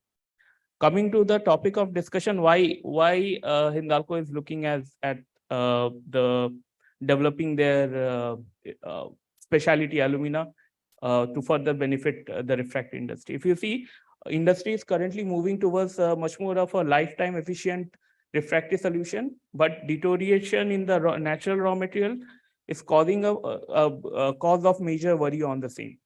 And to rectify that, synthetic raw materials with a good properties is must over there. And one of the major part of that is the matrix part of the castables. So the investigation was based on that. So I will be covering up the presentation in three parts. The first part is the impact of processing parameter of the reactive alumina properties. So if you see, we had taken a three alumina, these are our brands, this MR10SG, LHR1SG and SMA4. So LHR1SG and SMA4 are both half micron alumina, that is D50 is less than 0.5. So in general, when we talk,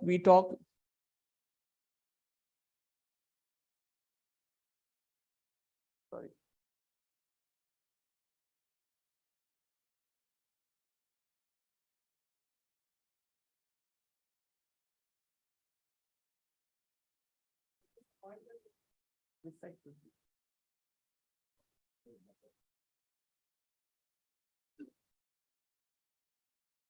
This side is the point.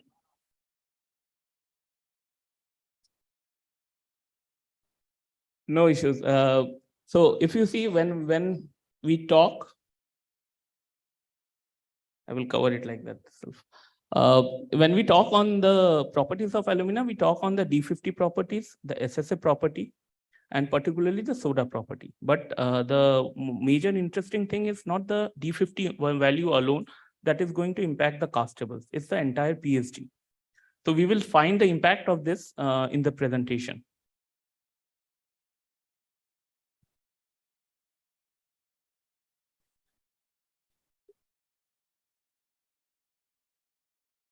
This is the basic difference between the grades. I'm particularly covering up the LHR1SG and SMA4. So if you see,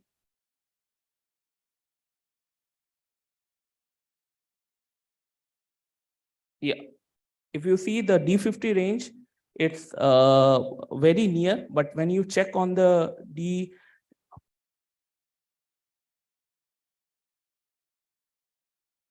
D19 age, there is a major difference. And further, when you check on the SSA part, even with LHR1SG having a higher SSA, the SMA4 is having a higher model distribution of the finer fraction. So let's see on the impact of this. So this is a normal pellet pressing what we have done. Here, the major things what we will be seeing over here is that SMA4 is having a higher green density. The reason for being that is the control particle size. It begins from impacting from that end itself. So when we are going to the fire density, even the fire density is higher. There is two factors to it. One is the sintering activity, and second is also the higher green density achievement. When we talk in terms of porosity and shrinkage, the porosity, in fact, in SMA4 will be lower than any other grades, and shrinkage, the funny part is that shrinkage is also lower than LHR1SG. So why is it so? One of the reasons is that the higher green density achievement in the initial part. So that's the reason the shrinkage being lower. Now coming to the SEM images of this, so MR10SG being a bit of a coarser grade, the shrinkage, the sintering properties are not that great. But coming to LHR1SD, you can easily see the good sintering in the SEM images with a very good intergranular and intragranular porosity in that. Very less, sorry, pardon me. So we also did a tribology studies for this. So in fact, we saw that SMA4 is having a better tribology than the LHR1SD. Even with that minor change, it can bring this much changes. Now coming to the castable studies. So we took WTA-based microsilica free formulation for these trials. So what we see here over here is that even at a lower water requirement for the third castable, that is SMA4-based castable, the flow values were better. This is a direct impact from the improved particle size, what can be achieved. Going further, in the bulk density and apparent porosity, it's very clear that SMA4 is giving a better result. In 110, it is giving because of lower water demand, and in higher temperature because of the sintering activity.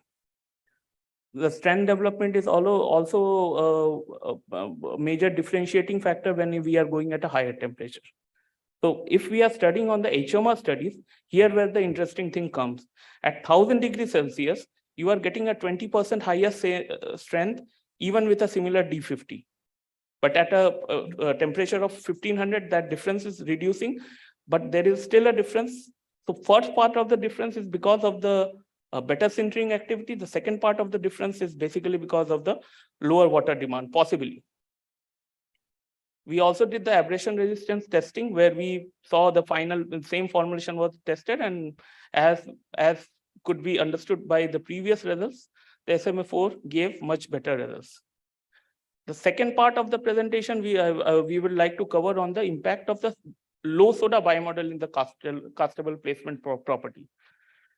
In this, what we took two of our grades. One is called MRB37, another is called MRB10. The difference lies over here is in the soda content, where MRB37 has a soda of typical soda of 0.15 to 0.2, and MRB10 has a soda level of less than 0.1. So what the difference does it make? So when we tested these things in the microsilica free based formulations, just to avoid any interaction. So here what we can see, the water demand has gone down. Possibly because there is also a change in the processing parameter of MRB10 than MRB37. It has its impacts. And in terms of the workability and the self-flow values, there is a clear differentiation which can be seen in terms of MRB10. The vibration flow properties are not that different, but one of the properties is that free flow possibly brought in by the lower soda content. Even on the terms of the setting times, the MRB10 base castable had a higher setting time. When we talk on the terms of CCS, there is a difference. The difference might not be substantial in the terms, but this difference could have been caused because of the lower water demand in the initial stage itself. Similar properties can be seen in the aspect of the bulk density and the apparent porosity. So these are basically Hindalco's new products, so that it supports the refractory growth in India, and it is supported by not an imported raw material, but the India-made raw material. So what can be expected in future? So in future, Hindalco is thinking of upcoming on, we are doing some trials on some dispersible alumina. These are our specification of the dispersible alumina, which is one is long set and another is quick set. In terms, these are, we did some trials. These are in-house trials. So in-house based trials, we did find some substantially good result at our end. And currently these trials are ongoing with few of our partners at application levels. Another thing what we will be developing on the terms is the hydratable alumina, though application trial has not been presented in this presentation, but the work is also going up in our R&D center at Belgaum. The overall conclusion is the selection of alumina, including the morphological properties are very crucial in providing the desired property. It's not about just the properties of alumina, it's also about the processing of alumina that is very important to understand which application will be better with which kind of processing. And understanding these things can impact the refractory properties, hence it's very important to be have a good understanding on the same.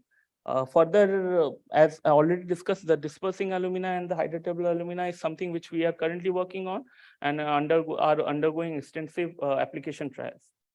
Further studies in these studies should be on RUL creep and high temperature abrasion resistance testing, so that it can give further light to the studies over here. So that's it from my side. Thank you, Mr. Sengupta. I would now like to invite questions from the audience. Yeah, Dr. Hans. What's the test procedure for abrasion resistance? It's ASTM C704. So what? Okay, I'll talk to you later then, because how you make the specimens. Okay. And are you working on spherical alumina? We are working on various, spherical alumina, in fact, is in a part of a thermal filler. It is generally there, but we are working on various processing routes for that. No, I'm talking about in the context of short. I understand that. We are working on that, but we are not yet come up with a processing parameter that is going to satisfy the properties required in refractories.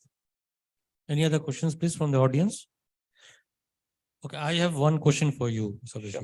See, you were talking about the reactive alumina SMA4 for which you were showing. So have you done any project with the user in terms of its application and how the improved abrasion resistance property or the improved other thermal properties are supporting the data on the laboratory trace? Yeah.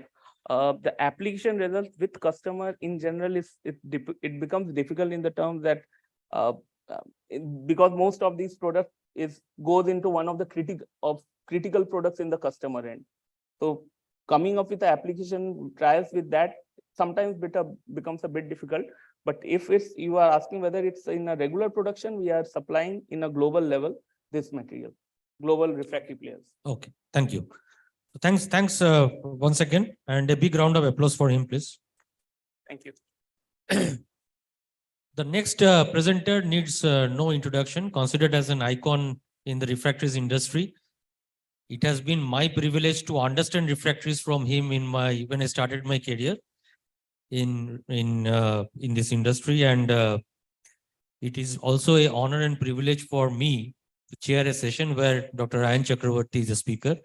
So a big round of applause for Dr. Ayan Chakravarti, Calder's India Refractories Limited. He will present a paper to us on refractories for hydrogen atmosphere.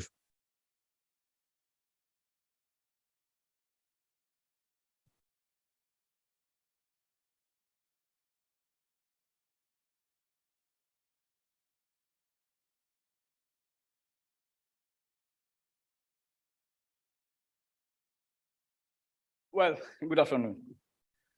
I think the topic doesn't need any introduction. I'll not spend any time on that. And a lot has been talked about. So let's proceed. And we all know, like, for selection of any refractory, you need to know the working environment. Okay, and just so when we use hydrogen as a fuel, so let us see what is going to happen to the working environment or any kiln or any furnace. I mean, obvious expectation is going to be like, when you burn hydrogen or when it is being used as a reductant, it is going to form H2O, that means water. So what kind of harm can it do to the refractory? I mean, but let us see what really happens to it.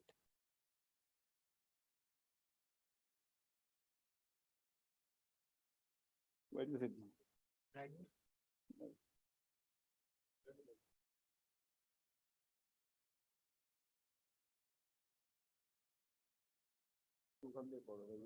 I'm wasting a lot of time otherwise. I have only 20 minutes, not even 20, 15 minutes. So what I'll do, I'll take an example of a reduction of iron oxide by hydrogen. And let us see what are the, at least theoretically, what are the expected problems and what is the working environment, rather expected working environment. And what I'll try to do rather, each and every parameter will try to see the impact of those, especially chemical parameters on the aluminosilicate refraction, which is going to be most common one. Okay, next. I think I already touched upon it, when in the morning session, like, people are talking about, what do you call, green,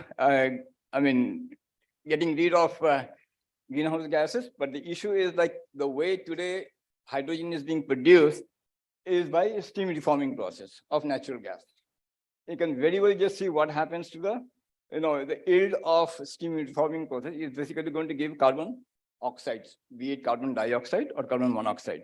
So you really don't overcome the problem of carbon dioxide or carbon monoxide generation, especially if you stay with the steam reforming process. And today is almost 99% of that, but that's not my topic. What I'm going to talk about, that means he can well see over here itself that, even for generation of hydrogen by the current route, you're going to have an impact on the refractory because, hydrogen is a very, very strong reductant. That means it can reduce virtually anything. Next. This is the Ellingham diagram for reduction of iron oxide by hydrogen. If you really look at it, what you find that from hematite to magnetite or magnetite to wustite, the reduction by molecular hydrogen is very, very simple and easy. It is going to happen. But as soon as it comes to the reduction of wustite to metallic iron, the line is totally overlapping with the H2O. That means there is no driving force for this particular reduction process. That means can we really do the reduction of iron oxide, that means iron ore, to metallic iron directly by using hydrogen? But of course, in state of molecular hydrogen, if you're using an atomic hydrogen, as the concentration goes up, you can just find reduction is possible. And especially if you come to the level of hydrogen plasma, the driving force is very, very huge, and obviously it's going to take place instantaneously. So obviously, we may have to, according to the way I feel, we may have to use some carbon monoxide to make the process commercially viable. Next slide, please. Here, it basically shows the impact. This is a well-known diagram. All the metallurgists would know about it. It shows the impact of hydrogen and water, the ratio, and the stability of oxides and the iron.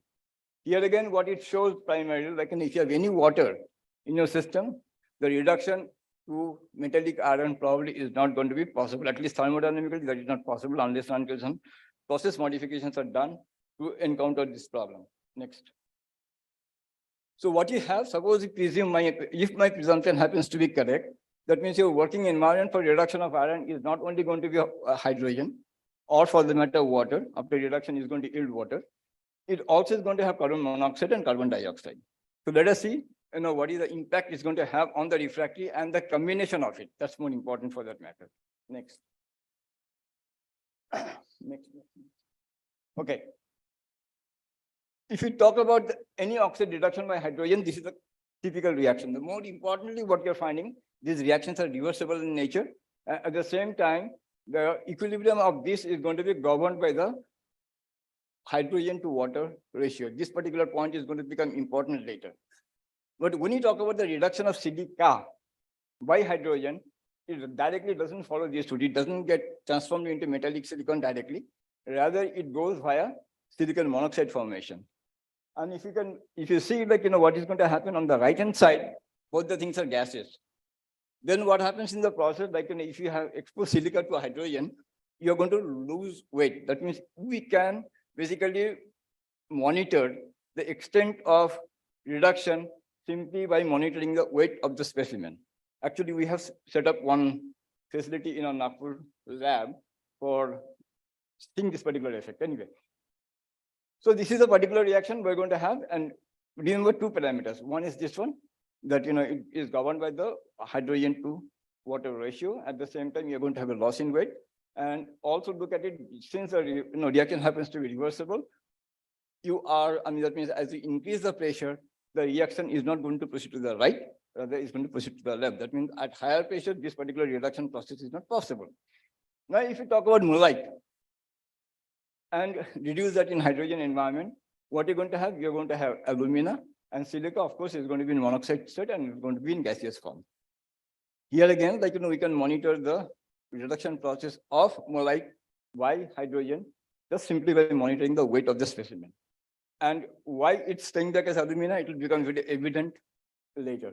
Next. It talks about, suppose we have silica glass and exposing it to hydrogen. It shows the impact of time and the temperature on the loss in weight. As I said, loss in weight is an indicator for the extent of reduction. As expected, with time, for any given temperature, the loss is increasing. At the same time, like as the temperature increases for a given time, the loss is more. That means reduction is more. This is expected. Next. Now it talks about, sorry. Now it talks about different kind of aluminosilicate refractories of different silica level and impact of time, which has been treated at a particular temperature, 2600 degrees Fahrenheit. What you find, like we have seen in the previous slide, with the time, this thing is increasing, the weight loss is increasing, or reduction is more, which is expected. At the same time, as the silica level goes up, the loss is more. That also is expected. Okay, next. And what is the impact on that? On the strength value, like just silica is getting lost. What is going to happen? You're going to have a loss in weight. That means it's going to create force. And in effect, you're going to have a loss in strength. Next. When you talk about water, do you think is very inert material? But when it comes to refractory, and especially at a higher temperature, it is not inert at all. And these are the product, what we expect. That means it forms hydroxide, especially when it reacts with silica as well as alumina. And what you see over here is, it is basically both of them in the gaseous state. And as you would expect, by looking at the reaction itself, here, the higher pressure is going to favor the formation of the hydroxide, which is reverse the case compared to what we have seen in the case of hydrogen reduction process. Next. Here it talks about the alumina reduction, strength reduction. And as you go for a higher temperature, the strength is basically going down. That means the aluminum hydroxide is forming and it is basically getting evaporated. And these are going to be important anyway as I go on. Next. This is again an aluminum diagram. Here I have taken as an example, which is important in the sense I have just shown how to get that value. 1000 degrees centigrade for silica. If I'm talking about reduction by hydrogen, you need to have minimum this much, which is 10 to the power 6, H2 by H2 ratio. Next slide. Similarly, what we have figured out, what is the condition you need? That means the minimum H2 to H2 ratio required for the reduction of these oxides. One thing is becoming clear: as you raise the temperature, this particular ratio is coming down, and also the impact of that. And at the same time, what you find, as you move from silica to magnesia, the magnesia happens to be more resistant than silica, and alumina is something in between. If you now really focus on the number, this number is huge. That means the tiniest possible amount of H2 present in the working environment, there will be no reduction at all. No reduction, because this is the minimum H2O, H2 by H2 requirement. That means this number is huge. The tiniest amount of water in the working environment will ensure that there is no reduction. Next. This has been verified by a particular experiment.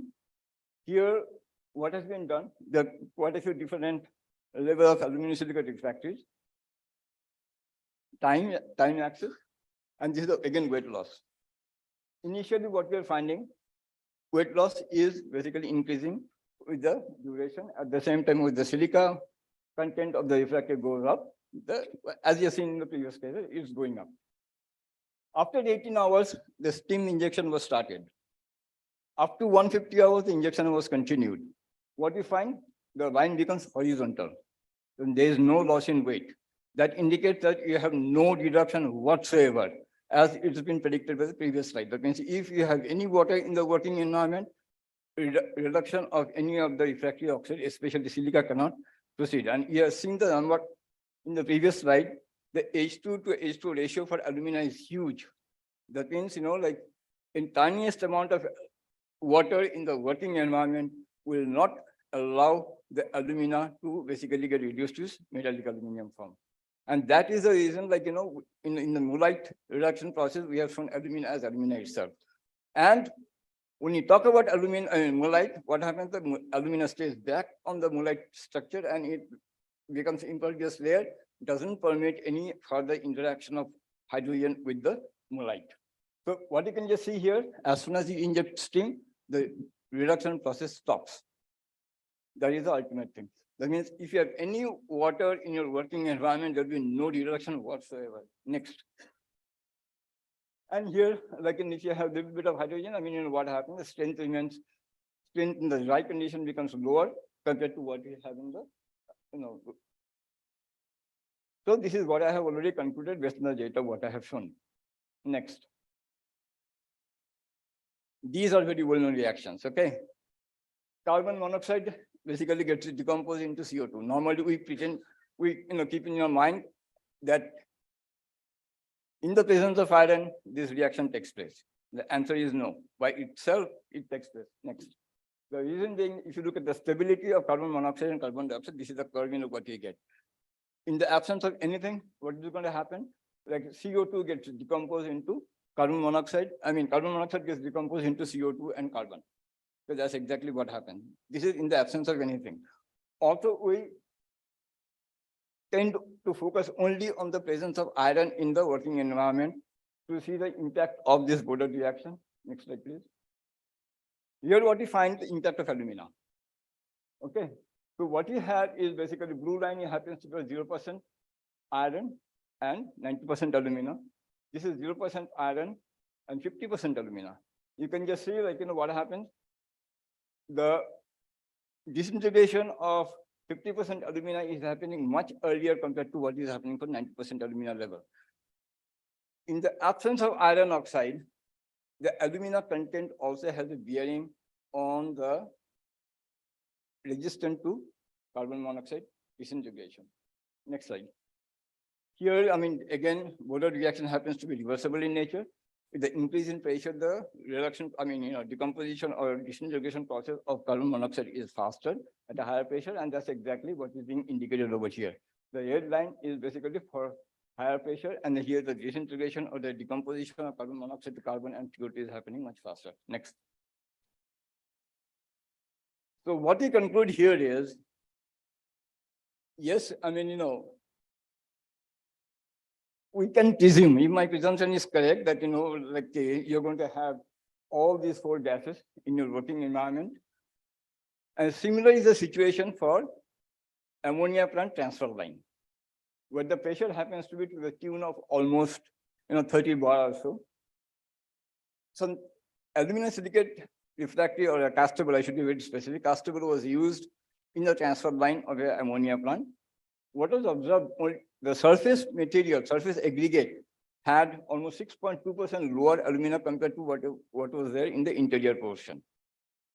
So what is indicating that the surface material is getting definitely reduced. But what was, what will basically go against a simple logic that there was a change in the matrix part of on the surface as well as chemistry of the matrix on the surface and interior part was virtually identical. That means there's no reduction had taken place for the matrix, and which is normally we presume to be more vulnerable. And that is basically because of the reason, like it has been established otherwise also, like a lime content present in the refractory formulation inhibits the reduction process. Okay. Anyway, based on this data, what was concluded, what was calculated rather, the weight loss of the ammonia plant transfer line was 0.0041 milligram per centimeter square. And for gasification, where the condition happens to be same but much more severe in terms of slack content and everything, the wear was much more. But if we really have this kind of wear, the calculated life of the transfer line with aluminum silicate castable is going to be 12 years. That's exactly what is expected. That means even if you have aluminum silicate refractories in this kind of working environment, you're not going to have much of an adverse impact. Next. So then what is the mechanism? Why it's wearing out? We have already found out water does not allow the reduction reaction of any of the refractory oxide by hydrogen. That is proven. And also, like, as I said, like, the pressure inside your transfer line is almost 30 bar. And you have seen in the reaction that higher pressure, the reduction is reduction reaction is going to be suppressed. The higher pressure basically suppresses the reaction. At the same time, moisture also is going to be present. Both the things put together, reduction has been stopped. At the same time, just because the pressure is high, so whatever losses had happened, you have seen the higher pressure basically enhances the formation of silicon hydroxide and silicon aluminum hydroxide. So at higher pressure, the loss in whatever you have seen in the transfer line is probably because of formation of aluminum and silicon hydroxide. Okay, this probably is a well mechanism. Finally, like, also we have seen the carbon monoxide disintegrate. I mean, the Boulard reaction is favored by the higher pressure. So Boulard reaction also probably has caused part of the carbon deposition and probably has caused the wet. Next. So in conclusion, what we find that probably the fear what we have in mind regarding hydrogen reducing the refractory is not very, very correct. Because at least the data show that. Thermodynamics data shows that, and at the same time, the field data also shows that. So fear what we have in mind that, if we switch over to hydrogen, the effect is going to get reduced. That probably is not a very correct notion what we have. Thank you. Thank you, sir. So I would now invite questions from the audience. I hope I was on time. I lost it. Yeah, of course, perfectly in time, sir. Yes, please. Dibbendu, yeah. Can somebody pass on the mic, please, to him?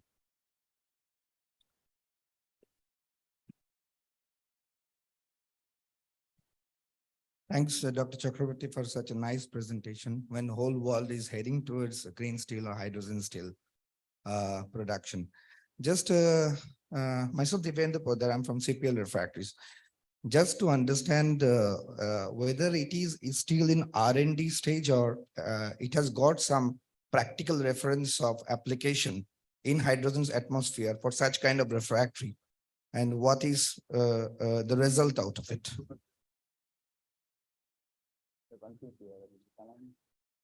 See, the data what I've shown for the transfer line, that is from the field. Okay. And also, like, if you look at it, I mean, for each and every slide, where, as I said, like, we have set up the unit in Nagpur lab for doing the experiment ourselves. But the data, whatever I have shown, I have taken from the literature, and they're pretty old, and they're repeated, and I have given the reference in each and every slide, where I have taken the information from. So what I have done, I basically have done the collation of the information available in the literature and whatever experience we have and thermodynamic calculations and what can be done from the aluminum diagram. Okay, okay. So any practical application has the been done? Transfer line is from the field. Transfer line data, okay, where you have shown, like, for aluminum silicate castable in hydrogen environment, right? The wear was 0.0041 milligram per meter square. Okay. So that is from the field data. So, okay, this is field data. So it has got a practical experience. I have given the reference also, like, where I have taken the information from. Okay, sir. Okay, I think will you speak missed to you. it because they are in smaller thing source and I have indicated the source. Okay, I'll speak to you later on this thing. Okay. Thank you. That, I mean, just go back to any slide. Go back. Yeah, like, I have given a source from, where I have taken the information from. Each and every slide is having it. It's on my own data. Okay. But we are verifying this data in our lab. Yeah. Thank you. Any other questions, please? I lost it because I was told to finish it up. So in case of any question, any doubt, we can, discuss over. Yeah, you can always discuss with him. Sir, I have one question for you.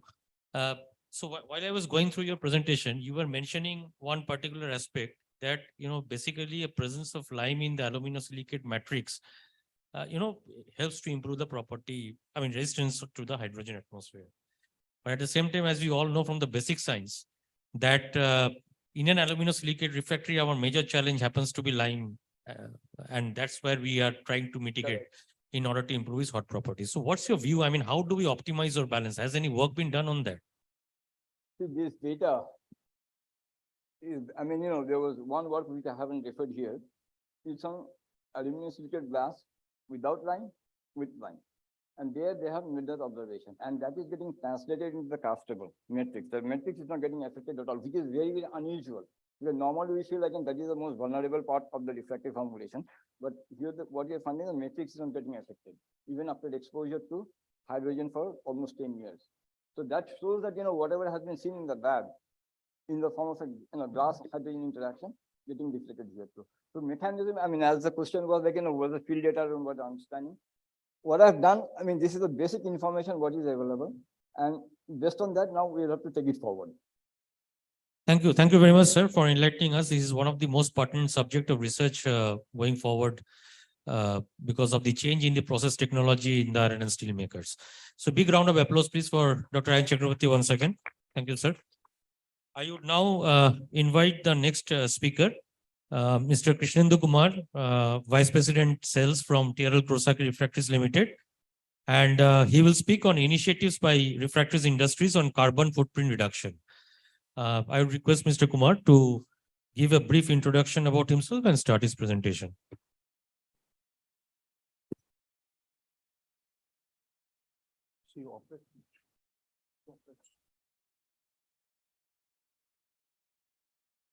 Yeah, good afternoon, respected session chairman, fellow panelists, and all the delegates over here.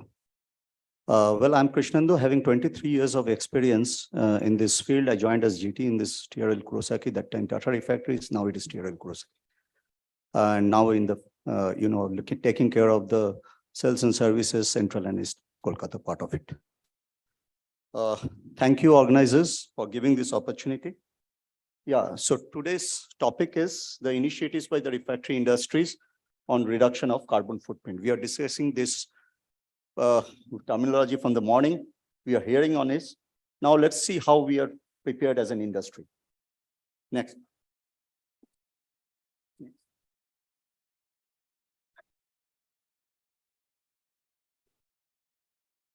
So the contents are the role of refractories in this primary process industries, the key challenges of the refractories on this climate and energy, the preparedness of the refractory industries on this sustainability, considering the challenges, and the TRL Kurosaki, a global refractory supplier, how we are also preparing that. Next. Thank you. The role of refractories in the primary process industries. Next. So we all know that it is refractory is a material that is resistant to the decomposition by heat, chemical, and the gaseous attack. So it is a solution for the primary process industries. It is a having so many of thermal and the chemical units are there. So refractory will be always required. And the refractories are classified as on the basis of chemical nature and the three basic: neutral and acidic. We all know about it. So I'm not going into the details. Next. Now, if you see the consumption of the refractories, before that, let's talk of the per capita consumption in the steel, the world average, cement and the copper and aluminum, and how per capita consumption of India figure is there. So if you look in these figures, that obviously it's very tells us that India has plenty of opportunities to grow. And the specific consumption also we are discussing, we are hearing from the morning. It is in the different segments, it has been here. So if you see that, the multiply the kind of opportunities, what is there. So then obviously in this industry also, there is a huge opportunity. Now, the question is, whenever we talk of that, what is contributing, to the growth and infrastructure development of this country? We all say steel, cement, copper, aluminum. But who is behind the show? This refractory industry. So the refractory industry also has its importance, and we are discussing from the morning on that also. Now,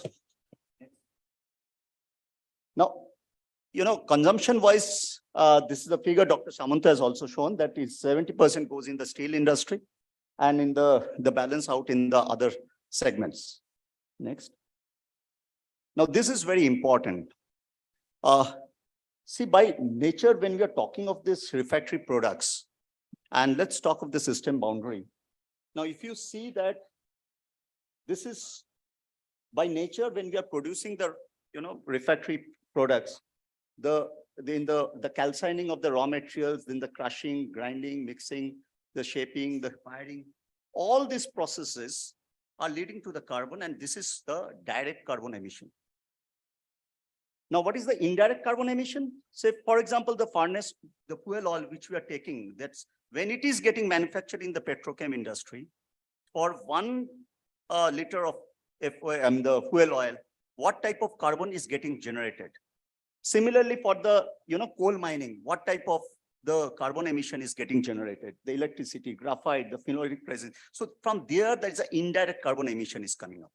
So when our primary industries talk of the carbon emission, there we need to talk of the totality of this direct carbon emission and also this indirect carbon emission. And this is very important because some of the things where we have a direct control, some of the things we need to do for the indirect carbon emissions, we need to do the partnerships with the different, upstream partners and move on in improving in that. Now in magnesia, the products where it is a, carbon bearing product, for example, magnesia carbon, aluminum silicon carbide carbon, there the indirect carbon emission is higher compared to the direct carbon emission because of the process again. Now the challenge is there to reduce both the direct carbon emission and also the indirect carbon emission. For direct carbon emission, the challenge is to improve the process efficiency. And for indirect carbon emission, the challenge is to improve the alternates, develop the alternates without impacting the performance. So we'll dwell on that. Next.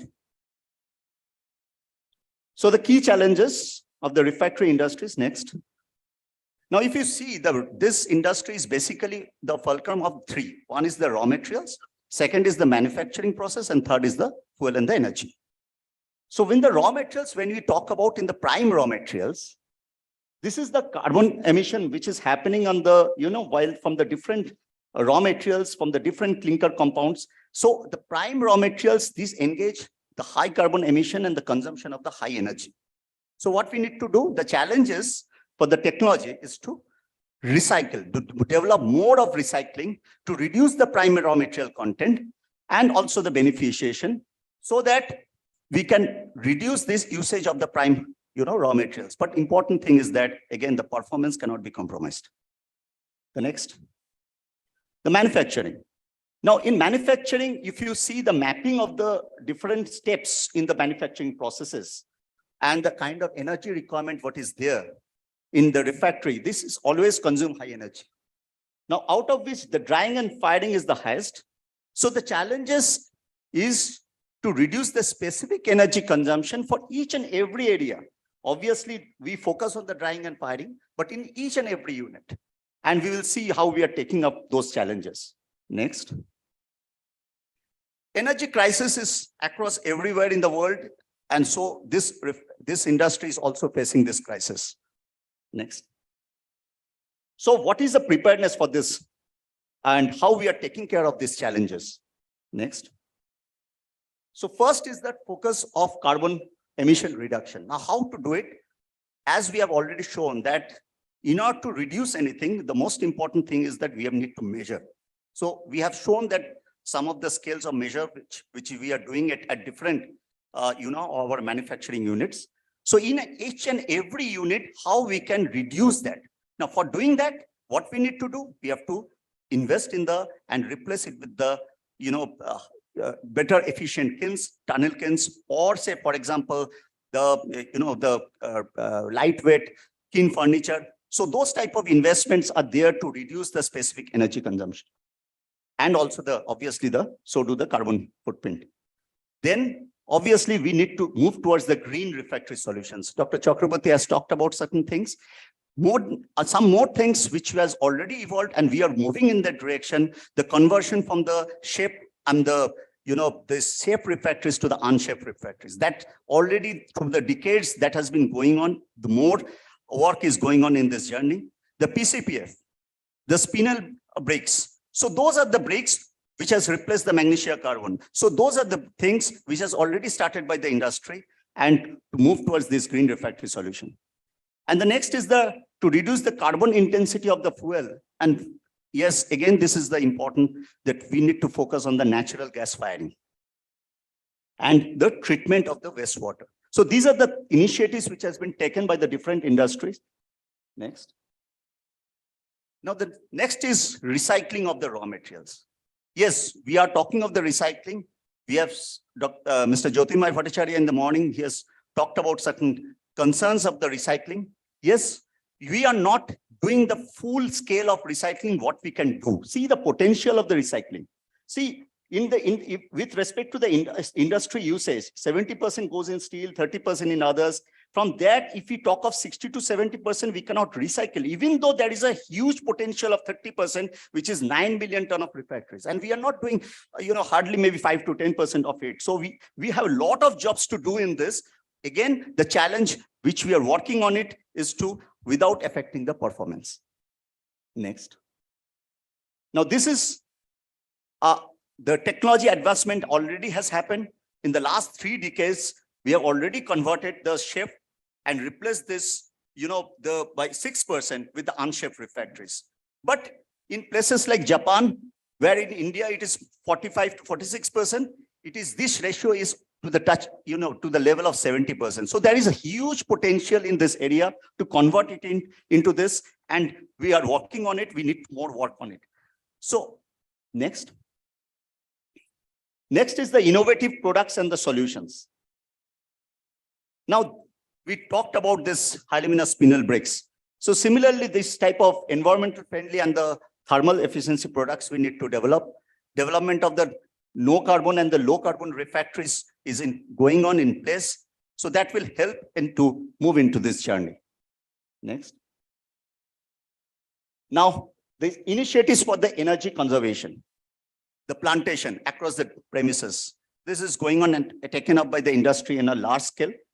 The use of battery operated forklift, which is now in place in every, of our industry. They're lowering the use of conventional fuel, the shifting towards the solar energy for applicable segments and the residential usage.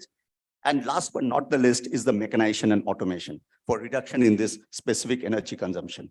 The robotics, that has not only at the manufacturing end, but it's important to also have this at the customer application end also. Next. Next. So TRL Kurosaki, one of the premier and the largest refractories in the world, we have moved. And the most important thing is that we have got the first refractory company in India, in fact, in the refractory company point of view in the world, with SA 8000 certification. So what is SA 8000? It is commitment towards socially acceptable practices. That talks of a lot. Next.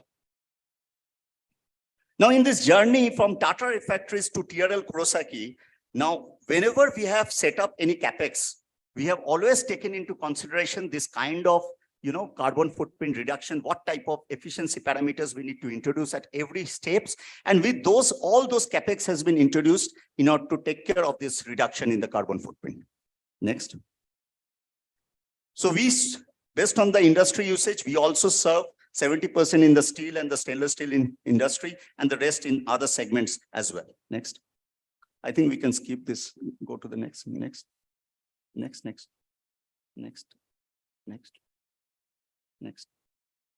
Yeah, in this project management, I will not touch much upon, but only thing is that the important thing is that we have also, implemented in, our department, we have been put up to develop this mechanization and automation. And Kumar, you have 2-3 minutes to conclude, please. Okay, sure. Thank you. Next. So the robotics in the material handling has been introduced in TRL Kurosaki. This is a new initiative, and also the new alumina graphite refractories plant has been commissioned. Next. Next. Yeah. So our focus always remains on health and safety.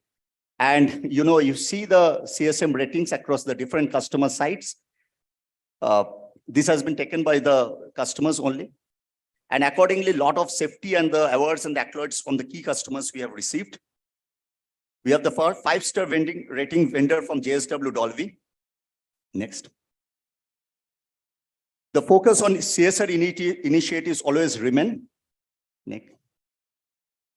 And this is our target, the short-term target. By 2026-27, we need to reduce carbon footprint reduction by 30%. The steps, whatever we have talked about. Next. These are some of the accolades which we have received from the Government of India, from the different agencies in terms of the environment. Next. Thank you. Thank you for your patience here. Thank you. Thank you, Mr. Kumar. So I'd now like to invite questions from the audience. Sir, you are talking about that you are using natural gas Yeah. for a fuel. Did you take any kind of trial for that in your plant? No, so far we have not done it. In fact, to be very frank, the kind of challenge what we have gone through in implementing this natural gas, let me tell you in a brief, okay, that the first thing is that in our, in our this region, in this, the state, basically the GAIL is the only partner through which we can take this. And the kind of commitment what has been initiated by them, we would have implemented this maybe 2 years or 3 years back. So what has happened in this is very important, because there are, based on the upstream, facilities which the GAIL has to install. For example, the GAIL has to install this receiving box inside our premises. And from this receiving box, we have to take those pipelines into the different thermal units. So that's the process which need to adopt. So the importance is that the coordination, this understanding of this upstream facilities with the GAIL has to match with the backstream facilities, downstream facilities. So until and unless those things are in order, it becomes a blockage of the huge working capital. So far we are not in a position, but yes, we will going to get it soon. This is point number one. Second is that this is another challenge what we are obviously, in the case of natural gas, since the nature of the calorific value is different. So obviously we need to go for the different firing cycles. So this is one challenge which we are working at our end. When that time during the step of commissioning, we will see what type of things, but this definitely the challenge will be there to take care of it as well. The third important challenge what we have faced, and it is also equally important to know, is that, for example, they operate with the calendar year. Okay, it's not the financial year. So from Jan to December. Now, if suppose they implement within, as per the contract, that is within the 3 months of this providing this gas to this receiving box, you have to ensure the 80% of the demand, the contract demand, you have to, pay to them. So that's the huge challenge, because in case of single unit, that's not a problem. But in plant like TRL Kurosaki, whereas so many of thermal units, we have 35 thermal units, and you cannot do all the units conversion at one time. You have to go step by step. So this is a huge challenge, and the monetary loss, how to take care of it is also a challenge which we are facing at this point of time. So these are the basic 3 challenges what we are facing right now. Yeah. Any other questions, please? Yeah. So we have 3 hands. Shamda first. Traditionally in India, if you see the ladle working lining, it is mainly bricks. Whereas in Europe or Japan, they are converted to your metal zone bottom to castable lining. Is TRL on some big steel plant, like JSW, Tata, they are working on this to substitute brick by castable lining so that carbon footprint is reduced? Right now, we have started sometimes back, but right now we have developed in this process of spinel and low carbon magnesia carbon that as an interim substitute. But yes, you are correct. So we are working on it, but right now it is immediately of, in next 1 year, 2 years time, it's not that. But yes, on a long-term horizon, this is one of the initiatives which we have definitely taken up as our mid milestone in reduction of the carbon footprint initiative. Correct.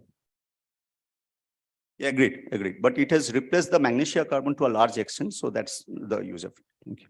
Shall I tell something? Yeah. Sir, in JSW, last 2 years back, still, we are trying to do endless castable lining in steel ladle instead of aluminum spinel and magnesia carbon.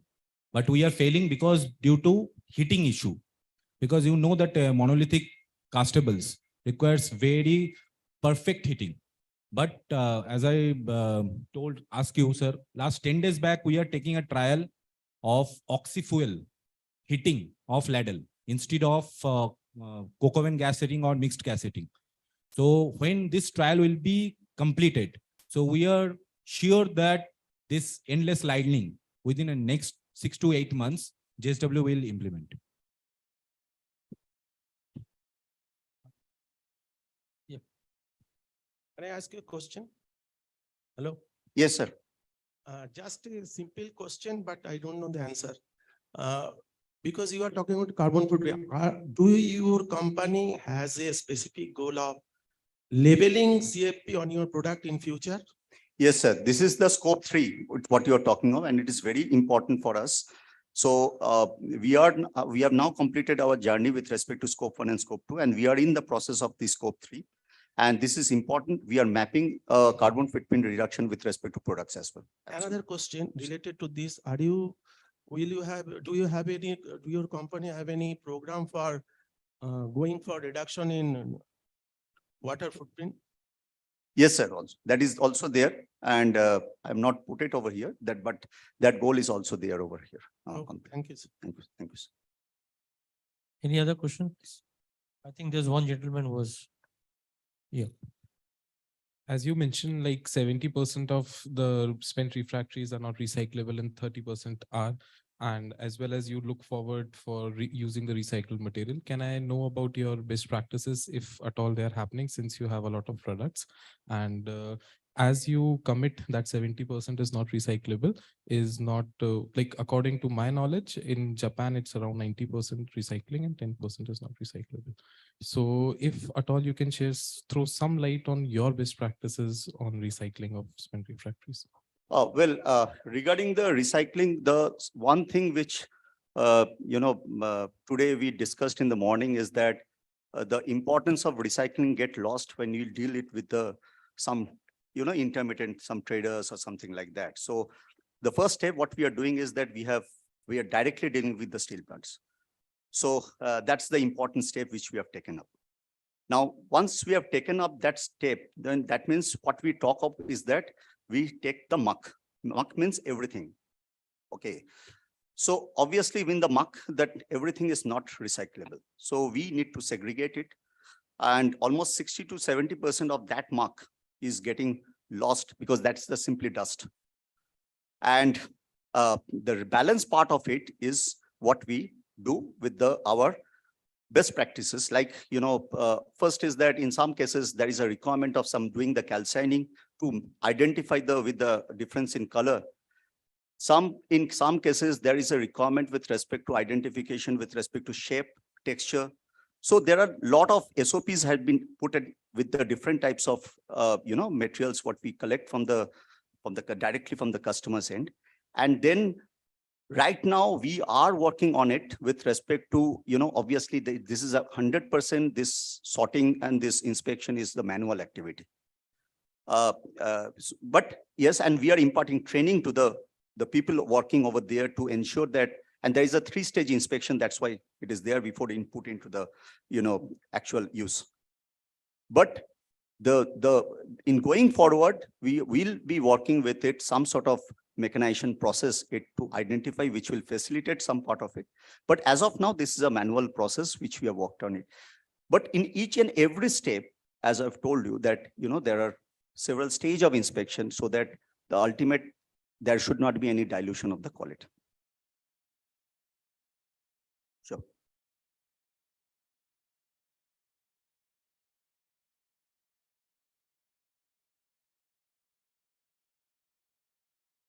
Can I have a mic, please?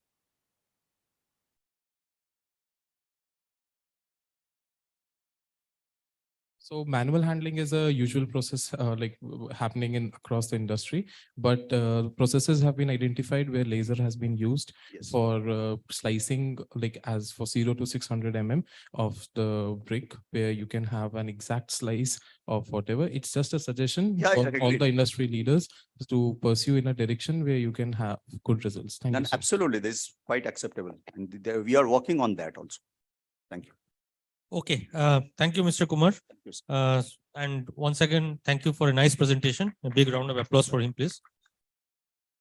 I would now like to invite the next presenter, who again needs no introduction. Considered an icon in the industry in my initial days, I had the privilege to work with him when he was associated with the country's best R&D center those days, which was with SSC Refractories at Research and Consultancy Directorate at Thane. So a big round of applause for Mr. S.D. Majumdar, Vice President Technology, IFGL Refractories. He will present a paper on New Horizon in Refractory Monolithics. Sir.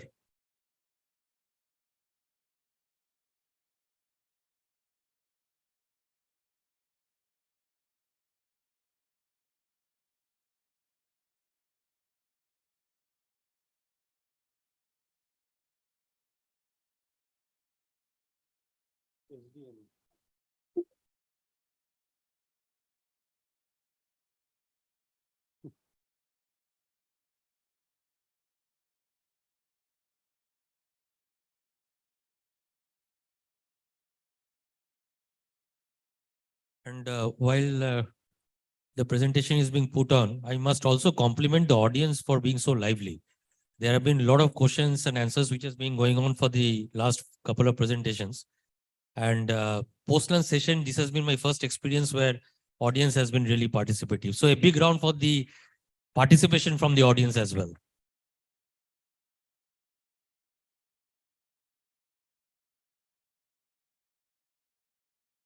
Pradeep, to sort this out, please, quickly.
So, Mahendra sir, with your permission, can I start the next presentation from Mr. Suman Trivedi while they look at the laptop? We'll save some time in the process, if you permit. So, I would, because of this technical issue, I would request that while they are fixing up the things, I would request Mr. Suman Trivedi, who is the Senior Manager Steel Making at JSW Steel, to make his presentation on enhancement of RH refractory life in JSW Steel Vijayanagar. Mr. Suman Trivedi, whom I know personally for many years, is responsible for the steel making operations in SMS2. And I would request Mr. Trivedi to give a brief introduction about himself for the benefit of the audience. I will use this mic because steel plant में चलते चलते एक जगह पे खड़ा होना अच्छा नहीं लगता.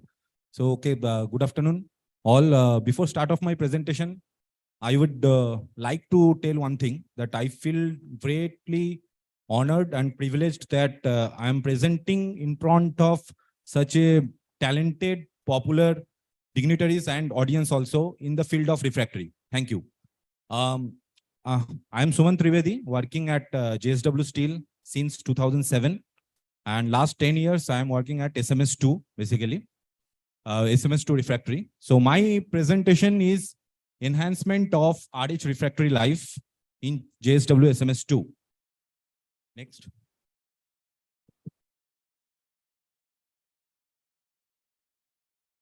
This is a Vijayanagar works process flow diagram from RMHS to end products. And currently we are operating 12 million ton plant at Vijayanagar. Within next year, it will be 18 million ton. And next 3 years, it will be 24 million ton at Vijayanagar works. Next. And this is the process flow diagram of SMS2, where I am working starting from HMDS care, which is a desulfurization process, to end product.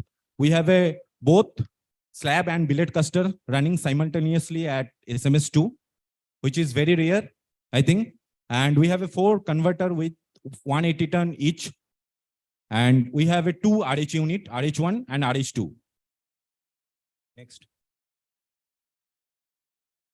This is our project charter. So what I told that this is a project aimed is life improvement of RH. Why? If you see that the before start of the project, where we stand at RH1 life was 70 hits, and this is DIDO, means deep in, deep out time in terms of minutes. Deep in, deep out times was 1900 in RH1, and RH2 it was 1800. So our target or goal, you can say, in RH1 110 hits or deep in, deep out 2200 minutes. In RH2 65 hits and deep in, deep out 2300 minutes. Next. Next. This is a RH process. You know everyone regarding RH process. I will not tell details. It's a vacuum recirculation process to make very ultra low carbon steel. Next.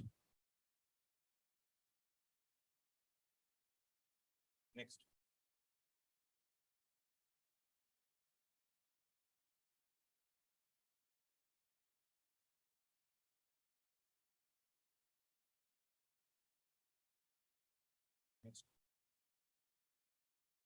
Okay.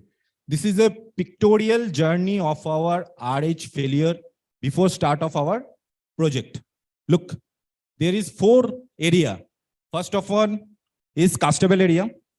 RH snorkel castable area is fallen down. Then next one is, it is called leg area, this circle. Leg area, we have failed so many times. Next one is lower vessel and leg area joint area. And 4th one is that retainer plate area. So this is the 4 prime factor which affecting our RH life. And this is the life before the start of the project in RH1 and RH2 in terms of minutes, in terms of heat. Next. Okay, this is the Pareto diagram of failure. As you know, everyone, that the vital few or 80% frequency of RH failure is due to these 3 reasons. What I mentioned last slide. This is the lower vessel and bottom junction area failure, legs and snorkel junction area, and retainer plate area issue. Next, and the useful menu we are not talking about. We are working on that useful menu also, but our main focus on the vital few always. Next. This is actually EFMEA, what we so-called. It is a equipment failure mode effective analysis. Actually, we always found that RPN number, it is called risk priority number. When our RPN number is more than 300, then there is alarming situations that you need to focus on that point.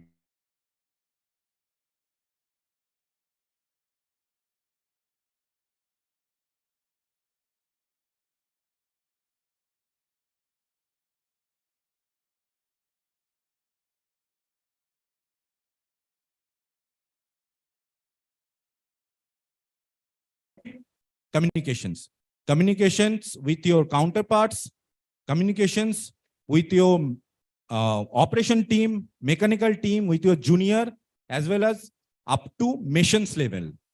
You will be surprised to know that one of the suggestions given by our head missions also, and we immediately implement that, and we got extremely good result. I will show you that. This is the 20 points after brainstorming with our team, come out for solution. Next. This is a Ishikawa diagram again. These 20 points we have put it on man-machine method and material parts, or fishbone diagram, what is called. Next. Yeah, okay. Look, this is a soft prioritization, or we are called cause-effect matrix. In our plant, as you know that even our target as or what we call KRA, key responsibility area, everything depends on this 6 part. What? Productivity, quality, cost, delivery, safety, and moral. All these 6 parts, if you touch all these 6 parts in any kind of problem, you can get the solution.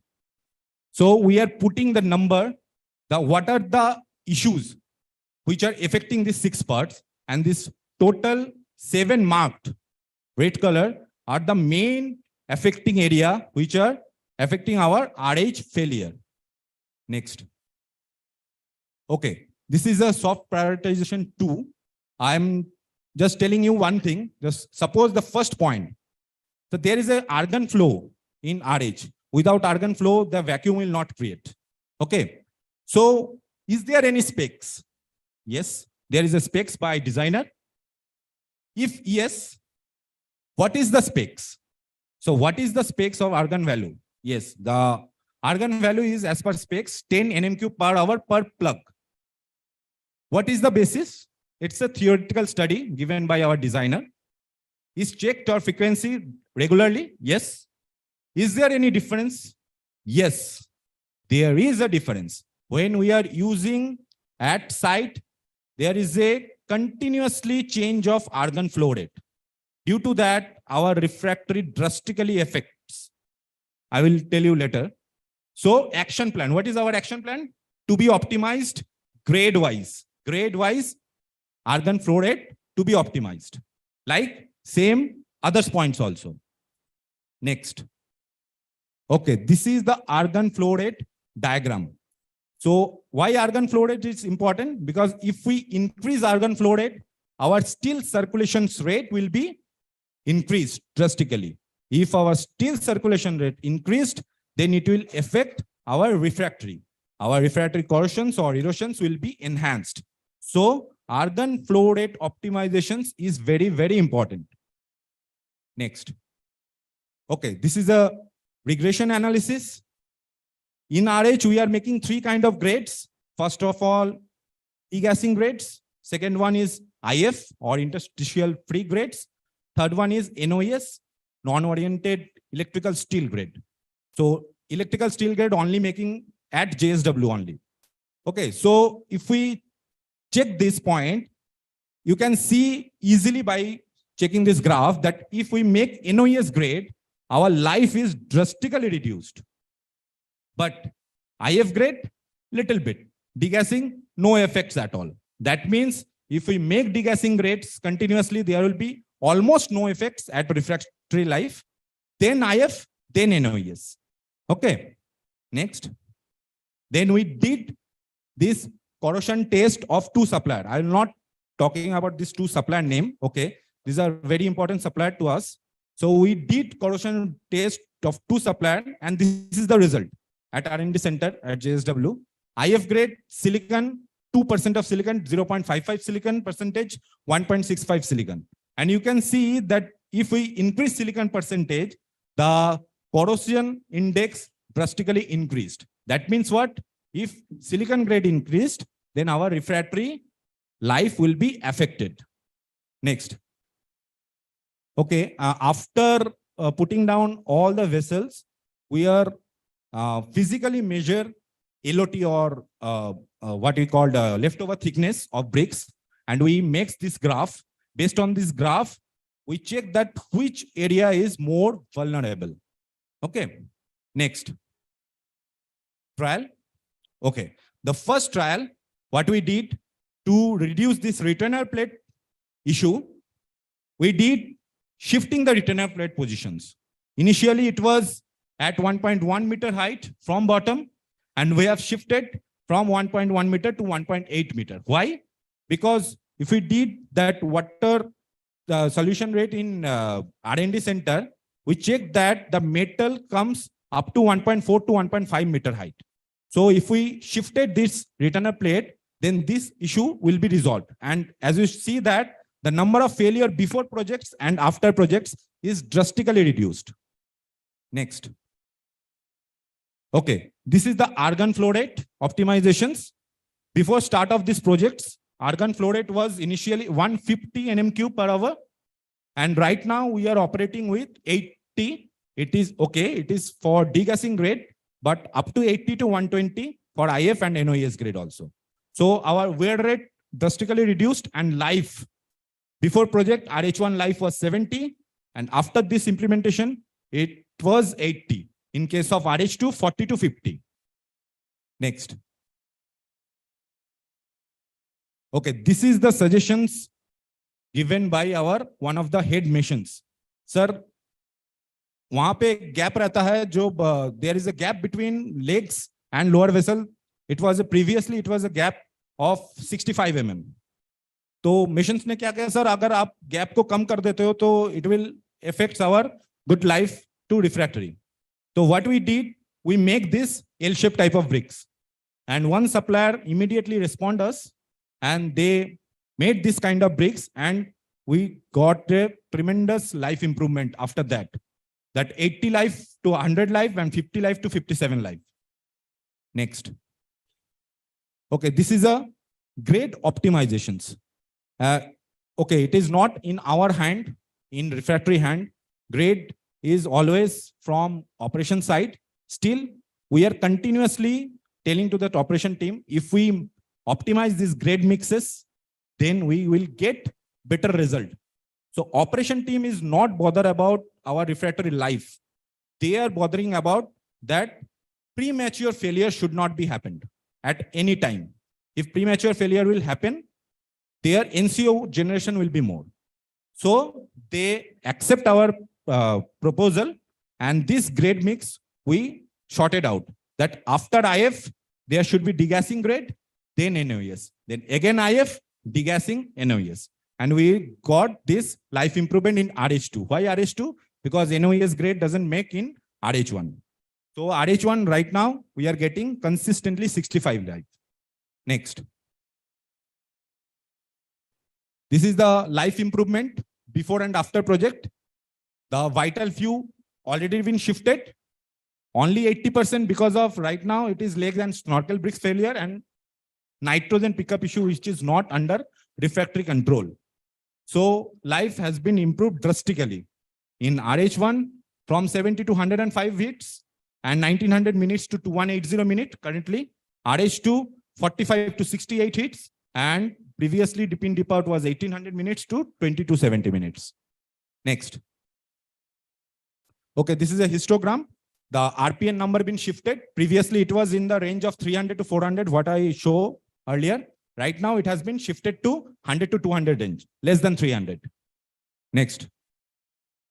Same. This is a process capability shown that always in our process, the process capability should be more than 1. If it is more than 1, then your process is perfect. So right now we are at 0.1. There is a still opportunity to further improve the RH life, and we are working on that.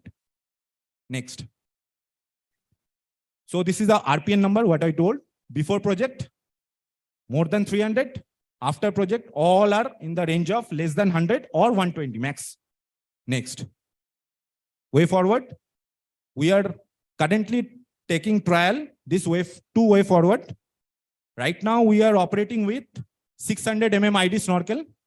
One supplier provide us 2 snorkels with 550 ID snorkel, and we are getting 20% life improvement. Next, chrome percentage. Again, one supplier provide us previous slide. Previously, since commissioning, we are using 20 to 20% chrome percentage RH refractory, but they have supplied 2 snorkels with 25 to 27 chrome percentage, and our life again improved by 15%. This is our 2-way forward, important. Next. Yes, this is the last slide. This is the area of concern. skilled manpower. All of you know that we didn't get any kind of skilled manpower right now because previously it was from Odisha, Jharkhand. They are getting a good job at there. So we are not getting skilled manpower. Second, capacity of snorkel manufacture. What we told last time that we required so many types of vendor which can manufacture more than 45 snorkel within the next 3 years, upcoming 3 years. And this is third one is what sir told already, waste management. It's also a big issue for any kind of steel plant. So we need solution from vendor side also that how we can use our waste. Okay. Next. Thank you. Thank you, Mr. Trivedi, for taking us through the journey of improvement journey of snorkel performance at JSW Steel. I would now like to invite questions from the audience, please.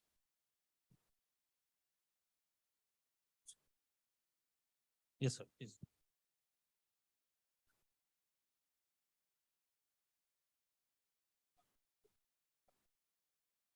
Yes.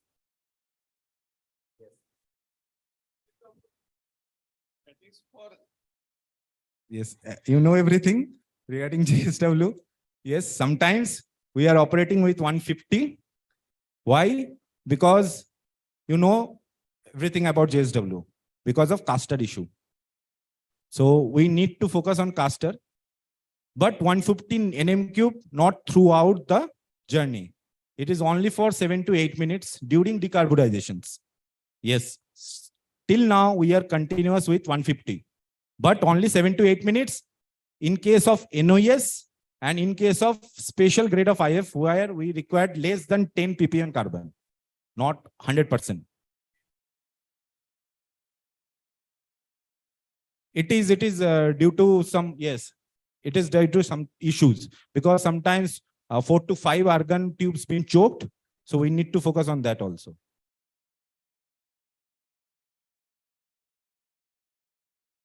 Yes, after RH out, it is below 10, but RH out to condition, again, it has been increased by 5 ppm in case of IF. In case of NOS, it has been increased by 10 ppm to 12 ppm.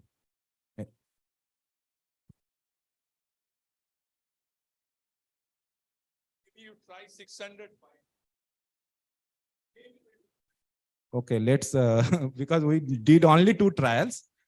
Yeah, and yes, it is in RH1 where NOS grade was not making.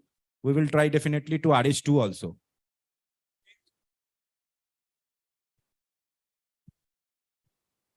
Yeah, definitely, because refractive thickness will be more that time. Definitely. What type of gunning buses they use? Yeah, it's magnesite based, sir. And we are using 10 to 15 tons. Consumption is 10 to 15 tons per vessel down, per snorkel. Yes, sir. Phosphate bonded.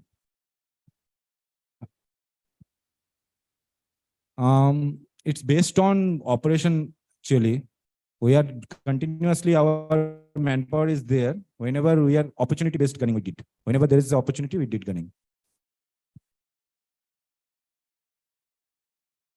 Yes. We'll check, sir. And Suman, what about that flow rate you were mentioning? This is very important because as you increase the flow, you rightly told that the mass circulation rate will be much more. So the common analogy I remember is of this purging in ladle. Yes, in sir. terms of heat and in terms of minutes. Yes, sir. Both are heats, but that makes a lot of difference. Right. So do you use individual MFCs for all these lines? Yes, sir. You have MFCs, Yes, right? yes. Okay. All 12 lines, individuals. Shankarda knows that. Yes, sir.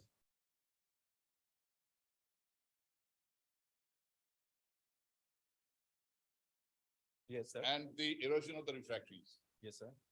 Now,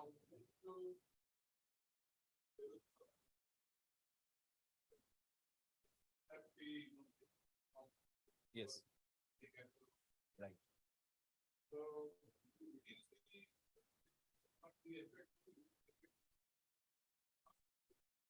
Yeah, that's why, sir, optimizations is very important.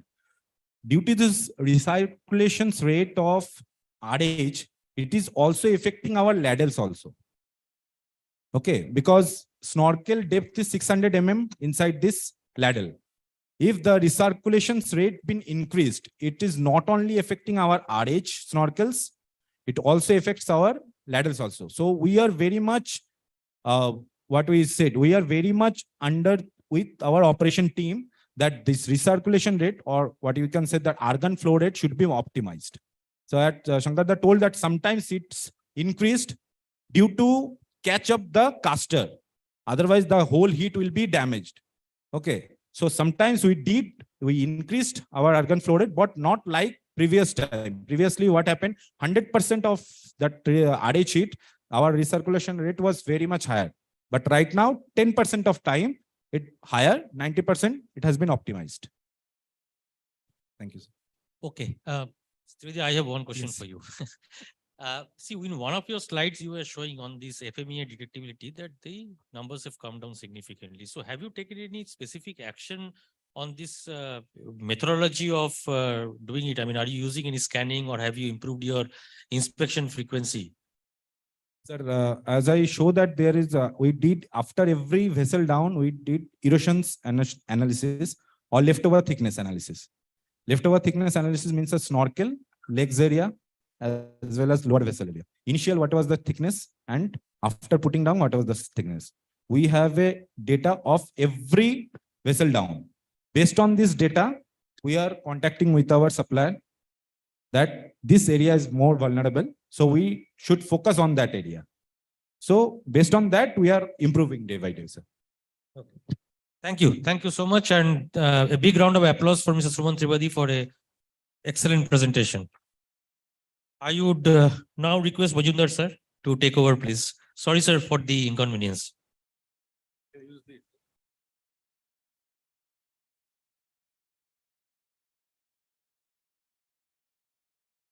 Yeah, the topic is New Horizon in refractory monolithics. Just go to the next. The content is about there are 6 items, so quite long. That is why I will not go to the science. I will cover up within just 15-20 minutes. Pumpable castable, magnesia castable, again little new. Then the DBM family. I am telling family. The number of DBMs. Blast furnace trough cover castable, no cement castable, and magnesite dry dumping mass. Now, if you go for the pumpable castable, commonly you know that normally LC castable is used in a normal safety lining, for example, in a Tundish safety lining on ladle, but it needs the vibration, and as a result, it takes time. So now the time required for the total installation time is quite long, and working lining is also to be done after that. So there is always a pressure from the operation side to cut down the time for the safety lining. So there is a need to have a particular material which can be installed much faster.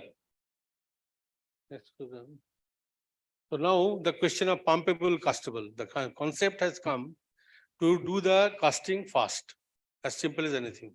So there are 2 options. One is the self-flow castable, another is the pumpable castable. Now, if you go for the self-flow castable, which is also without vibration, you can install. But if you see the limitation part, it cannot reach sometimes in the integrate shapes, because after all, it is just flowing of its own by gravity. So the concept came self-flow pumpable castable. It should be obviously self-flow, but it should be pumpable in the sense by the concrete pump, it can be pumped in the system, and the casting can be done quite easily and with less time, and the intricate shapes can be filled properly. Next. It is a simple figure, flow diagram, that hopper, mixer, that's the concrete pump. Details is not given here. Castable is flowing over there, steel former. For the extreme emergency, a vibrator is kept, sometimes to take out the air bubbles. So that's the way the pumpable can be installed. Next. Now, what is the basic difference and the requirement of the pumpable castable. Why it is different from a self-flow castable, the pumpable. You can see the resistance in the pipe because you are pushing the material by a pump. So there is resistance there. So you have to have some lubrication. So in a concrete system also, in the building construction, the concrete is also installed in the same way like a concrete through the concrete pumps. But they are in need of use of the air entrainment agent. That particular air entrainment agent is simply applicable also to refractory castable to give micron size air bubbles, and that gives a cushion surrounding the material, and that gives the lubrication for the easy flow of the material through the pipes during the pumping. And again, another issue is there in the pumpable castable, rise in temperature, because resistance and pump pressure both are creating, raising the temperature little bit, and as a result, they are reducing the time of the setting. It sometimes becomes fast setting. So in the long run, the material may get in between. So you need to use a less reactive cement and less dosage. So that is the formulation part. I'm not going that, but the requirement part I have told. And accordingly, a product has been developed, pumpable castable with 80% alumina and 230 millimeter, 130% flowability. So that's the material which can be used in Tundis or Larial or wherever for easy installation. Next. Now coming to magnesia castable. Alumina castable is prone to erosion, it is all known to basic slag, and hence need of the magnesia castable. It is magnesia castable means it is magnesia castable with water, hydraulic system, or addition of water for the casting. So here the main problem is the MgO is prone to hydration, it is already known. But in again the magnesia castable, you cannot use the normal cement, calcium aluminate cement, because you know the multicellular formation can take place. Common dispersant normally do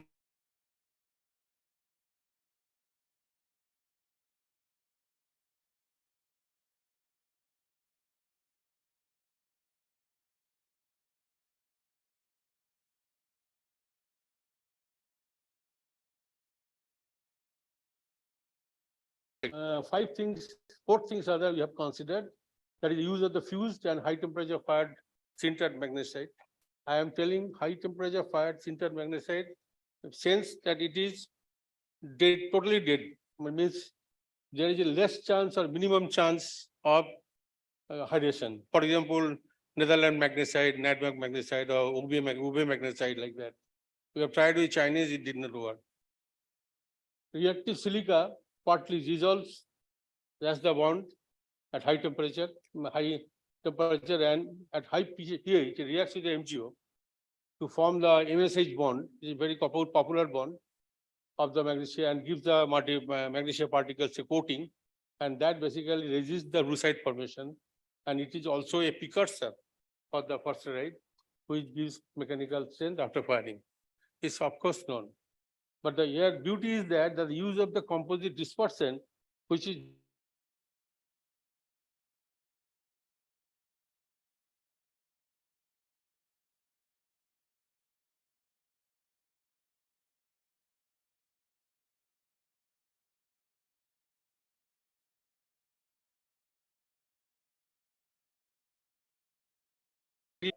desired properties, especially in the case of setting and also the very good flow.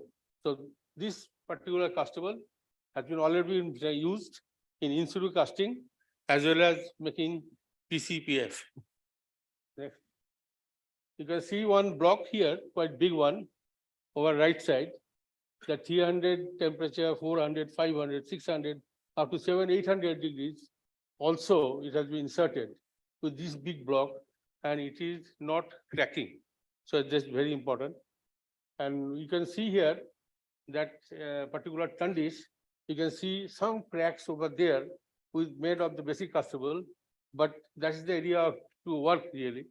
But it has given this shape after 1,000 hits in the safety lining of the Tundis in one of the integrated steel plant. Now coming to the DBM, it's another new area of work DBM is known, but the demand has changed. Now the cycle time has increased now up to 30 hours for 40 heats, 37 heats like that. So normal magnesite and dunite and olivine type of material wears fast. So we need to do something better than particular normal material. So here, the main thing which has been adopted, the coastal granularity, that is from 0 to 1 to 0 to 3, that's very important. Use of magnesia with high crystal size. Normally we get in the DBM, suppose 50 to 150. So you can go up to 600 maybe through use of the fused and all. So that crystal size also helps in giving a better corrosion resistance. And high density DBM, that is 3.1, which normally we get in a 90% grade, can be raised to 3.3, and it gives much better wear resistance. Next.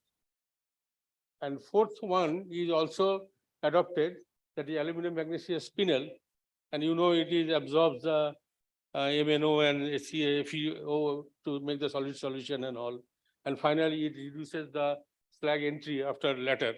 So as a result, the corrosion resistance always improves with the inclusion of the spinel in the DBM system. So these are the 4 measures which has been tried out, and it gives a good results. The concepts have already been successfully tried and supplied, being supplied in quantities in various steel plants. Next. Now coming to the blast furnace trough cover castable. This is also a focus area, because nowadays the blast furnace troughs are mostly covered with a cover and for the safety angle. So if you can see one cover over here, it is upside down this side. It is the naked shape, and after casting, this is the shape. So this will be kept over the trough. Now the present status is that the cover manipulator, we call it manipulator out there, because in the cover there are 4 or 5 segments. The first segment, which is near to the taffel, it is called the cover manipulator. And that is the most difficult lining, because it is very near to the taffel. It erodes very fast. So commonly lined with normally 70% low cement castable. Life varies between 80,000 to 90,000. Targeted trough life is nowadays estimated, suppose 2.5 lakh tons. So in between, changing the manipulator is possible, but it is unsafe. Why low life? Because of the thermal shock. In case of low cement castable, 70%. Corrosion by the iron and slag due to splashing, and presence of lime, which from the cement, and finally gives low melting point phases. Next. The development part is here. You can see here, it is alumina, silicon carbide, carbon, spinel, and no cement. These are the 4 combination, 5 combination, which has given finally the best result in one of the integrated steel plant, and it is being used on a regular basis. So here the components part, you can see high alumina dense aggregate has been used, obviously, silicon carbide, carbon, antioxidants, reactive silica, then spinel, which is already used, and special dispersant. So use of the same has helped to obtain a record life of 2.21 lakh tons throughput, as against 70,000, 80,000 to 90,000 metal throughput. So that's basically almost a 2.5 times jump in the life of the cover. Now it is coming to the no cement castable.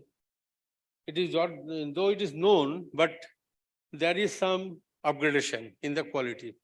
You see here, low cement and ultra low is sometimes inferior because of high temperature applications. Up to over that, the sol bonded material came, either silica sol, mostly silica sol, but it's a longer setting time. It gives normally less green and oven drying stain. Remember, the green and oven drying, green stain is also important for demolding time, and oven drying stain is also less. And you are, after all, using double component at the site. So this is the little limitation of the sol bonded system. After that, the new development with the castable, with the use of special additive, which gives good flow, optimum setting time, higher strength at all temperatures and higher HOMR. I'll show you the figure. Next slide, please. This is the system, I mean the additive which was used. You can see alumina, silica, these are in the nano form. You can see that additive in between mentioned property additive. We also don't know really. That's basically organic matter. I personally checked, possibly it is PCE, polycarboxylate ether type of a binder additive. And that's the specification. Next. Now see the conversion comparison part.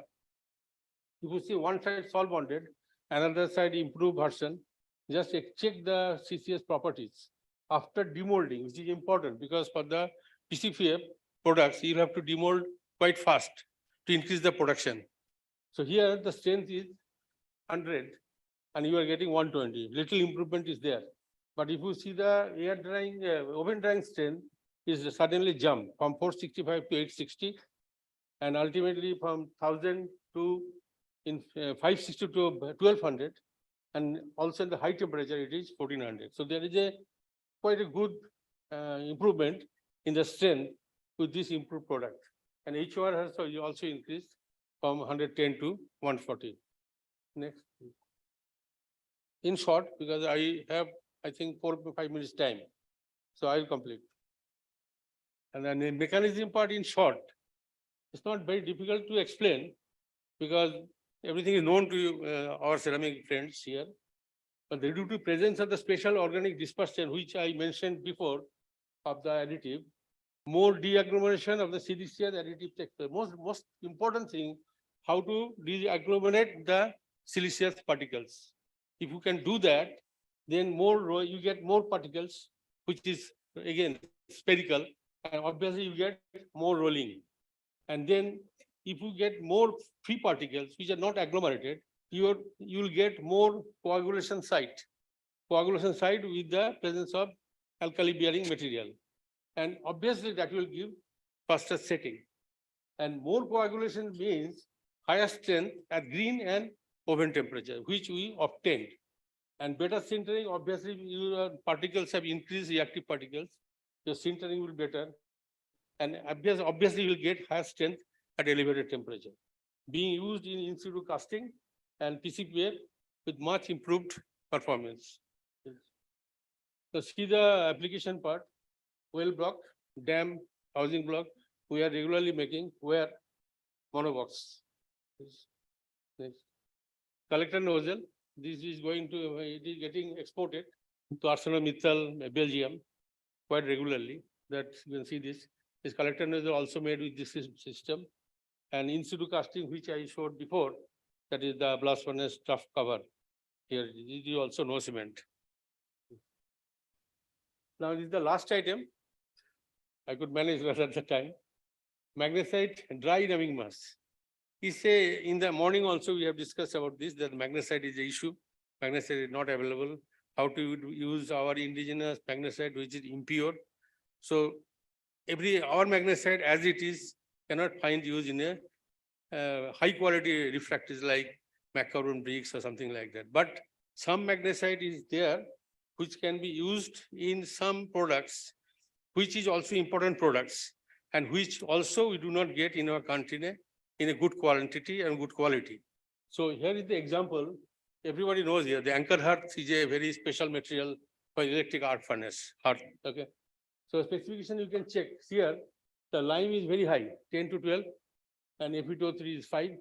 So this is a typical spec of a material which the clinker of this material is not available normally in our case. Okay. So the limitation is high lime, high iron oxide, raw magnesite is not available indigenously or even in China. The clinker for the above grade was first developed using minerals available in alpine range in Alps area. It has a unique property of self-sintering due to formation of dicalcium ferrite, which is really the trick at 1400 to 1450 degrees centigrade temperature. Coming to the next. Now the properties, what is demanded by the hearth mass, the electric arc furnace hearth, that is electric arc furnace is subjected to corrosion, impact of charge, and rapid heating and cooling. This is happening. Now the refractory ramming mass, which is used to have a surface sinterability, not the total sinterability. If it is totally sintered, the picture is over, because then it is like a wet ramming mass and it can develop cracks and the cracks cannot be arrested. But in this case, what happened is front portion is getting, at that temperature, is getting sintered, but the back side of the ramming mass is not getting sintered, so that crack cannot be propagated and it can be arrested. So this typical surface sintering is the trick and the quality and key of this anchor mass. So these can be possibly made, and we have tried out already. That is, magnesia CuFe of the ramming mass performs matching with the requirement. So it contains pericles and dicalcium ferrite. In reducing condition, calcium ferrite comes to lime and liquid containing FeO, and this FeO and MgO reacts to give the solid solution and gives the direct bonding. Next. Under this particular, what we observed, the process is like this, and Chinese guys, they are following this type of process, and it can be done in our Almora magnesite also. You can see here the raw magnesite, hydrated lime, FeO mixed with ligosolvent solution, shaped, dried, fired at this temperature. So that is one of the possibility which can be done in our place also. Can be used in the above technique using a high iron oxide bearing material, and we can make this clinker using Almora magnesite, and that can be a good material for the hearth of the electric arc furnace. So, because in a commercial scale, it can be done only in the supplier side, that is the magnesite manufacturer side. We cannot make our own of this particular process.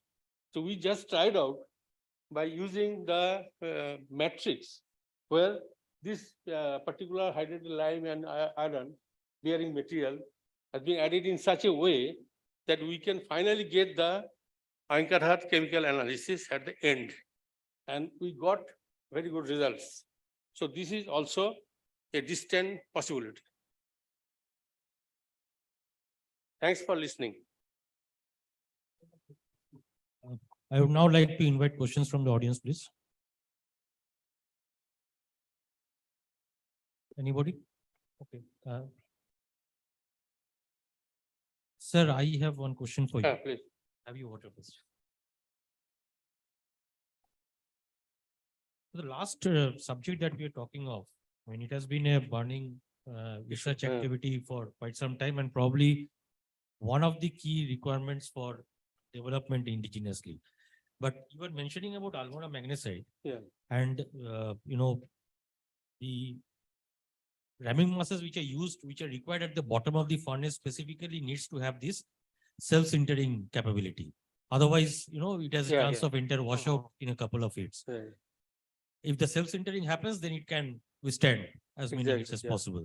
So do you think that addition of synthetic additives with the quality of, you know, the matrix which is there in the Almora magnesite can really help in controlling, because we have in our country various capacities of electric arc furnaces. If you stop, that is why I give two alternatives.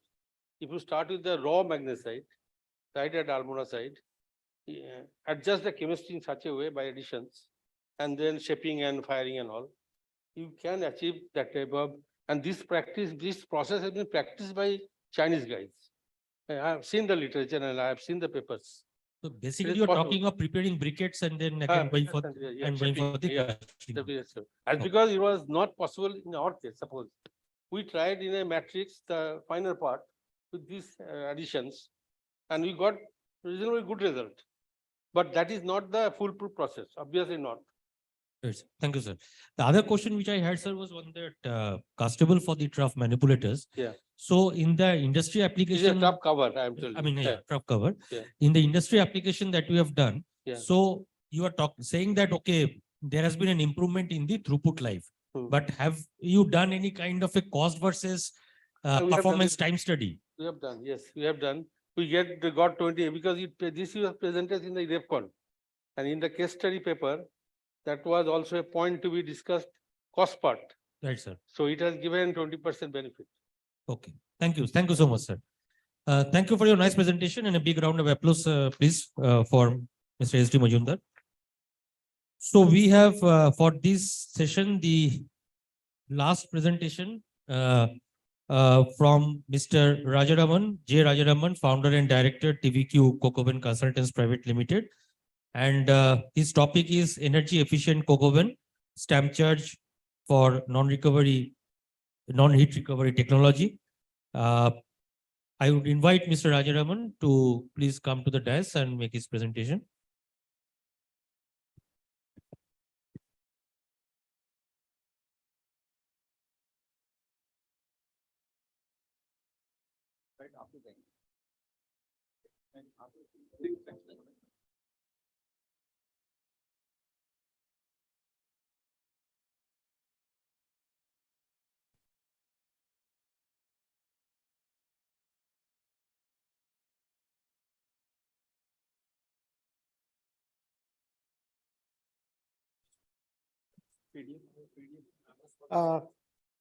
Chairman, sir, with your kind permission, I have to just make a small announcement.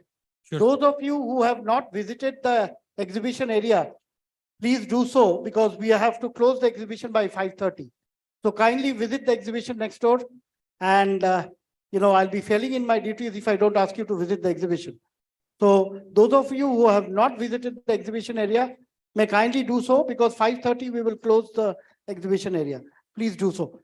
Please visit the exhibition area and meet the exhibitors. Yeah.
Introduction उसी का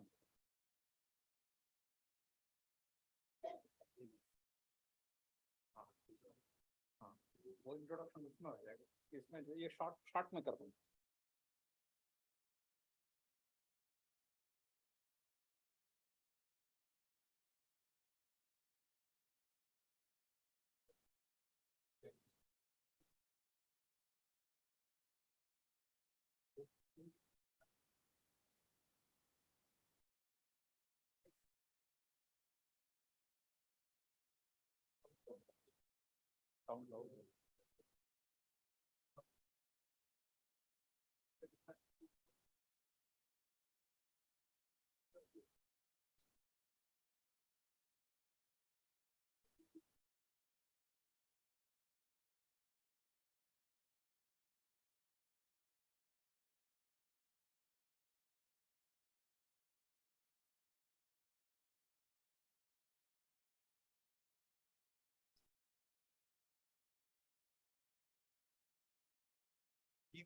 Coke Oven Consultants Private Limited.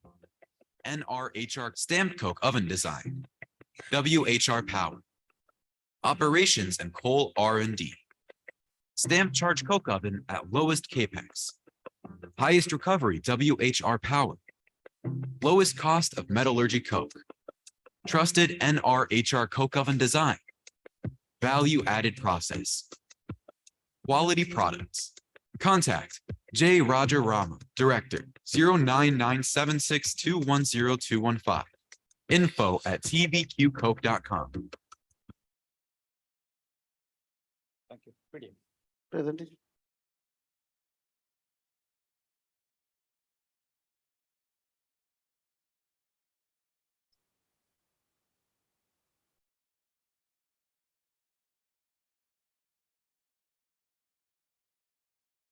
Bless you. PDF.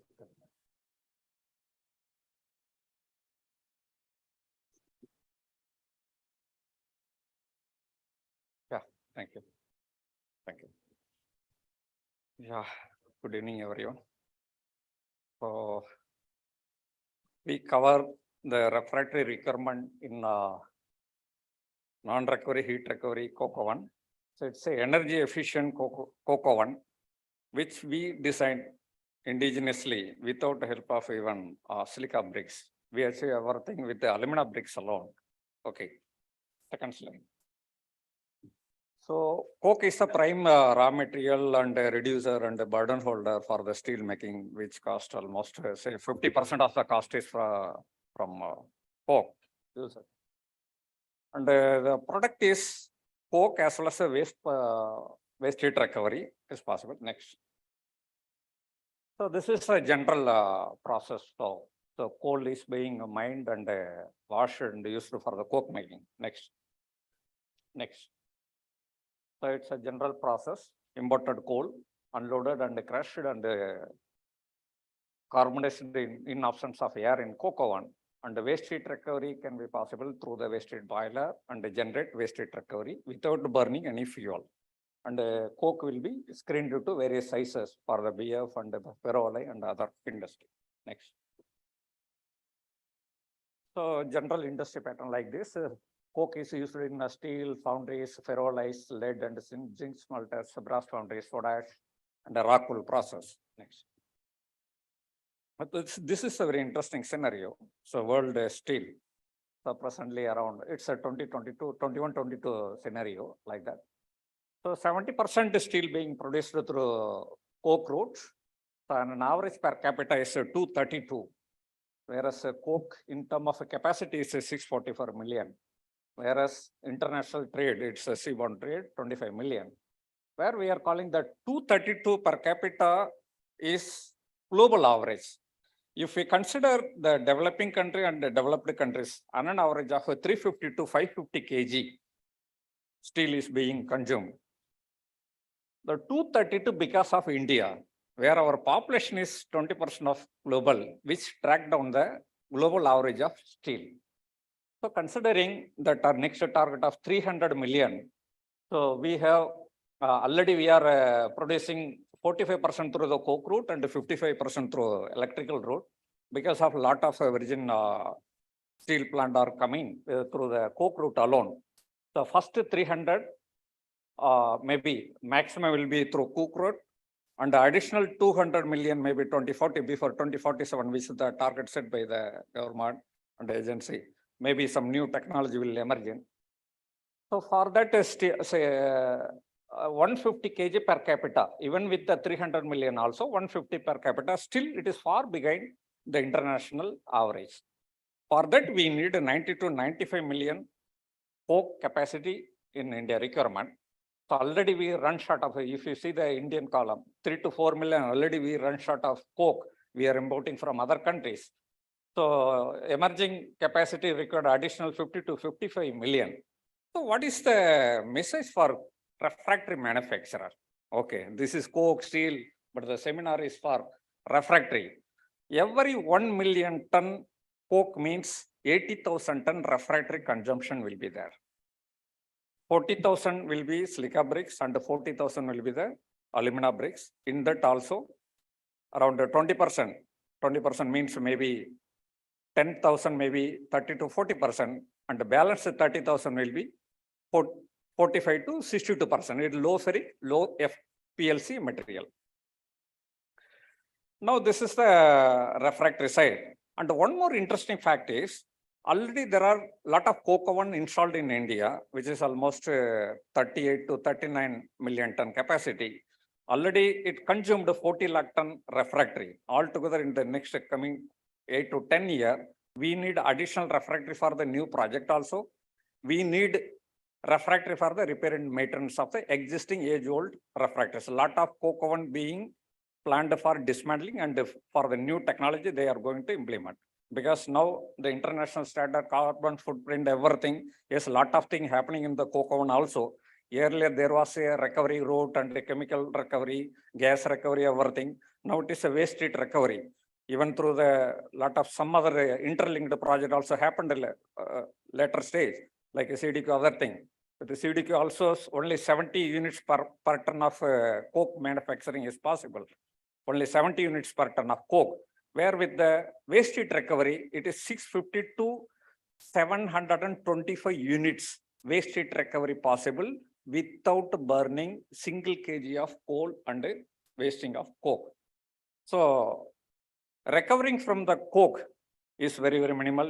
People are because the steel industry also suffering due to coke, and the coke people suffering because of various reasons that we can conclude in some other session. It's a very interesting subject also. Coke people also suffering, but there is some solution. Yes, by investing additional for the waste heat recovery, around 1.5 times of the EBITDA of coke can be recovered through the waste heat recovery alone. Next slide. So this is a technology available. There are 3 technology available. First one is it's a partly recovery and full recovery also, gas recovery, tar recovery. Some people recovering gas also. Recently one installation happened in Orissa. But most of the people in India now prefer for the second option only, second or third. Okay, both are same technology. It is a non-recovery heat recovery technology, stamp charging technology. Stamp charging is to minimize the hard coking coal use in the technology. We use the maximum weaker coal to maintain the quality of the coke without compromising the quality. So next one is the waste heat recovery. Whatever the gas is eliminating went out through the chimney is being used for the waste heat recovery generation. So in terms of investment, so the first of all, battery version and minimum capacity. The first version, it is 1.8 to 2.5, 2.25 time investment, including the recovery of chemical and the other thing. And the second case, it is a 1.5, whereas in third case, it is a 1, because based on our past 30-year experience in the non-recovery heat recovery, we developed the technology, so stamping technology and waste heat recovery at a very affordable cost. And this contribution factor, it's a commercial again, where in the first case it is a medium, second case also in medium, third case it is a high because of the high waste heat recovery power.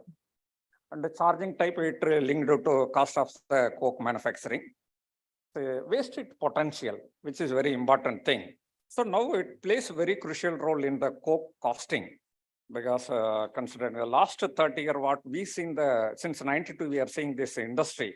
There is up, down, up, down. In the morning session, also refractory, some people explain. When there is a high cost of material, everybody planning for some new industry.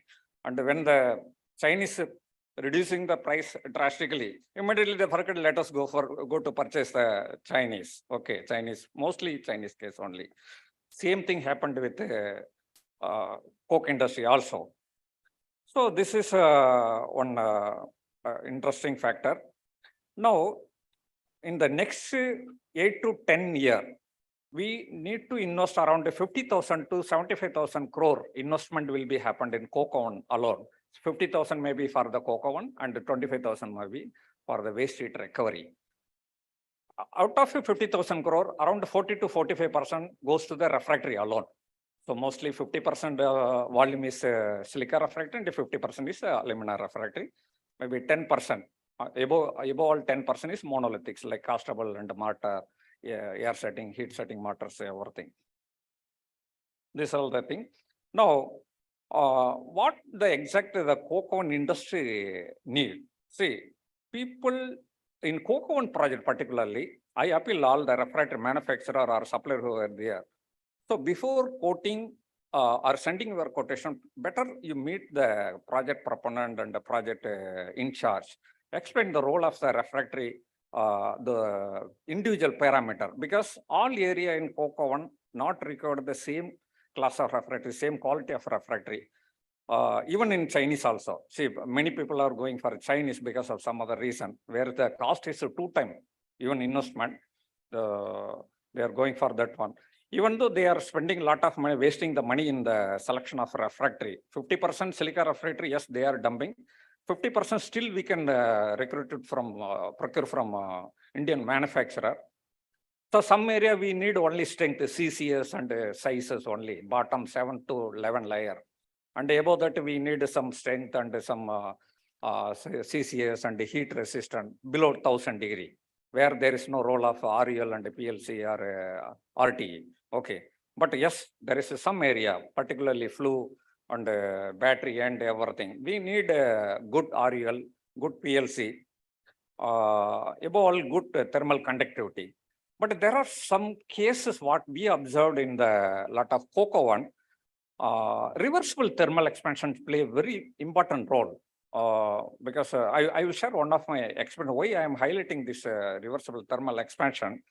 In the recent past, almost 4 to 5 years, I handled almost 9 projects, which is designed by some other people, failed very short, within short period. It is almost a 9.5 lakh ton capacity. 9.5 lakh means each 1 lakh ton employ almost 200 people. And 1 lakh ton means it is almost 50 to 60 crore investment. It's failed within short period means there are many things.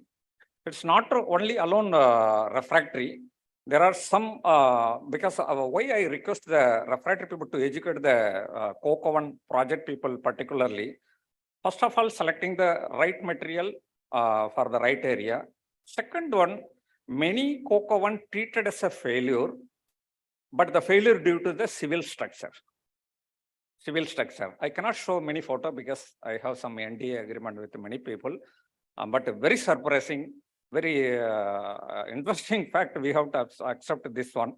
Failure simply dumped on the refractory supplier. Here I would like to highlight, since last 30 years, I designed almost 29, redesigned both 29 lakh ton, almost 1.5 lakh ton refractory I used. Even not a single bricks imported from China or any other country. 100% refractory, we used domestic refractory only, but we are very careful selection on the refractory, area-wise, everything. Now, this is one case. Now, flexibility in the silica as well as the alumina refractory. Here, I would like to highlight one more thing. The second case is with the silica refractory, where my case is with the alumina refractories. I think the technical people, refractory people can easily understand their thermal conductivity in silica is much better than alumina bricks. But we managed with alumina bricks also. Selection of right refractory, right dense refractory, right REL and right PLC, right RTE. Yes, some supplier provided with some androset based also, some other silmanate based also. We rightly select the refractory. That is one area. Next. These are all the plant. First one is in Kandla. Let's see, most of our installation, my installation in Gujarat as well as Karnataka, the South India, not in eastern part, very rare. So the first one is Gujarat, second one is Karnataka. It's a first 100% stamp charging plant, 5.7 lakh ton, second one. First one is 3.3 lakh ton, and the second one is 5.7 lakh, largest single location, merchant coke plant. My all installation in merchant, not in captive. And third photography, this is one more development we did, domestically we did. First time in India, 2003, we designed this machine where this technology, I never visited German or any other country, but just technology means it's a stamping means compressing any material, stamping, like what we are doing in the refractory manufacturing, FSVR, hydraulic pressing, like that. On the concept basis, we developed this one, stamping, which reduce almost 5 to 7% of the coke production cost, which is called stamping technology. Almost 11 machine I designed and installed across India. And this is one more project recently, it's just 2 years back we completed. Initially, it was only COCO 1. We completely approached with a different approach. This is the first in merchant case in India. So having waste heat recovery, yes, many people have, but selling the waste heat recovery is very, very nightmare. So we decided, because I connected to various industry, being a technical person as well as a supplier of coke, then we are also connected with the ferroalloy industry. So a lot of ferroalloy, some ferroalloy is being imported from other country, which is not possible to produce in India because of the power tariff. Okay. So like Bhutan or Northeast, some area is produced because of a below 3 rupees tariff.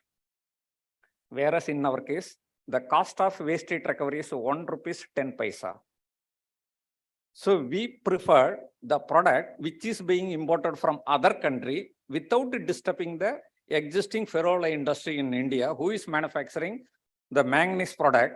They are already suffering, so we don't want to suffer them further. So we switch over to the ferrosilicon and other products being installed in the same campus. That is the extreme end of the. So we are consuming the entire power generated in the out of waste heat recovery, generated waste heat recovery, and produced waste heat power. Waste heat power cost is 1.1 rupees maximum. Okay, being used in the ferroalloy. Still, we compete with the imported coke, and we ensure our customer on an average of 6 rupees we are earning through using the waste heat recovery power in the some other interlinked projects, which is a game changer for the any steel making as well as a coke producing industry, particularly for the future requirement of a coke capacity in India. Next.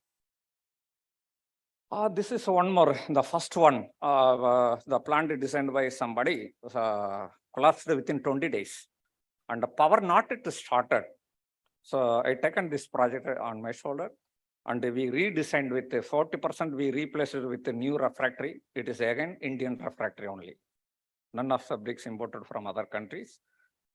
And almost 27 to 35% productivity increased. Within next 1 month, the waste heat recovery plant started. So again, viability started. It was idle more than 4 years. The fourth one, again, that was one more coke plant. So it's a 1 lakh ton coke plant, but not able to produce 1 lakh ton. Maybe of the capacity they able to produce a lot of losses and other thing. We redesigned completely with the domestic refractory only. 32% productivity improved. It goes up to almost 85,000 level. Now they are planning for waste heat recovery. Now it is viable because with the improved version, improved heat only, the viability of waste heat recovery is possible. And this is the first one. Again, we installed the waste heat recovery and evaluate the process, everything. Next, please. So we are doing various services for the cocoa industry. Generally, people are worrying about China and other thing. Maybe some part of the Chinese maybe worry about my approach. Whatever the project they are doing X price, I am doing at a 0.5 X price. Means half the cost. Guaranteed. We try to even minimize further also, but without compromising the quality of asset, without compromising the quality of the product also, with the help of domestic refractory people only. Because I visited some refractory plant in Orissa, what they are doing, what they are committing, and what they are supplying in India, we know the game. So we discuss with all the refractory suppliers in India one-to-one. Yeah, we are visiting, we understand their problem, where the raw material, we are suggesting which raw material can be replaced to minimize the cost of everything. 3 type of area I am generally approaching: Wankaner, Jabalpur, or eastern part, because some good quality, very good quality available in eastern part only because of the clay quality in Orissa and some mineral in northeast side. That is a plus point for coke industry particularly. And we are doing all the stamping machine design and punching machine. This is one more thing. We invented this technology alternate to the CDQ without changing any, without impacting on the environment side. Modified wet quenching tower at a very, very, very lowest cost. And coal bending, handling, coke handling, everything we are doing.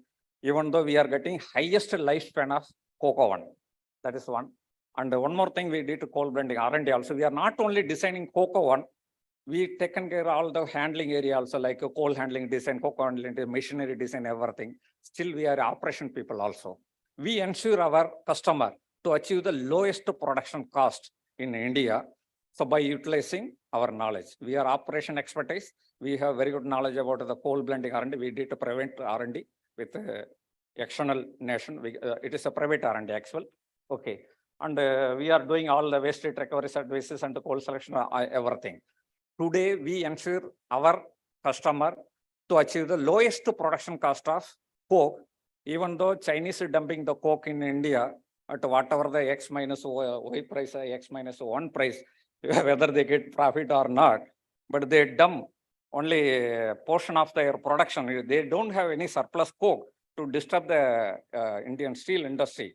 Even it's a very big subject. Maybe next week I'm going to present over a very big, one more presentation. I will share it personally with Dada also. Okay.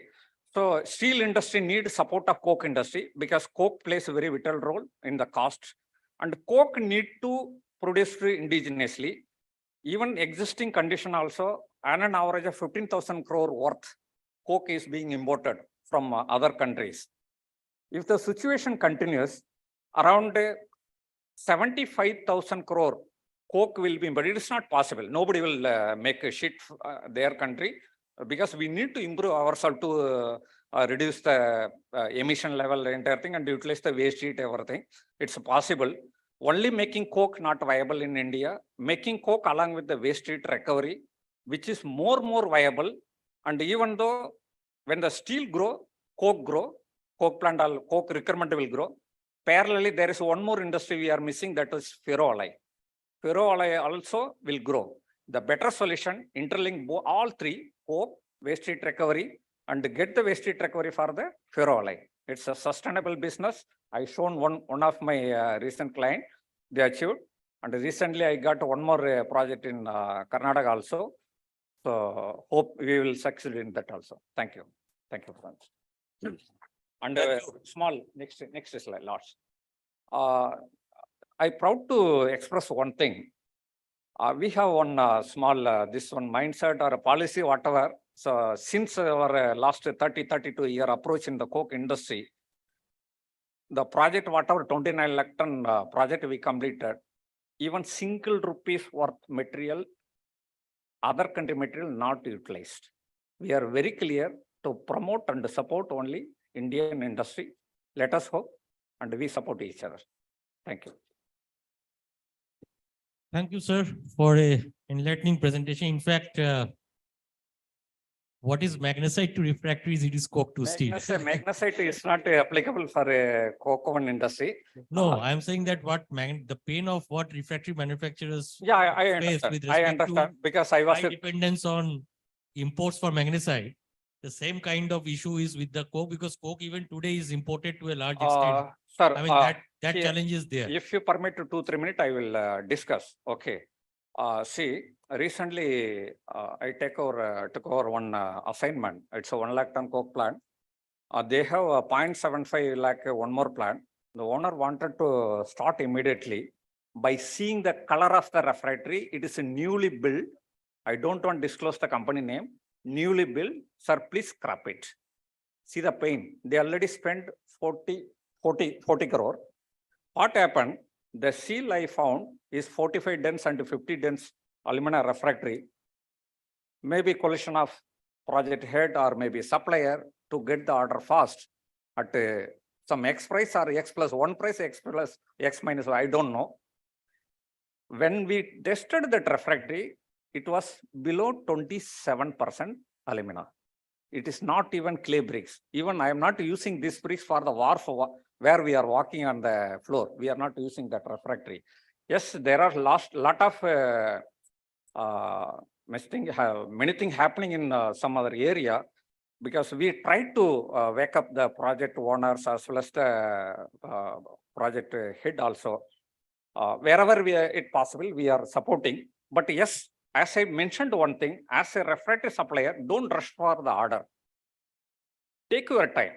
Take your time, explain the project proponent, what all the parameters you are required, which area, please explain them. This cost you this much. You explain them. Sir, it is possible only meeting the alumina is not, sir, 40% alumina जो है, वांकानेर में मैं बताता हूँ जो है 12 रुपये से 15 रुपये में मिलता है, ठीक है. But where I am applying that 40, that matters.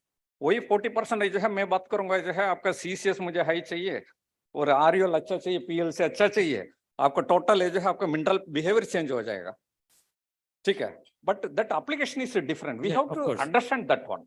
Sure. So thanks for your valuable inputs. Any other questions from the audience? Oh, lot of questions. So I'll start with Mr. Okay. Thanks for your patience, sir. I'll start with Mr. Dhiman Banerjee. Related to coke only. Yes. Definitely. Lot of evidence. And there is one more opportunity. If any lining contractor or agency available here, it's also very huge potential available. See, 45 lakh ton lining in the next 8 to 10 years. and an average of 2000 also. See the potential, what is the potential available for the lining of refractory also. So this is also one of the area, even lining also, very short period, there is going to be one more very critical news coming emerging in the market. It is yesterday news, I cannot disclose here. One more coke plant failed miserably within short period, 3 months. Within 3 months, investment is 120 crore. See the pain of the investor. And definitely the blame game will start on the refractory. But I seen personally the refractory color, refractory not failed because of the civil structure failed. So this thing, some of the refractory people took this initiative to explain politely and patiently to the user what is the right refractory, what is the right refractory to be selected in which area. So definitely this potential, whatever the volume I am saying, it is available for the Indian industry. I promise one thing, whatever the project, whether it is 1 ton or 10,000 ton, I will prefer only domestic refractory, but I know how to select the refractory. Okay. Sir, any question, please? Yeah, may I request the ladies to come up and hand over the microphones to whoever wants to ask a question. May I request Rinki? Ritika, can you ask the ladies here? Mr. Banerjee already has. Yeah, Mr. Banerjee, please. So thank you very much for your very fantastic presentation. It was quite informative and mind-blowing. I have one question that the industry trend is like that each and every industries are working on how to reduce the carbon footprint. And one special drive or initiative which is very common now for the iron making area, each and every blast furnace, they are trying to replace their fossil fuels. That is they are trying to reduce the coke consumption. Initially, it was by replacing the coke rate but with some pulverized coal rate. And recent trend is like that, how to use the hydrogen or some alternate fuel. So are you facing any threat for future to stick in this industry with this disruptive change? Thank you. See, first of all, your question is coke rate. Okay. See, comparatively, compare with the international standard and the achievement happened. So our Indian average coke rate is alarming, above 500. In some cases, I seen even 600, 625 also. It's also alarming. It should be below 450, preferably near 400.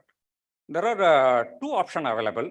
So only reducing the coke rate alone, coke rate alone will not possible. We have to target the PCA also, pulverized coal injection. So internationally, it is possible something 200 plus. I don't think in India anybody achieved that. I think 120 or 140. Maybe 1 or 2 people, yeah, possible. We are also interacting with all the steel consumer. So the lesser PCI. Lesser PCI means there are some maybe technology improvement is required in the blast furnace side. That is their target. But as a coke supplier or as a coke own designer, what we can do, we need high CSR coke. When you are injecting PCI, high percentage of PCI means you need a high CSR coke strength after reaction, which is reacting with the carbon dioxide and CO into a 2CO for okay. So CRI CSR plays a very important role. That is the first case. Okay, it is an industrial end. What we can do again, supply of good coke. Okay, but there is one more thing. 27%, 45% alumina result, not restricted to refractory alone. I think you can understand. You can understand real CSR you should achieve. Then the high PCI is possible. Yes, some macro industry is achieving. As per my opinion, JSW, JSPL, JSL. Okay, out of 4, I am naming only 3. They positioned themselves as a good coke maker. Okay, and Bilai, yes, all the sale plants, yes, they did very good job in the last, say, 75 years. We should not forget that also. But yes, a lot of new thing happening. I think new management may take over that one, and a lot of new thing happening, new technology, this one.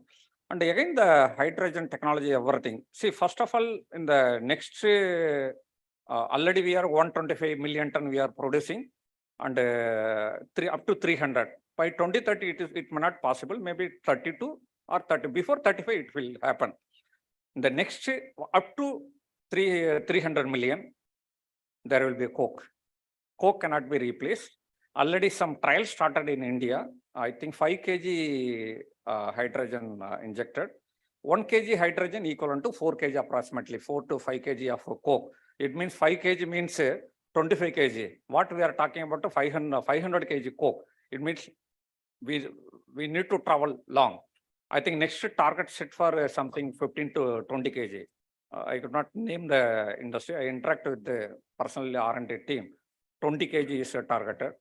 Maybe after 2035, because see, existing infrastructure, a lot of modification required. We cannot simply inject the hydrogen and as a refractory industries also scientists express. The injection of hydrogen alone will not this one. A lot of things happening in refractory also. We need to understand everything. But this technology will not disturb us immediately. Definitely one day it will come. There is but one more thing. Lot of this DR injection and HP pellet, cinder, lot of root that can be possible. Again, that also use coal. We are reducing coke here, but handling coal is a totally different scenery. I think you can understand, but definitely the technology will emerge. But next, Thank you so much. Next 15-20 year coke will be there. Up to 45, coke will be there. Right. Yeah. Thanks, Mr. Rajavarman, for a nice presentation. Yeah, yes, sir. Yeah, I have a question. Basically, since I'm not exposed to your company much, just to understand you better, are you into the complete EPC project management for coke oven, or you are actually into the design and consultancy of the coke oven projects? Yeah, good question.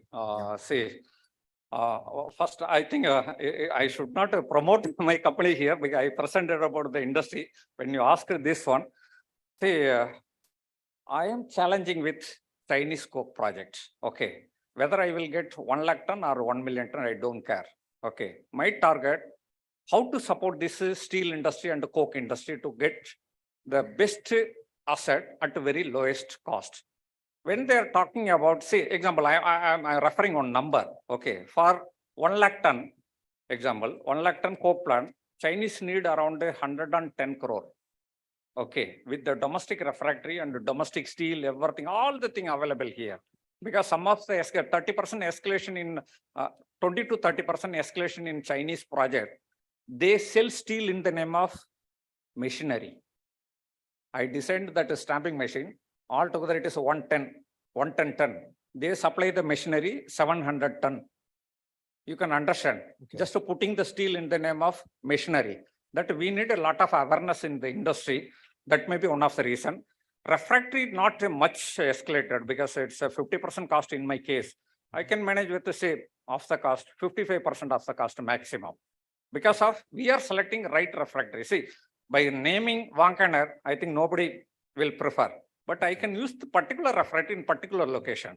I don't want so low ferric or low PLC or high RUL refractory under RUL bricks. I prefer some area like this one, central India part, Jabalpur region, which can replace middle heat up to the 1000 degree, 1100 I am managing. But whatever the above 1100, I am not compromising. Tata, Dalmia, and some other eastern part supplier. Okay. Definitely we are going. We never compromise on that. So you are mainly into consultancy, or you are? Yeah, we are in consultancy. Yeah, we are in consultancy. So we are not taking. See, yeah, I will conclude. We are actually running. Yeah, I will conclude. The moment I will go for EPC, then I will compete with China to get 100 crore, not 110 crore. Yeah, that's what. Still you will give. We are doing PMC. That was my question. I think we can discuss this further. Yeah, I have a very relevant question. Just this is my last question, of course. Talking about the stamp charging battery and top charging battery, right? Does the stamp charging battery having advantage over top charging battery, or it is almost the same and there is no real value created by stamp charging? As a refractory supplier, you will not find the difference of structure. Okay, maybe some bottom flue and that is sole flue, everything will be strengthened in the stamp charging. This topic I am going to cover on 8th on some other session in Delhi. I welcome you. It will be detailedly covered. Top charge and stamp charge, CDQ, MWQ. It's a complete solution about the complete commercial and technical expression.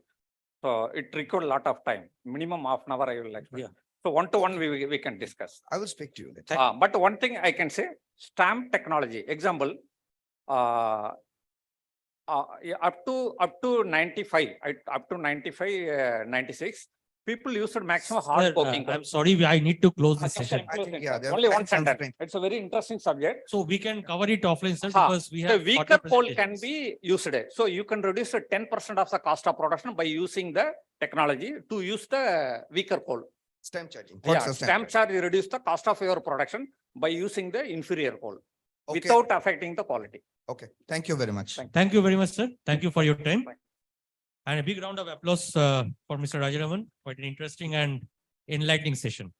So with this, I would like to close technical session 1 and 2. We have covered 8, 9 topics, and I think all of them were quite relevant. Thanks to the audience for a wonderful participation and patience. Thank you. Thank you, Mr. Surendra Sengupta. Chairman, sir, this was the most difficult session because we combined 2 sessions together. And we had the steel makers and the refractory producers and the raw material suppliers to the refractory industry together. So we covered the entire supply chain, so to say. And as they say, the most difficult session is post-lunch, that too combining 2 sessions together.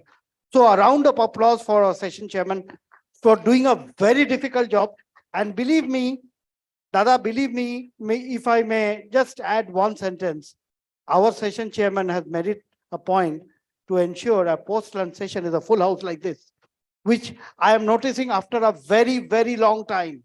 You know, I have been conducting seminars and conferences for the last 25 years. During my last 25 years, I have barely seen 5 occasions where I see a full house at the end of the session almost. We just have 2 more presentations to go.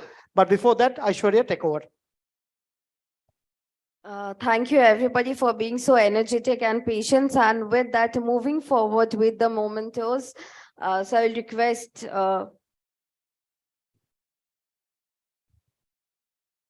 yes, Ritika, can we have you over the stage?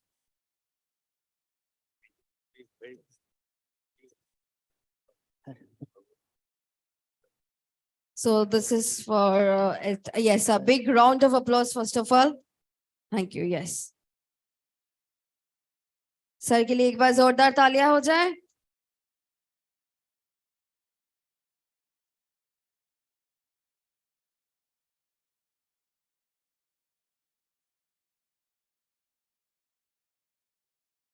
This is for Mr. Ashish Kumar Kundo. And thank you. And thank you so much, sir, for conducting this. Thank you so much, sir. Thank you, everybody, for joining us. Well, we have come almost to the end of the session. So with your kind permission, Aishwarya, I'll just take 2 minutes of your time. So I think the gentleman from SAIL Rourkela Steel Plant is not here. Are you here? Is Rourkela Steel Plant giving a presentation? Is anyone from Rourkela Steel Plant here?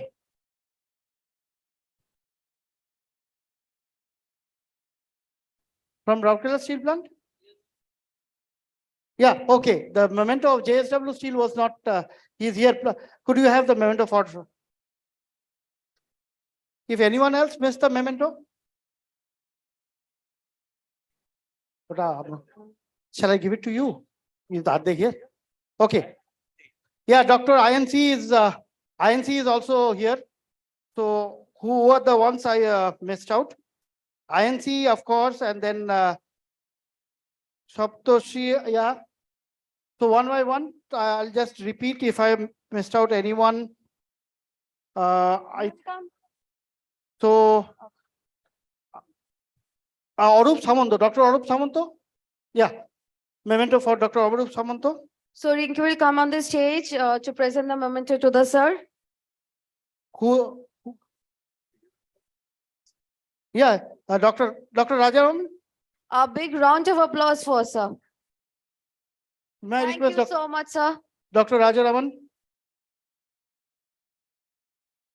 Yeah, payment for Dr. Rajaraman. A big round of applause for Dr. Rajaraman. Mr. Saptoshi Sengupta from Hindalco, please collect your memento. Dr. Come on, INC, guys, a big round of applause. Dr. Ayan Chakraborty. Someone I know for the last 25 years. A round of applause for the senior most A person bigger I know. round of applause. Okay, yeah.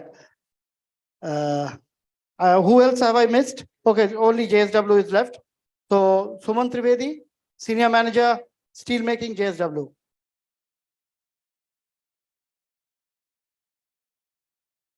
I have a lot of friends. You are from Bellary, right? Yeah. A big round of applause for him. So do you know Mr. Prabhat Gore? So a very good friend of mine. So convey my regards to Prabhat da. Acha, very good. Excellent. Yeah. Mr. Rajaraman, you have to collect it, right? So that brings us to the last two presentations. So anyone from Rourkela Steel Plant is here, or yes or no? So we drop that out. So that means I'm left with just two. The last session, and this session will be chaired by Dr. Arghya Majumdar, Director, School of Mines and Metallurgy, Qazi Nazrul University. So can we have a big round of applause for Dr. Arghya Majumdar? And the session will be co-chaired by Professor Rajiv De from Jadavpur Department of Metallurgy, Jadavpur University. So a big round of applause for both of them. We end the day with two academicians. That's the industry academic connection. You know, I wanted to bring the academia and the industry together. So I'm grateful to both my dadas, Rajivda and Orgoda, for having nominated 5 postgraduate students from Jadavpur University and 5 from Qazi Nazrul University. Dada, before you start with the two presentations, may I request you to hand over your certificates to your students. So I think first, Orgoda, if you could just hand over the certificates to your team of students. So may I request Qazi Nazrul University students to come up to receive their participation certificates. Yeah, so we have from Qazi Nazrul University, Deblina Sengupta, Akshay Kumar Dhibar, Shivam Santanu, Preetha Sarkar, and Piyu Mandal. 5 of you, if you could just come over. Debolina Sengupta. Are you here? Okay, Debolina, come up first. And one by one you take it. I want all 5 of you together with your professor. So first to Debolina Sengupta, please wait. I want all 5 of you together. Okay, sorry. Akshay Kumar Dhibar, please come up. So these are all third-year students, right? Final year, okay. Final year students of PG. A big round of applause for them, please. Yeah. So after Akshay, may I request Shivam Santanu to come up? Shivam.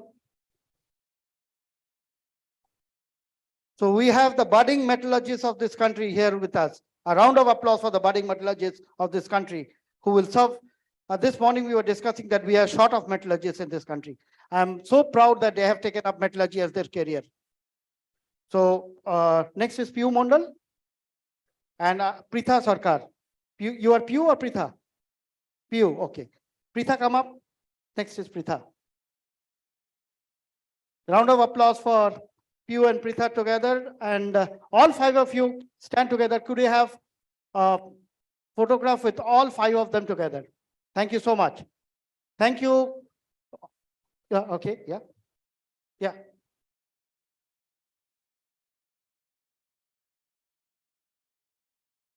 This is also a tribute to the budding metallurgists of this country. And unfortunately, as a father, I feel bad I could not convince my son to take up metallurgy, and he took up IT as a subject. Though, as a data scientist, after finishing his master's in data science, he is now working with a company which is in foundry industry. So that is the reality of life. basic industry has to survive, and IT cannot survive without the basic industry. That's the point. Okay, now we'll move to the team of students from Jadavpur University, from JU, PG students, Oyon Pal. Oyon, come up, please. May I request Professor Rajiv De to hand over the certificate to Oyon Pal. Thank you, Oyon. Proud of you. A big round of applause for them, please. Next, Shomodip Roy. May I request Shomodip Roy to come up, please?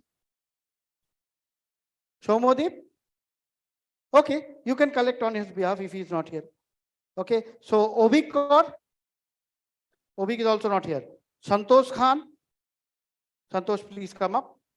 You can receive it on behalf of Shomodip and Obik Kaur also. And last but not the least, Saurabh Adhikari. Saurabh, are you here? Okay, thank you, Saurabh. Yeah. So all of you together. Round of applause for three of them. Thank you so much. So to conclude this session, Aishwarya will announce the two presentations which are there. We'll have two more presentations for the last session we are conducting today. So we'll call on the stage Satyam Kumar, research scholar, Refractory Research Lab Deputy of Ceramic Engineer, NIT Rourkela, on the stage, please. Is he there? Okay. A very warm welcome, sir. So please come onto the stage. And with that, we'll call on the stage Mr. Kalol Kumar Paul, scientist, FX Bureau of India Standards. He is a scientist, BIS, Bureau of Indian Standards. So I think the only presentation we have from quality control BIS, ex-BIS, yes. Kalol Kumar Paul, he's here. Okay, good. So Please come on the stage and please have your seat. Please have your seat. Yeah, Aishwarya, now let us hand over the session to our two co-chairmen, two professors to end the day. So you take back knowledge at the end of the day with the professors doing their duty. On behalf of Steel and Metallurgy, I welcome you all in this last session. So this is the ultimate session. And today, two scientists and another is the Bureau of very knowledgeable person from BIS. They will give the two lectures. So I will request first Mr. Satyam Kumar. First Satyam? Yeah. Satyam Kumar, research scholar, Refractory Research Lab, Department of Ceramic Engineering, NIT Rourkela, to give his talk. Alumina magnesia castable for steel ladles, comparison between fumed silica and alumina dispersant. So I hope this will be a nice session, and really it is, I am very surprised to see so many faces in this last session at this fag end of day. Thank you. In fact, just before starting, in fact, I have a request for you. Be in the time, because we are already running out of time. So be in the time, and 20 minutes given to you, 15 minutes you need to complete, and 5 minutes is for question sessions. Okay. So I request to start you. Thank you, Chairman, sir, for giving me this opportunity. My name is Satyam Kumar. I am from Research Scholar, NIT Rourkela. This is my topic of presentation: alumina magnesia castable for steel ladle, comparison between fumed silica and alumina dispersant. Next.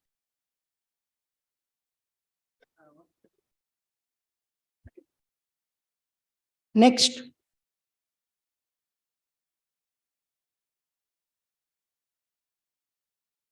Well, ladle plays an important role in transportation of molten steel from melting unit to casting facility. Enhancing the performance of ladle will not only save the cost of production, but it also reduces the erosion caused by molten steel on refractories. Ladle is basically divided into 4 zones. That is basically freeboard, sidewall, slag zone, and the bottom portion including impact pad, and the requirement of different zone is different. So selection of right kind of refractive material is quite necessary in order to achieve prolonged service life. Aluminum magnesia based castable system in situ spinel is used in the side wall, whereas alumina spinel castable containing preformed spinel is used in the bottom portion of the ladle. Next. There is some advantages of aluminum magnesia castable, such as high resistance to thermal shock, excellent hot strength, good thermal stability, high mechanical strength, and high erosion resistance. There is some disadvantages also. The basic disadvantages is volumetric expansion. Aluminum magnesia castable goes volumetric expansion due to spinel formation. This expansion is around 13% based on relative density calculation. However, this expansion is around 5%, which is still excessive for microstructure to accommodate without crack. Fume silica is used to promote liquid phase sintering and allow some deformation to overcome volume expansion. Next.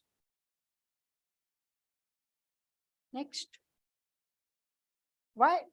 Now the question is, why in situ spinel in castable? When the steel is being processed, lime, iron, and silica penetrates into the matrix region. Lime from the slag reacts with alumina to form calcium hexaaluminate. Iron, Fe2 plus ion, Mn plus ion, Fe3 plus ion get trapped into the spinel structure via solid solution. Slag composition becomes silica rich and liquid phase become more viscous. Slag penetrates and it is suppressed in alumina magnesia castable. Next.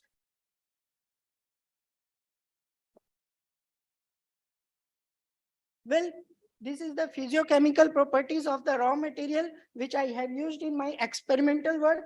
The corundum is WTA has corundum phase, always as fine alumina has corundum phase, fused magnesia is in ferriclase phase, fume silica, which is in amorphous nature, has specific surface area 20 meters square per gram. Cement is in dicalcium aluminate and monocalcium aluminate phase. The initial raw material which I have used in this study,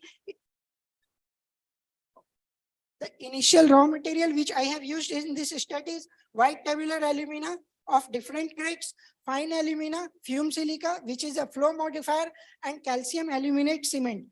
Two different types of castable were prepared with two different particle size distribution. One is for 0.21 and another is for 0.29 on the basis of Dinger-Funk equation, which is CPFT, d to the power q minus ds to the power q by dl to the power q minus ds to the power q into 100, where CPFT stands for cumulative percent finer than. D is the particle size, ds is the minimum particle size, and dl is the largest particle size, where q is the distribution coefficient. Next. Initial work plan is to develop alumina spinel castable with pre-synthesized spinel, and with respect to that, in situ spinel with 10 weight% spinel addition in preformed spinel castable and 2.8 weight% MgO addition for in situ based spinel castable. 10 weight% spinel preformed spinel is equivalent to 2.8 weight% MgO addition. Further, spinel content is increased up to 20 weight% with respect to that 5.6 weight% magnesia content. So that they remain similar spinel content after firing. Fume silica, effect of fume silica addition at conventional level, which is 4 weight%, then it is reduced to 1 weight%. And a similar work with 1 weight% alumina based dispersant is carried out for comparison purpose. Next slide, please. This is the overall batches prepared with two different particle size distribution, one for 0.21 and another for 0.29. 0.21 is basically self-flow based castable and 0.29 is for vibratable based castable. You can see here fused magnesia content is varied 2.8, 5.6%, 5.6 weight% for fume silica containing batches. Then it is reduced to 1 weight%. Then it is reduced to 1 weight% with alumina dispersant. Next. This is the flow chart of overall castable making process in which aggregates, matrix, and cement phases were mixed together. The mixing process was in Hobart mixture. Water is added gradually in the system to achieve proper flow consistency. After achieving proper flow consistency, it is casted in a cube mold of dimension 25 mm. Then it is cured in an ambient atmospheric condition for 24 hours. Then it is demolded and air dyed. After air dyed, it goes for oven dyeing for 1 day. Then it is fired at 2 different temperatures. One is at 1000 degrees Celsius and another is 1550 degrees Celsius. Then castable is characterized. In characterization, mainly I studied bulk density, apparent porosity, mechanical properties such like a cold crushing strength, thermomechanical properties like hot modulus of rupture. Then it is for phase analysis and microstructural analysis. Castable were done. Next, please. This is the overall castable making process in which I used in my experimental work. Hobart mixture. This is the mold. This is after casting. Vibratable table is used for vibrative based casting. This is the sample fired at 2 different temperatures. Sample CCS. Next. This is the variation in bulk density with 4 weight% fume silica, 1 weight% and 8 alumina dispersant batches. At intermediate temperature, the bulk density is decreased for all the castable composition due to the porosity removal for physically and chemically bonded water. And see, when we increase the magnesia content from 2.8 weight% to 5.6 weight%, the bulk density value is decreasing. This is because replacing the higher specific gravity material of alumina. Alumina has higher specific gravity than spinel. So replacing the higher density material with lower density material has decreased the bulk density value. Next. Apparent porosity are in change with bulk density value. Apparent porosity is increased from 110 to 1000 degrees Celsius due to the decomposition of cement hydrates and the release of chemically bonded moisture. Next. This is the strength study with 4 weight%, 1 weight% fume silica and alumina dispersant containing batches with 2 different particle size distribution. One is 0.29 and another is 0.21. Fume silica, the strength value of alumina dispersant batches is higher with respect to 4 weight% fume silica and 1 weight% fume silica containing batches. The Q effect of Q value is more prominently we see at 0.2 for 0.21 because it contains more finer content. So the centering is better with Q is equal to 0.21 value. Next. This is the phase analysis of 4 weight% fume silica containing batches with two different particle size distribution, 0.21 and 0.29. Phase analysis was done for only matrix part, which is fired at 1550 degrees Celsius. There is, you see the main phases is corundum, that is alumina, and with some spinel and anorthite phase. Additionally, there is no change in phase content with respect to Q value. Spinel peak height is increasing with increasing Q value. Anorthite is a line bearing phase which generally reduce the hot strength property of the system. We can see later. Next. When the fume silica content is reduced to 1 weight%, see the phase content is changed. Alumina, spinel, diopside, hebonite, and MgO phase is formed. Free magnesia is formed. Diopside is also a low melting phase. However, hebonite phase is still found. Hebonite is an excellent refractory material which is formed due to the reaction between fine alumina and high alumina cement. This is a desired refractory phase because it has needle-like or plate-like morphology and which has capability to improve thermal shock resistance and corrosion resistance. Next. This is with alumina dispersant containing batches. This is a phase analysis with 2 different particle size distribution. Here, there is no anorthite or low melting phases is found. Alumina, corundum, spinel, and hebonite phase is found. There is no change in phase content with respect to Q value also here. Next. This is the hot strength study with different batch composition of 4 weight%, 1 weight%, fume silica and 1 weight% alumina dispersed batches. Hot strength value is quite low for fume silica batches as compared with alumina dispersant batches. And one thing I want to clearly mention that as per refractory application point of view, if HMOR value is less than 10 megapascal, it is not suitable. So B9 batch has HMOR value is 19 megapascal. Hot modulus is basically conducted by 3-point bending technique in an air atmosphere. Hot strength value of alumina dispersant batches is found higher due to excellent bond linkage between calcium hexaluminate and spinel in the matrix phase. Greater extent of ceramic bonding between aggregate and matrix phase was also responsible for developing hot strength. Next. This is the microstructural analysis of the fractured surface of 4 weight%, 1 weight% fume silica and 1 weight% alumina dispersant batches. We see grains are rounded in nature with angular morphology with some intergranular pores present in the system. At the overall tabular alumina is present in the system. This is the calcium hexa. Still liquid phase is present there in 4 weight% fume silica, and from the elemental analysis we can say silica is present in the system. When silica is reduced to 4 to 1 weight%, CS6 phase is formed at the edges of tabular alumina.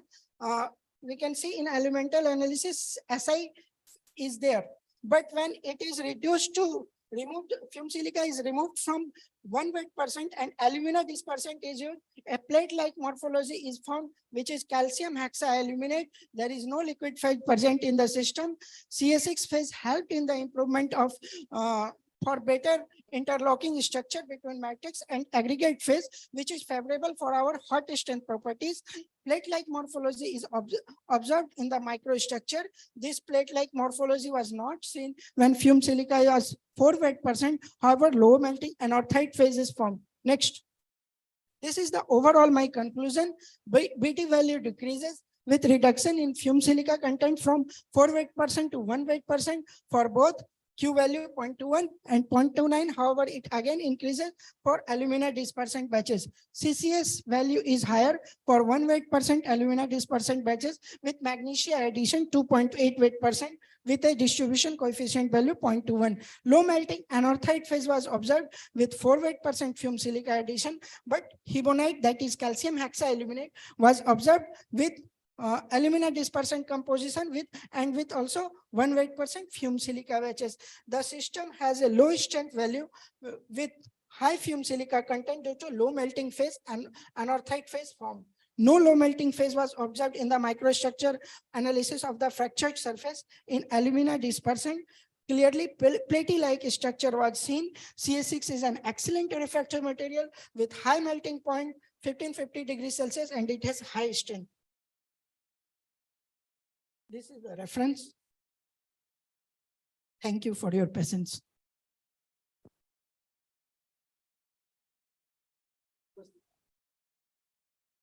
Any question from audience?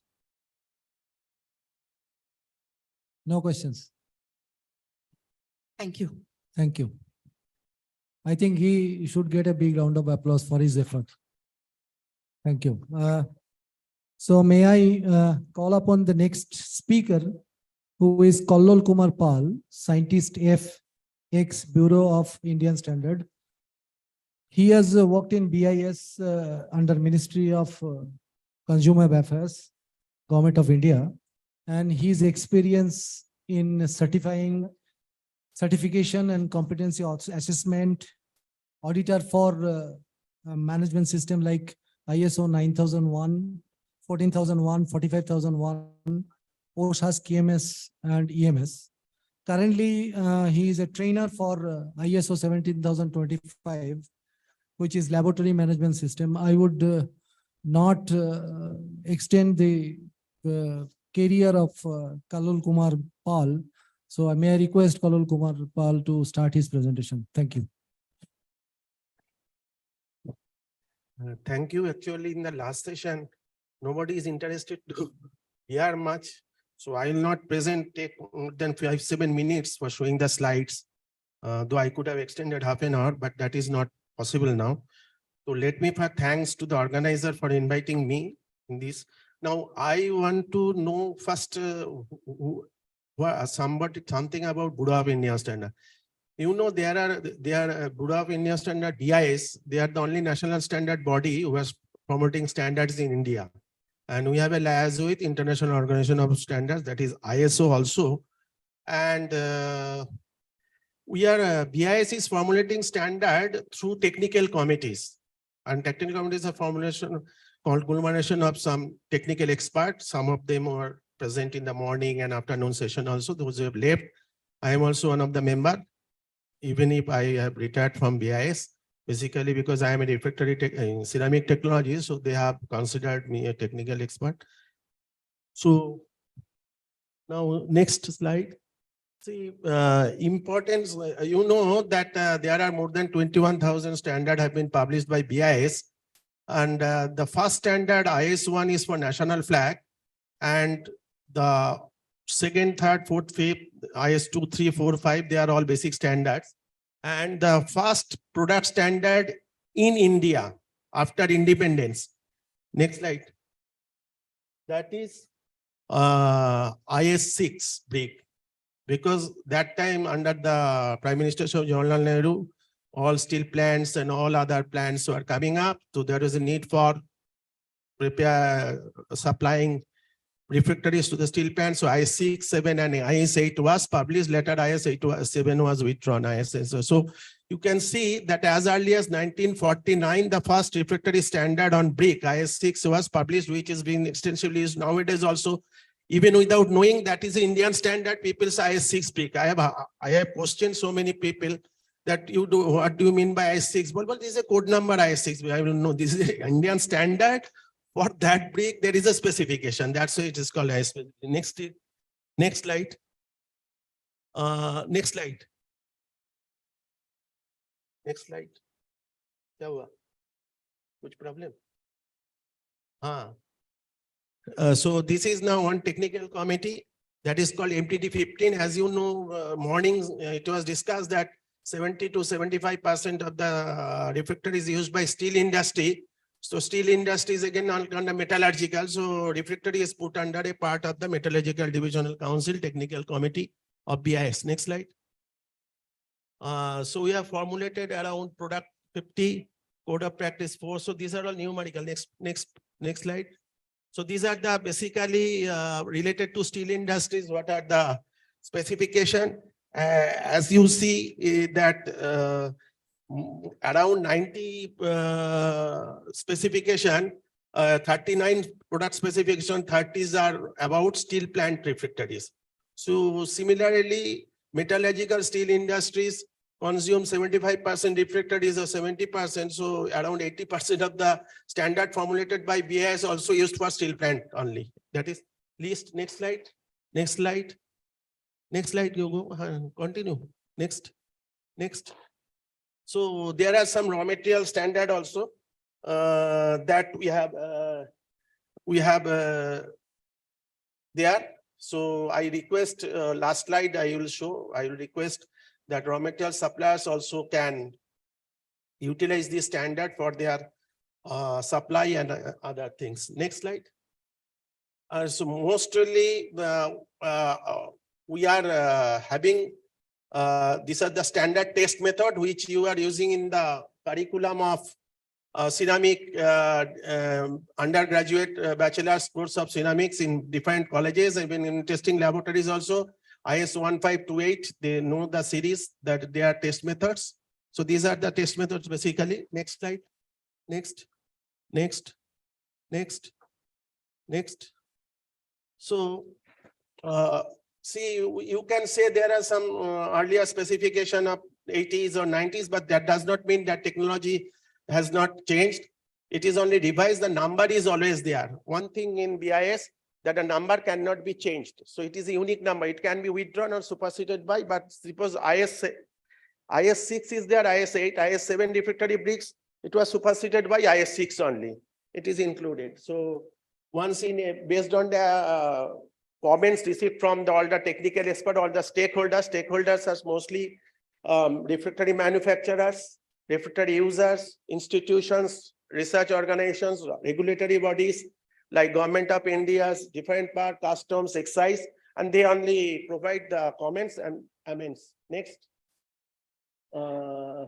Now there are a number of products fall under mandatory. Mandatory means for I think some of the refractory manufacturers, they have also come to me, though I am known to them. That's why they have come to me, because they know what to do with this mandatory certification. Mandatory certification means if any refractory manufacturer wants to import or export that commodity, that has to be mandatorily ISI marked.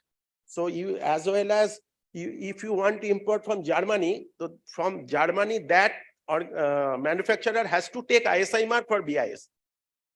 So our officers visit Germany in that plant or China or so on, and we are putting ISI mark on that. Then our importer, Indian importer, can import this. So this is, I will show you. This is one of the recent high alumina refractory cement. In India, nobody can produce without ISI mark. You cannot import also. So import also, there are now cases they are approaching BIS to get ISI certification from their importer, for their exporter. That means maybe Germany, maybe I think Netherlands or some places from where they are imported. Next. So this is the earlier slide. Next. So this is the latest, as you know, what are the latest, I think Jyoti has told that there is practically in the last 25 years, no innovation in the refractory products. So basically that is the reflection that we are not able to new specification. However, this carbon brick specification and PCF shapes, they are now under consideration of BIS. Maybe within next year that will come up as a standard. Next. International activities, there are a technical committee, MTD, ISO TC 33. ISO TC means ISO Technical Committee 33, and that secretariat is in UK, BSI. That is British Standard Institution is the technical secretariat, holding the technical secretariat, and we are a P member. Next slide. Next slide. P member means participating member. There are only 15 participants throughout the world. They are basically involved in the formulation of Indian standard. India is one of them. And India means BIS as a member body. From India, BIS is playing the major role because we are the only national standard body recognized by Government of India under a Parliament Act, BIS 2016. So we had, this is the advantage why I'm telling the gatherings. Most of the people does not know. You can send the comments to BIS for changing or amending any of the international standard published under this, even in the test method, in anything, any guideline. So you cannot send any comment directly to ISO. They will not bother you. So it has to be passed on to BIS and BIS will send in turn. And there is a procedure. So we have not only that, what are the benefits? I have shown. There are so many documents they are circulating to India, to BIS, and BIS in turn of circulating to their members and wide circulation through websites, and we invite comments. So we have to mandatorily vote for a document to be accepted. You know that there are 4 or 5 stages for any standard formulation. Initially is working draft, then committee draft, then before final draft, and then final draft, and then the final standard. So every stage you can have a comment because after publication, it is very difficult to change. So in that case, local refractory manufacturers may suffer because of import or export, whatever may be the case. So that may be a problem. So we request all the stakeholders to see the documents, vote. Even India can give a positive vote. India can give a negative vote with the comments. We can abstain. Recent in one cases, it happened that there are the test method standard. They have standard for finalization. Then our committee member says, because if this is implemented, then that instrument cost is used, which normal refractory manufacturers may not afford in India at present. One. Second is CRM or SRM, as you know, this certified reference material standard may not be available in India. No, it is not available in India. It has to be imported, but imported also very costly and maybe very difficult to get. So in that case, but these are technically viable. So we cannot say no, because then say you are nowhere, your refractory technologists are not up to the mark of the world standard. So what to do? We can abstain from voting because saying the reason that we are not easy. We can accept, but we cannot vote for this immediate because our industry is not in a position to accept this Indian standard. So that is the benefit I am telling for our organization, why you should take part in the standardization part. Because latter part, you will hue and cry what to do, because you have to go with along with the global trade. Next. So I have already told. Next. So adopting any standard, that's what I'm telling, such as that formulated taking inputs from ISO standards.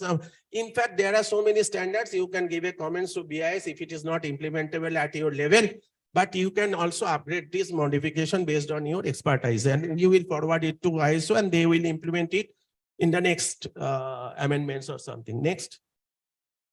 So this harmonization, previous standard, previous slide. Harmonization. See, as a global trade, we have to harmonize in all international standard with ISO or national standards. That is a mandate, more or less. So BIS is, so you can understand product standard is very difficult, because product standard, our standard design of steel plants are from different technology, design, process design is there, manufacturing design is there. So it's very difficult to adopt product standard, but test method standard is basic science principle. So we can adopt the harmonize with a dual number. So this is an international standard. I think you cannot approach or you cannot take out any printout even for ISO standard for anything without any directly you can approach. You can purchase with a dollar. Dollar means or currency, foreign currency. But when it is published as a dual number standard harmonization, you can, it is an Indian standard, you can access free. Now it is free, no charge is required. Some years back also it has to be purchased. Now it is free for all as per Ministry Government of India guideline. After this government came, they say, no, it has to be free because standard you have to follow as a national. So this is for information. So, and there are somewhere you can approach to BIS, say this is the area where we need standardization and this is the input. So you can take input from foreign standard also if you want to follow, and we'll adopt. Next slide, I think the last. And there are so many areas application wise, it is a trend. Now we are seeing that product standard is an obsolete idea. Now it is, today morning it was discussed that application wise refractory standard has to be made. Application wise. So chemical composition is for guidance, but how to apply, and based on the application, the requirement has to be fixed, and that is to be national standard. And there are two new areas BIS has given for all. That is, one is energy consumption and another is eco-friendly. So we are trying that to include clauses in product standard and also the out utilization waste material. Today morning, so many speakers has told, we are going to get a guideline. So I request all of them who are really interested, all these JSW and all other plant materials, Kosaki. So what they are doing as a corporate social responsibility, they should give a waste management guideline. So it should be a national standard. Next. I think this is, as you know, that I have told them that TBT, you know, technical barriers to TBT. Inside that TBT, if you go for a definition internationally, you will find that it's a conformity assessment or it is a standard. So we are doing both, conformity assessment and standard. So standard is easy, conformity assessment next part. Based on a standard, you have to do a conformity assessment. So it is better you go through the standard or you propose new standard to benefit the industries, benefit the users and all other stakeholders. Next, I think that's all. So if you, this is an information, there is no question. Thank you, Mr. Paul. You have really enlightened us by your lecture. So any question from the audience? Don't think because this subject is. Now, my friend has one question. I have a question. Please. First thing is that you have told that the curriculum of making any standard is there in the ceramics. In Yes. our college also it But is there, not right? not in metallurgy. So Metallurgy, there are metallurgy, there is so many test methods, these are as per IS. it is there, but not in IITs, not in NITs, still it is not there. I think I have gone through the syllabus of all the NITs and IITs recently, and there has been a meeting from Ministry of Steel 2 days back. I think last Saturday, maybe last Saturday. They are trying to bring out a curriculum and the syllabus into the NITs and IITs. This is a great approach by the BIS. My question is that when there is, IES standard and there are ASTM standard, there are JIS standards. So there is no compatibility sometimes, IES standard, they are having something. And in ASTM standard, there are almost similar type of thing is there, but not exactly matching. Is there any effort? See, like, in ISO, there is TC 176, which is a committee which takes care of total 196 country. And ISO is being implemented and practiced by 196 country all over world. And there has been a single standard. But in case of ASTM or BIS, BIS is applicable in India. ASTM, some of the countries they are applying, but there is not a single standard which has been accepted by all over country. And I can see MTD 15, which is a member of the country is at 15 only. So the steel makers are more than that. That's So why I'm telling, this is what I am only informing refractory part. Metallurgy is a weak part. There are so many experts in our BIS. exactly. I want to bring that question is that, see, metallurgically ISO standards are given and that is 176 country. Is there any effort from the BIS to take into the stride? Now it is 15 country. Whether Indian, when we talk about Make in India, Atmanirbhar Bharat, whether we are taking a lead because we are in the second in the steel making after China, I think. Maybe in coming days, we will be almost nearing to China. 300 million ton 2030 is the target for all of us. Is there any effort from BIS to take into stride all the other countries who are the leading steel makers? No, This is my question. there is no mandate by BIS. India cannot ask any country to be a member. It is only the duty of the ISO to bring forward as many as country. There are participating member, I am telling 15. That means they have a right to vote. They have the real expertise who can have a expertise, who can give expertise comments on that. But the fruits, the ultimate fruits are getting by the so many. There are more than 30 countries, they are observer. That means they can go participate in the meeting, but they can open their mouth. They can observe. So this is the effort. As you know, nowadays also refractory is a very close circuit in India. Even BIS is also on the UC, only one. And there are metallurgy, there are more than 20 sectional committees. Civil, there are 40s. So you can see refractory, but that's all. Refractory, but my point is that within the scope of refractory, our refractory fraternity can come forward, give voluntary information, even raw material supplier, finished product user, and even institution also, even any test method. If you find that there is a difficulty in following the test method, even within the written document, you can have a comment, we can forward, and there is always a possibility to change. In the glass, when I was there, Delhi, I was a member secretary for glass. In fact, for your information, we have not adopted ISO for IS. We have given 4 IS, 1970s prepared IS standard on glass laboratory work. That has been taken as the pre-document in ISO for formulating new final standard. This is one of the rare achievement appreciated by the government of India. Ours, because in that case, what will happen? Our process design are already 50, 60 years old. They don't have to change the process design. They don't have to change this energy. So other countries have to follow that is the benefit. That's what I'm telling. Thank you, Mr. Paul. Even the last lecture about the standard of refractory showed that what is the standard of this seminar. Thank you. Really, it is a good session. Really, it is a good seminar. Now I am handing the mouthpiece to the member of Steel and Metallurgy. Thank you. Yeah, Aishwarya, before you take over, I must personally thank both the session co-chairmen who are very close to me. They are both my dadas. So on a personal note, a special thanks from the bottom of my heart. Let me explain I'm happy that even after the last presentation, we have a good participation here, good audience here.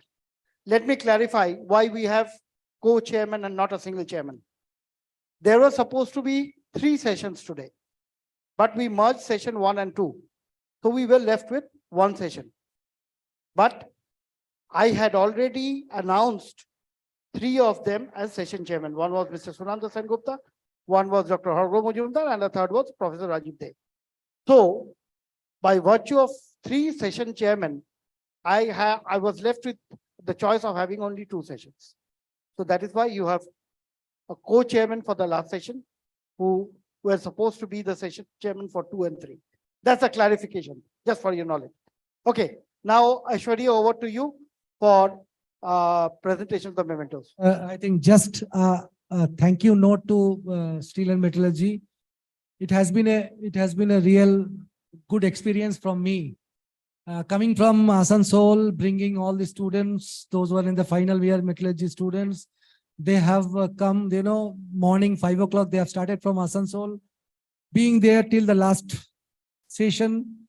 I thank all of my students because I am now in the academic session, and I request, I don't know whether this is. Yes, please, Dada, please. Hello. I don't know it is right forum to talk. So you can take this. The budding students who are coming into the field of steel, metallurgy, and the refractory fields, they are waiting to be, chance is given to them. So I request all the OEMs, all the steel makers, all the people, those who are here and those who are hearing me, please do bring their hand and shake their, bring it to them, to our students, and students will be benefited, and I'm sure they are going to do good to the metallurgical industry and steel industry. So I request all of you, please come into our stride, and we, from the academic session, we need your help. So this is a request from my side, and I thank personally Nirmal for his, he has been a threadbare to the steel industry, and during COVID time, almost 50 sessions has been, 50 seminars has been arranged by him. And in between we have talked, we have, discussed, we have, so many things has been, interchanged, exchanged. I thank Nirmal from bottom of my heart. So before concluding, I request all of you to give a big round of applause to Nirmal Mukherjee. Thank you. Thank you. Thank you. There's a So I will request both of you to please stay back for the mementos, and those who have. So can we have Mr. Satyam Kumar and Mr. Kalal Kumar Paul over here?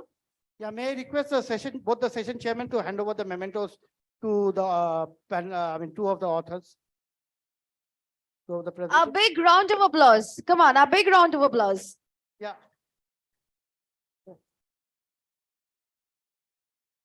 And with that, I will request Mr. Ashish Kumar Sharkar, Vice President, Coke Plant and Power Plant, Kalyani Steels Limited. If you're not, okay, anybody on his behalf can please come over here and take the memento. Who will collect it on his behalf?